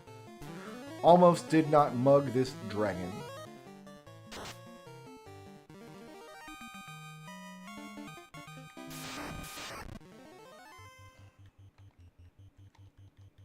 I wonder why this dragon's worth so much and the blue dragon is worth so little. The blue dragon's tougher. Its spell hurts more.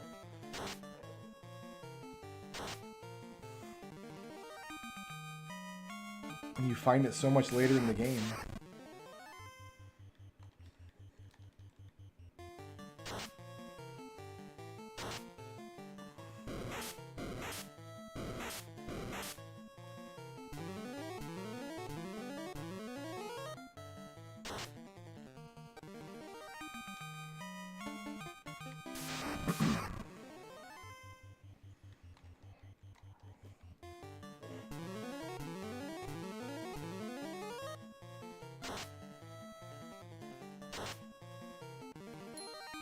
Ah.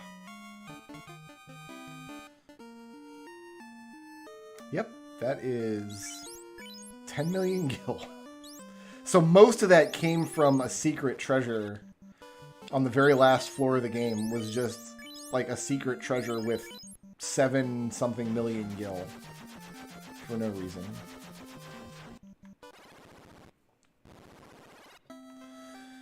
All right, I'm going to do a quick run through of the Chivos we still have left to get.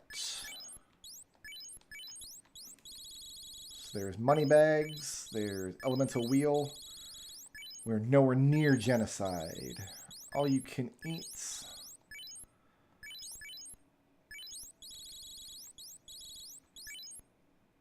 No potions, no enchanted items, no inns. Don't buy weapons and armor. I think we're going to try to get 4 of these with the next run. We're going to do 2 runs to get some of these.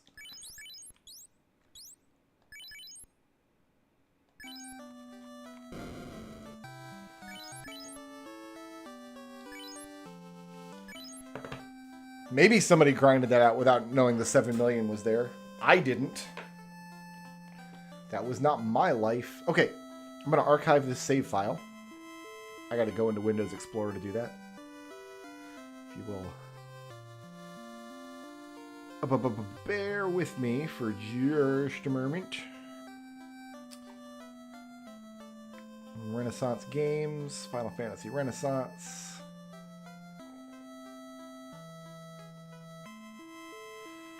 Which save slot are we in?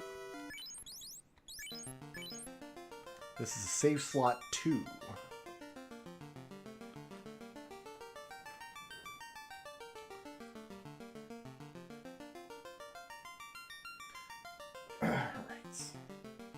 type, so my keyboard's got to come up on the desk.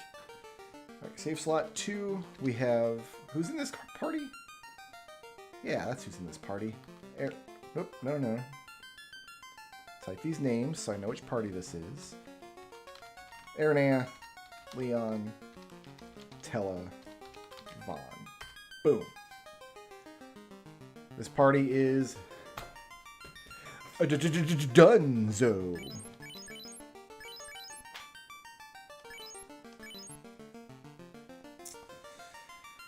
Alright, so we're going to do a 4-mage party.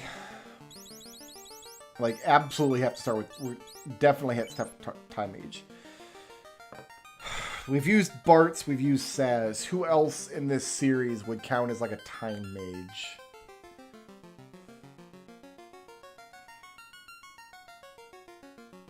Maybe Minwoo? Hubert's a Black Mage.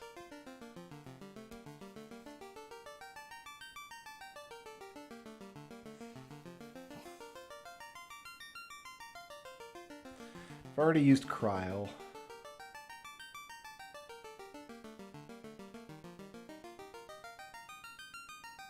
Ah, no, I know who we use as a Time Mage. This makes sense to me.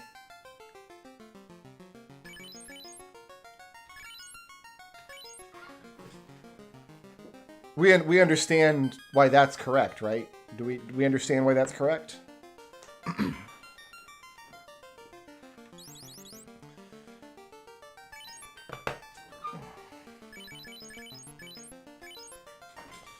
Let's do... I've got to do the green one eventually.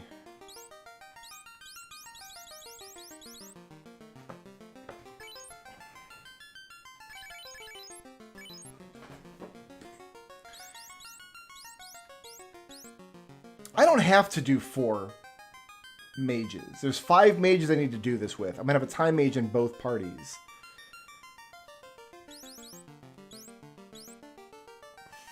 So we get 3 of the achievements this time and then 2 next time. Because we've got Time, White, and Black. We also need Green. And Red? What's the 5th mage?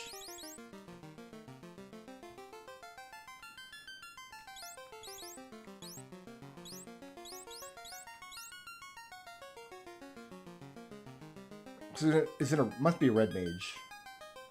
Must be a red mage. So there's an achievement for only buying 1 spell per level for each mage type. So it must be red, white, black, green, time.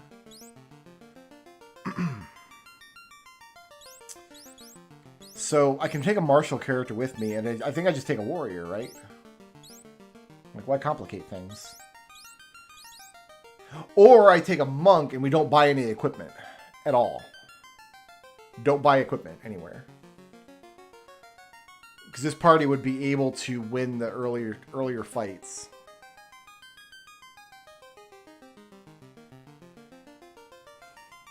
Do I like that idea? I think I like that idea.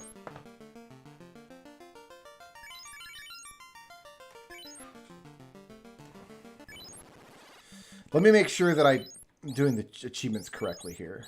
Yeah, here we go. Arcanus Minimus, Black Mage with 1 spell per level, White Mage with 1 spell per level, Red Mage with 1 spell per level, Green Mage with 1 spell per level.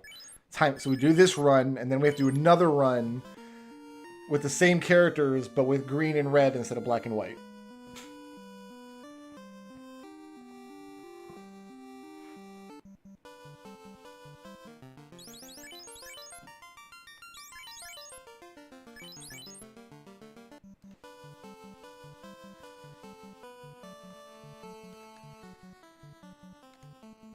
Yeah. Okay. So we want to try to not buy any equipment, weapons, or items. And maybe we want to not try to use any spellcasting items either.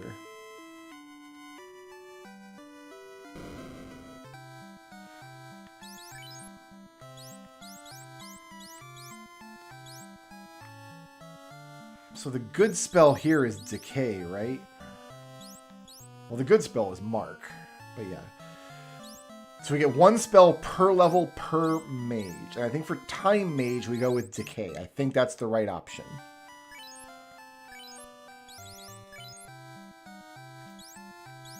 And I think for Hubert, we go with Lit.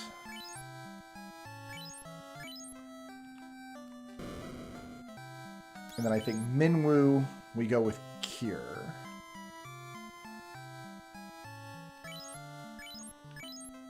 And then we buy one heal potion, and then we save this, and then we go to Garland.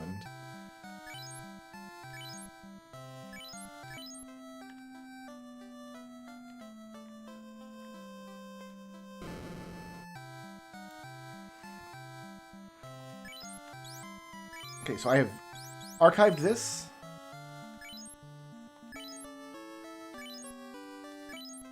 Good. Yeah, we could do without spellcasting items. It'd be fine.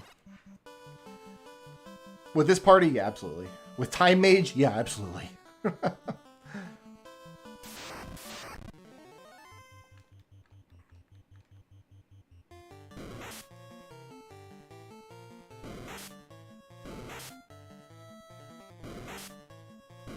Time Mage is so stupidly broken.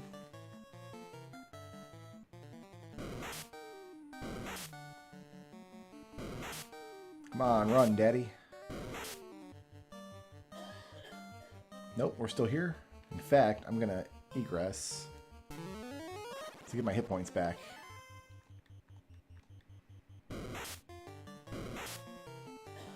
Great.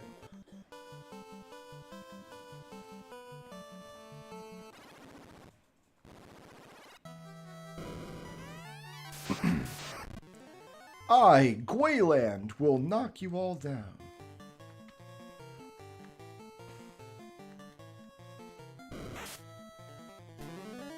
Gross.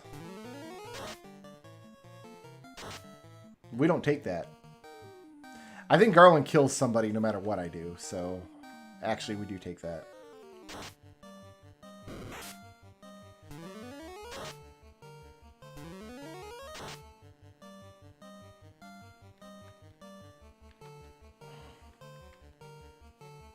Oh, I forgot I had bluff. Oh well. Well, too late now. Now he's got to let Decay do its work.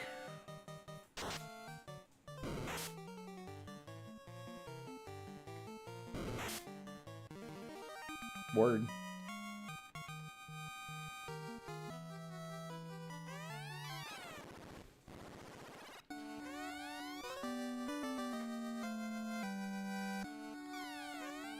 So we have to do a party with Green Mage with only one spell. Then we got another party with Green Mages to get that Exuviate stack going. I don't even know what the cap on that is, but we need to do it.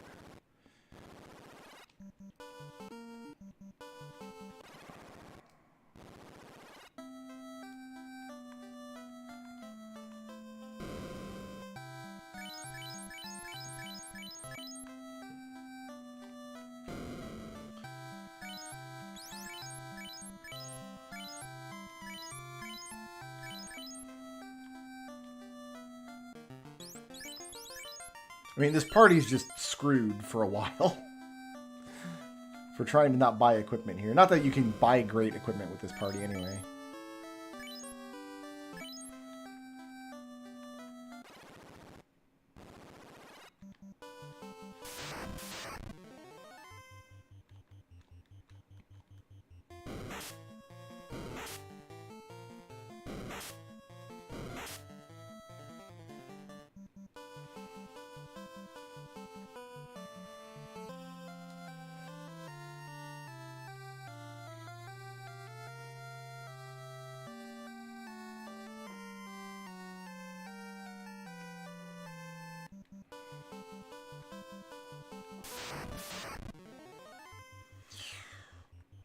Can't take this fight.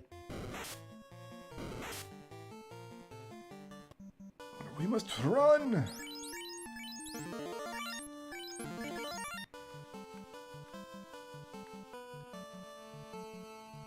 We're gonna have enough for Mark, are we?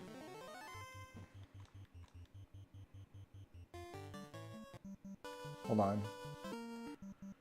We have to take one fight to stay at the inn, and then we have to earn enough gold to buy Mark, I think, for pirates. Like, this fight's not going to happen.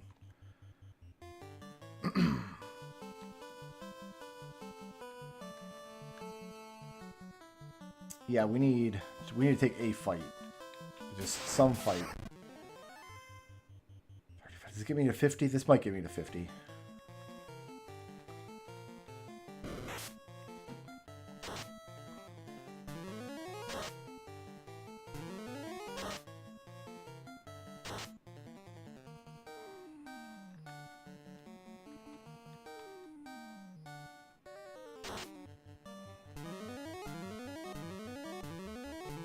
Less. Okay. Attack somebody else. Good, good, good. That didn't get me anywhere near 50. Alright, we gotta take him. Creeps are so terrible. What an awful monster.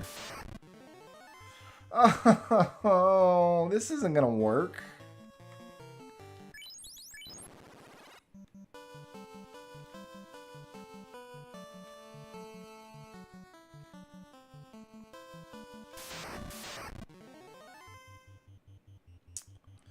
No. Shoot, I should have got my 50 gold while I was in Canaria. On, like, imps.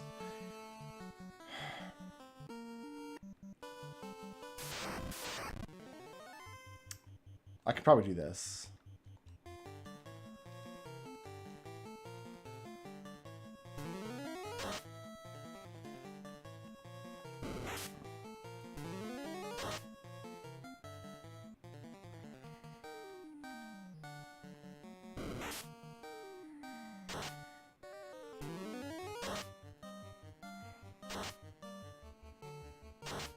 I kind of already wish I had taken Burst.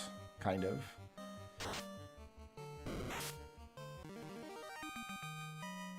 Alright, that's my in stay. Good.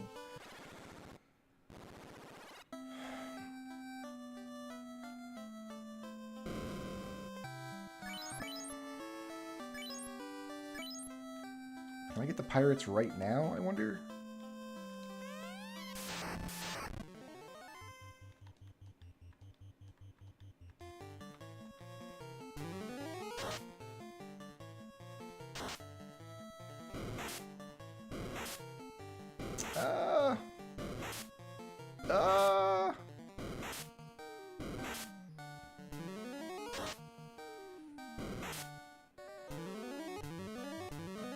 One hit point back.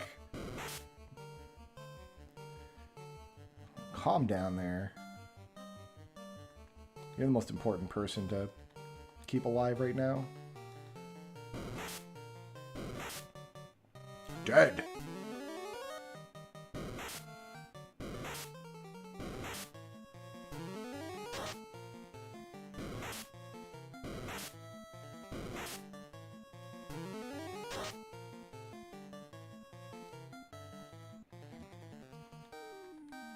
Oh, we're not going to win this, by the way. We're going to lose to the pirates. It's not what I wanted out of life, but it's what I got.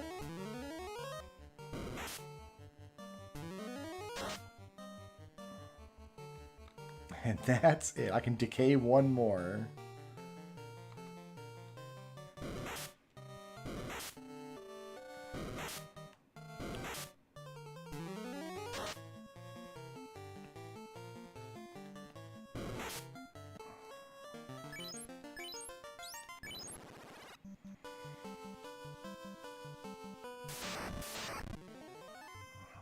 Can I take this? No, I'm not going to take this.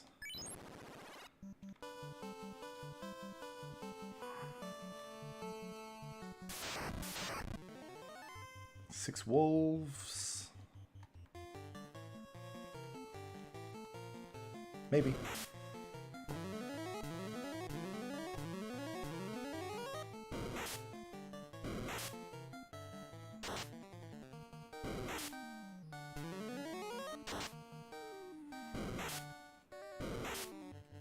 No, not if somebody dies. I need like an iguana.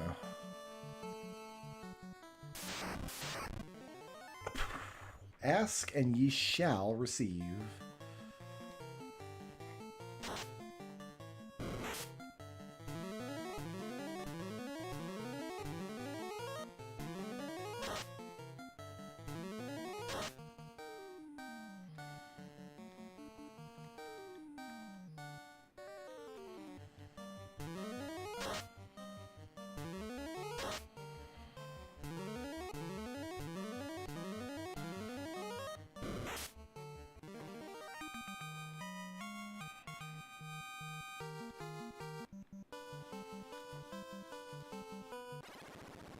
Iguana is good for exactly 50 bucks.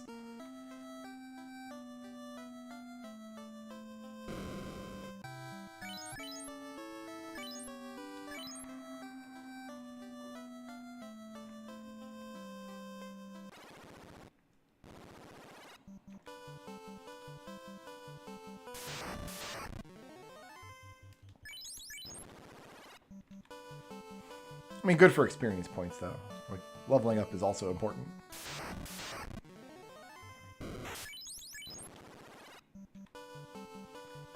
But yeah, I feel like I should have bought Burst instead of Decay. But I already didn't do that.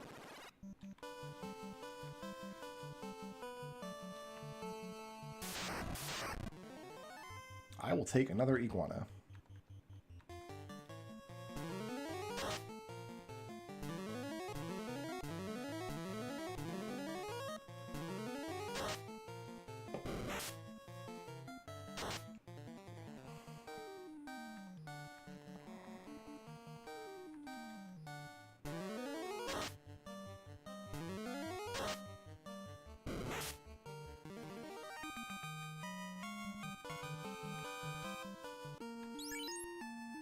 I gotta take more than an Iguana, though, to make it worthwhile.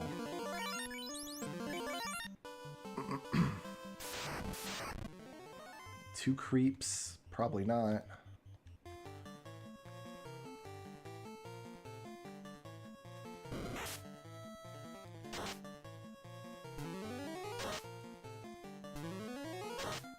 Nah, this ain't gonna work.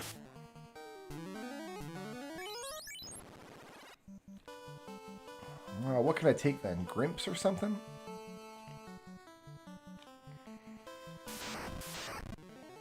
Three Mad Ponies? Nope.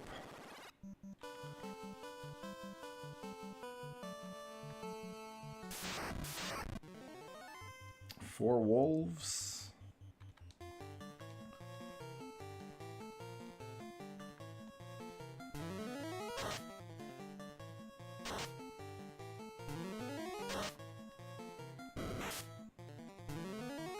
If we just bought weapons, this would be trivial.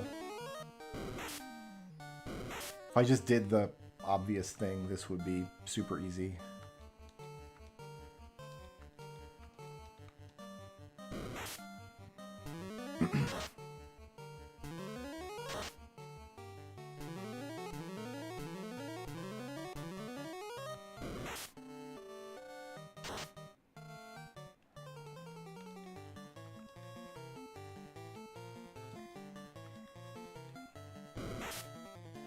Is this fight worth at least 50 bucks? Nope. Oh, are we doing the shame walk back to Corneria then?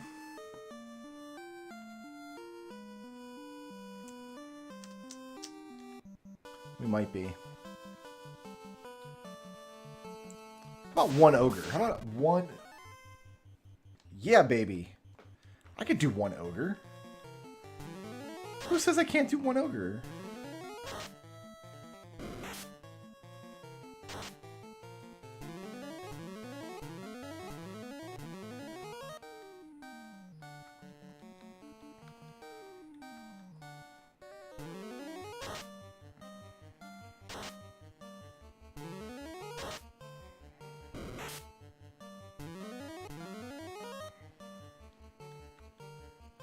I think this will even pay for the clinic if somebody gets killed here, actually.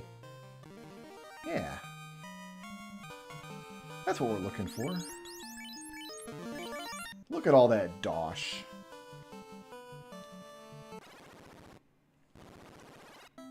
I just need to find 3 more of those bad boys, and we can afford our spell.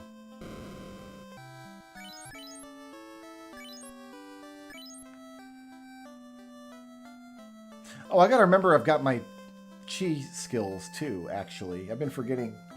We did that whole black belt solo. I forgot how to play black belt.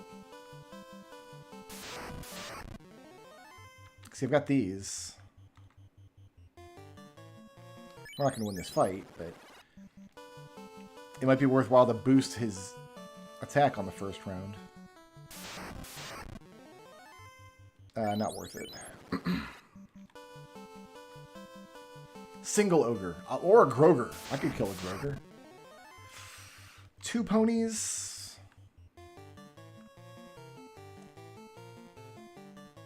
Maybe.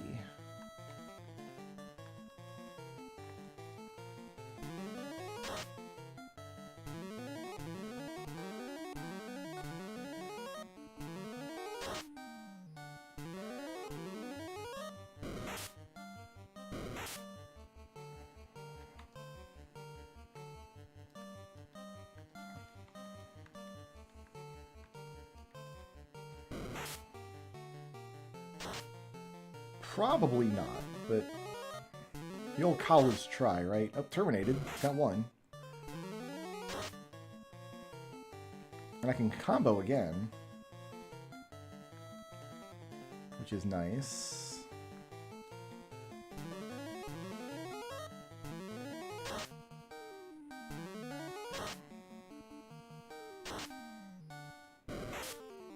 I don't actually increase my damage with combo, though, unfortunately, I don't think. Out of decay, out of lit. It's come to this. 1 damage terminated. 30 gold, really? That's all? Well, I'll save the levels, I suppose.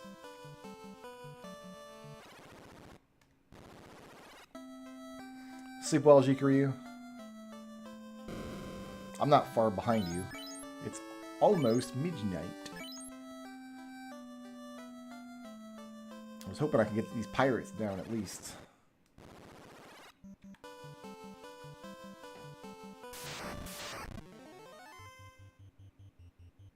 It's a dream. Nice to dream.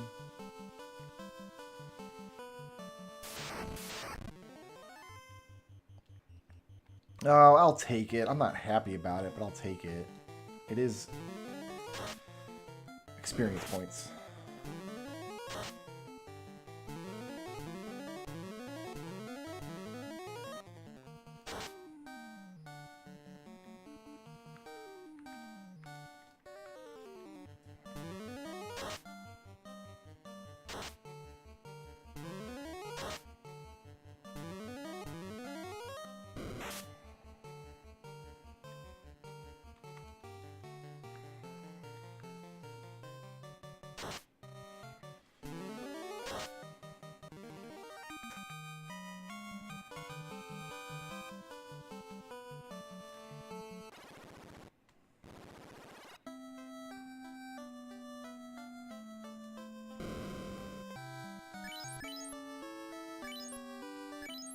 Can I see 1 more ogre?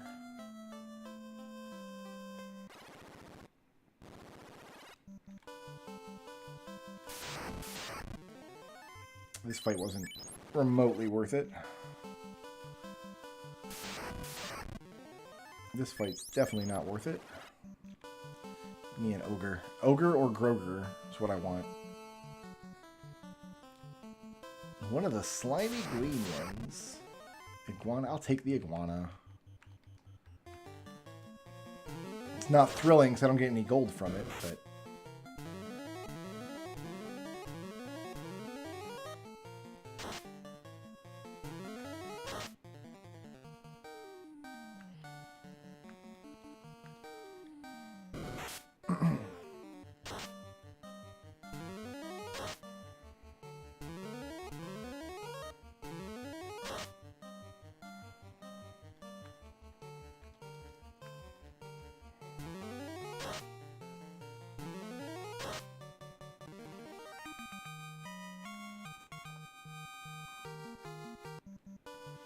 Level up, level up.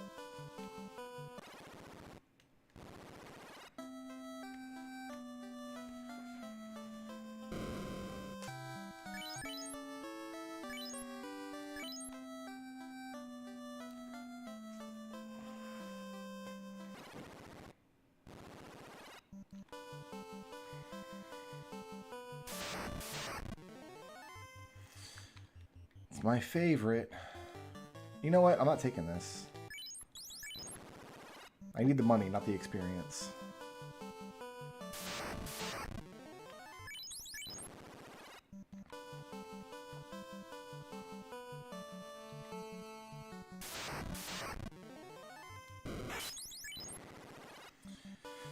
Mark or Muddle? So Mark is 15 damage to all targets, and then any attacks I do against targets also deal damage. I don't think putting out damage is going to be a problem for this party, because I've got a Black Mage, I've got a Monk. Muddle confuses all targets, and that should work on Pirates. I think Muddle is the way to go.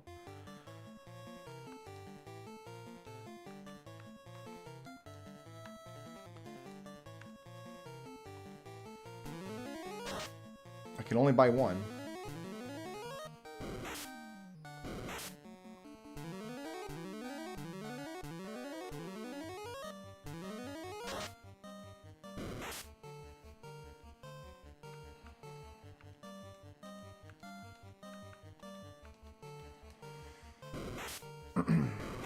So I muddle all the pirates, look like kind of kill each other, which is great.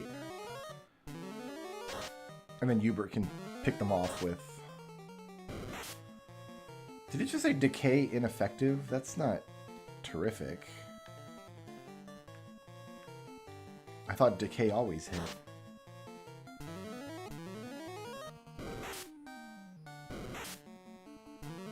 I mean, we got him at least.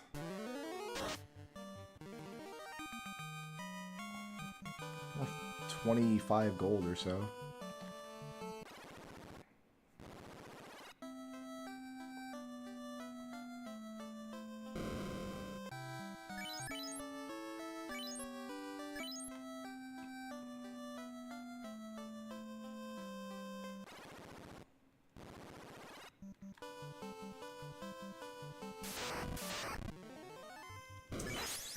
Just one, please.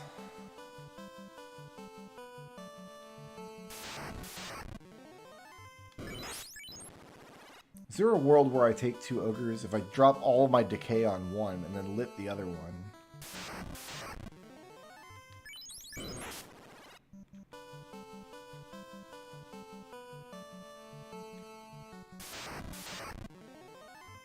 Beautiful. Yes, please.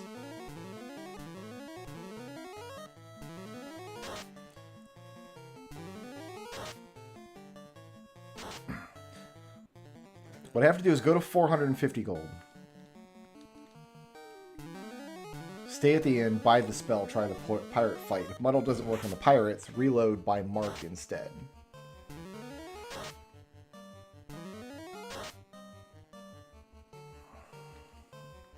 Or do I just want Muddle? Do I want to commit to Muddle? I think maybe I do. It's such a good spell.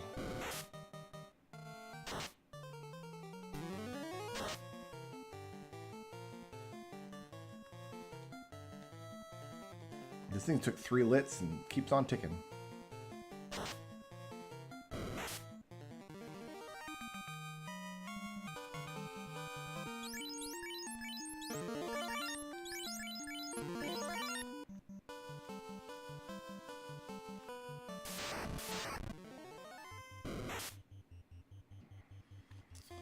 I'm going to egress, because I might have to reload that damage. Chance strike first. Love it. Get me out of here.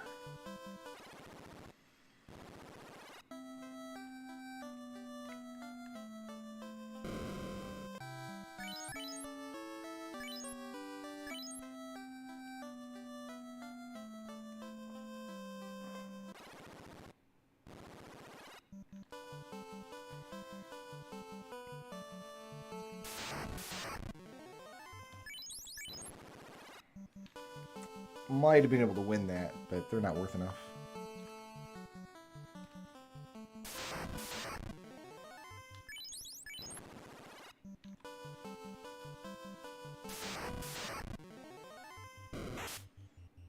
There's no way this is worth 50 gold, right?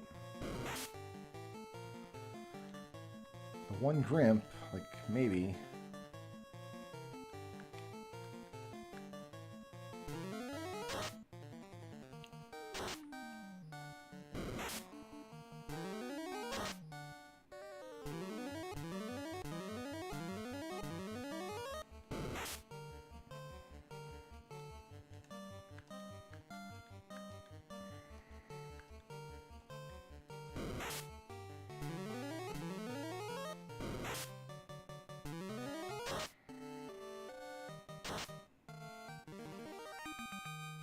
Nope.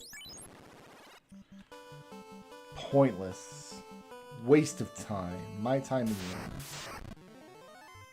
Probably not a waste of time, but can't win that. This is the same fight, basically. A lot more wolves. Should I try? I'm gonna try taking this.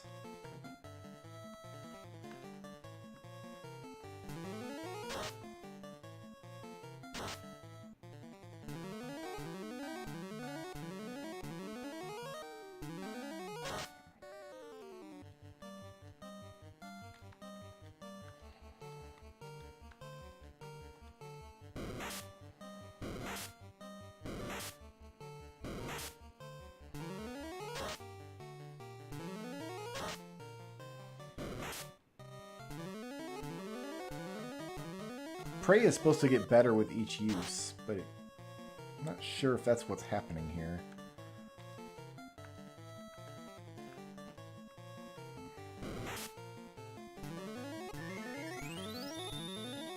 Who did it? Trouble, I do love the fancy cat food. Thank you very much for the tip. I will make sure to eat the most nutritious cat food on the market. I'm gonna make you proud. Yeah, we're out of magic, so we're just punching dogs now.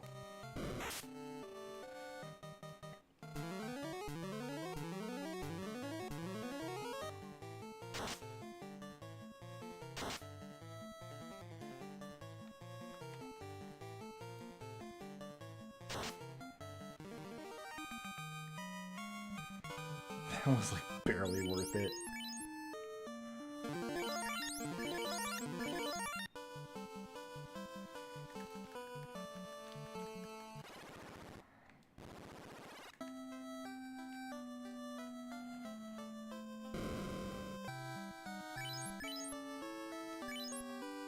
We got 2 gold from that fight. We got experience, too. And we made friends along the way.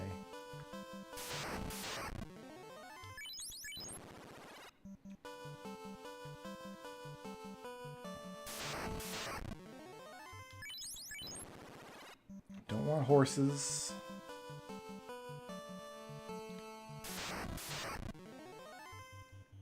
This fight was only worth 2 gold. I need ogres. Ogres is the job.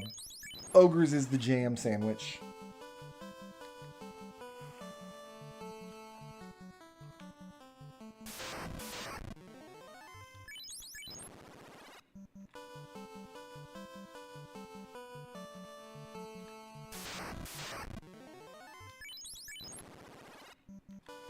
Where my ogre be at?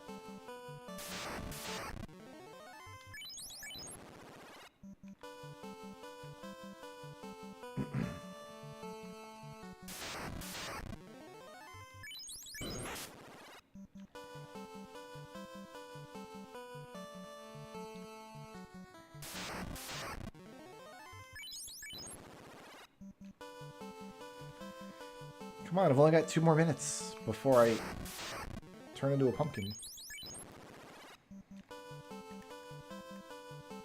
I wish it would remember which point man I had so I could stop pushing the button 3 times. I want to be a black mage on the map.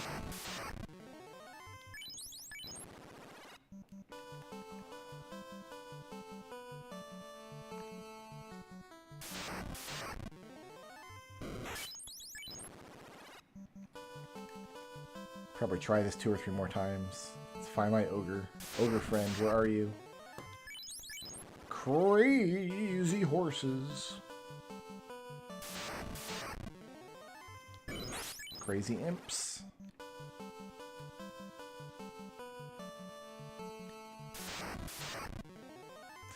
There's my boy. Yeah, baby. Ineffective. So yeah, decages can miss sometimes. Was unaware.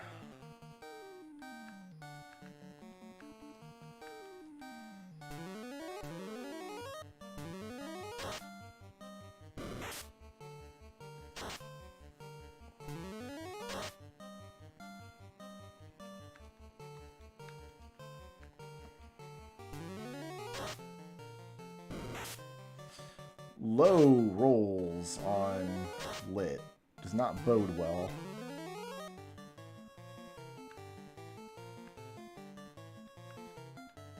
I've got egress if I've got to retry the fight. Getting sapped for 15 around though. I might be able to tread water here. 1 damage terminated. Love it.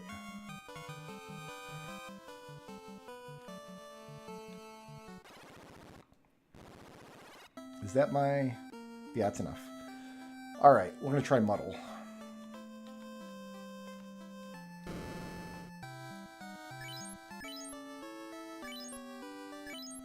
Mark is good, but I don't think we're going to have trouble dealing damage with this party. I think the trouble is just going to be getting off the ground. Once we're off the ground, we'll be in great shape.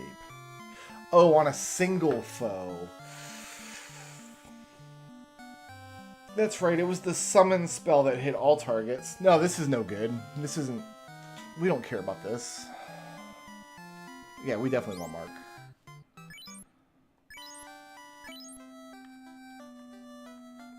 Yeah, it was the summon spell. Kate Sith did it.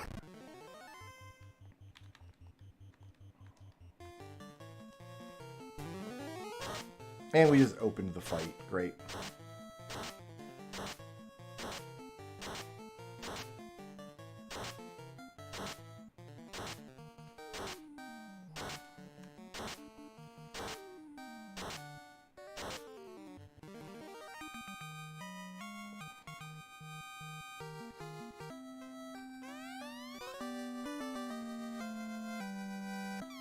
And we've got enough for... No, we've got enough for anything. We have enough to stay at the inn.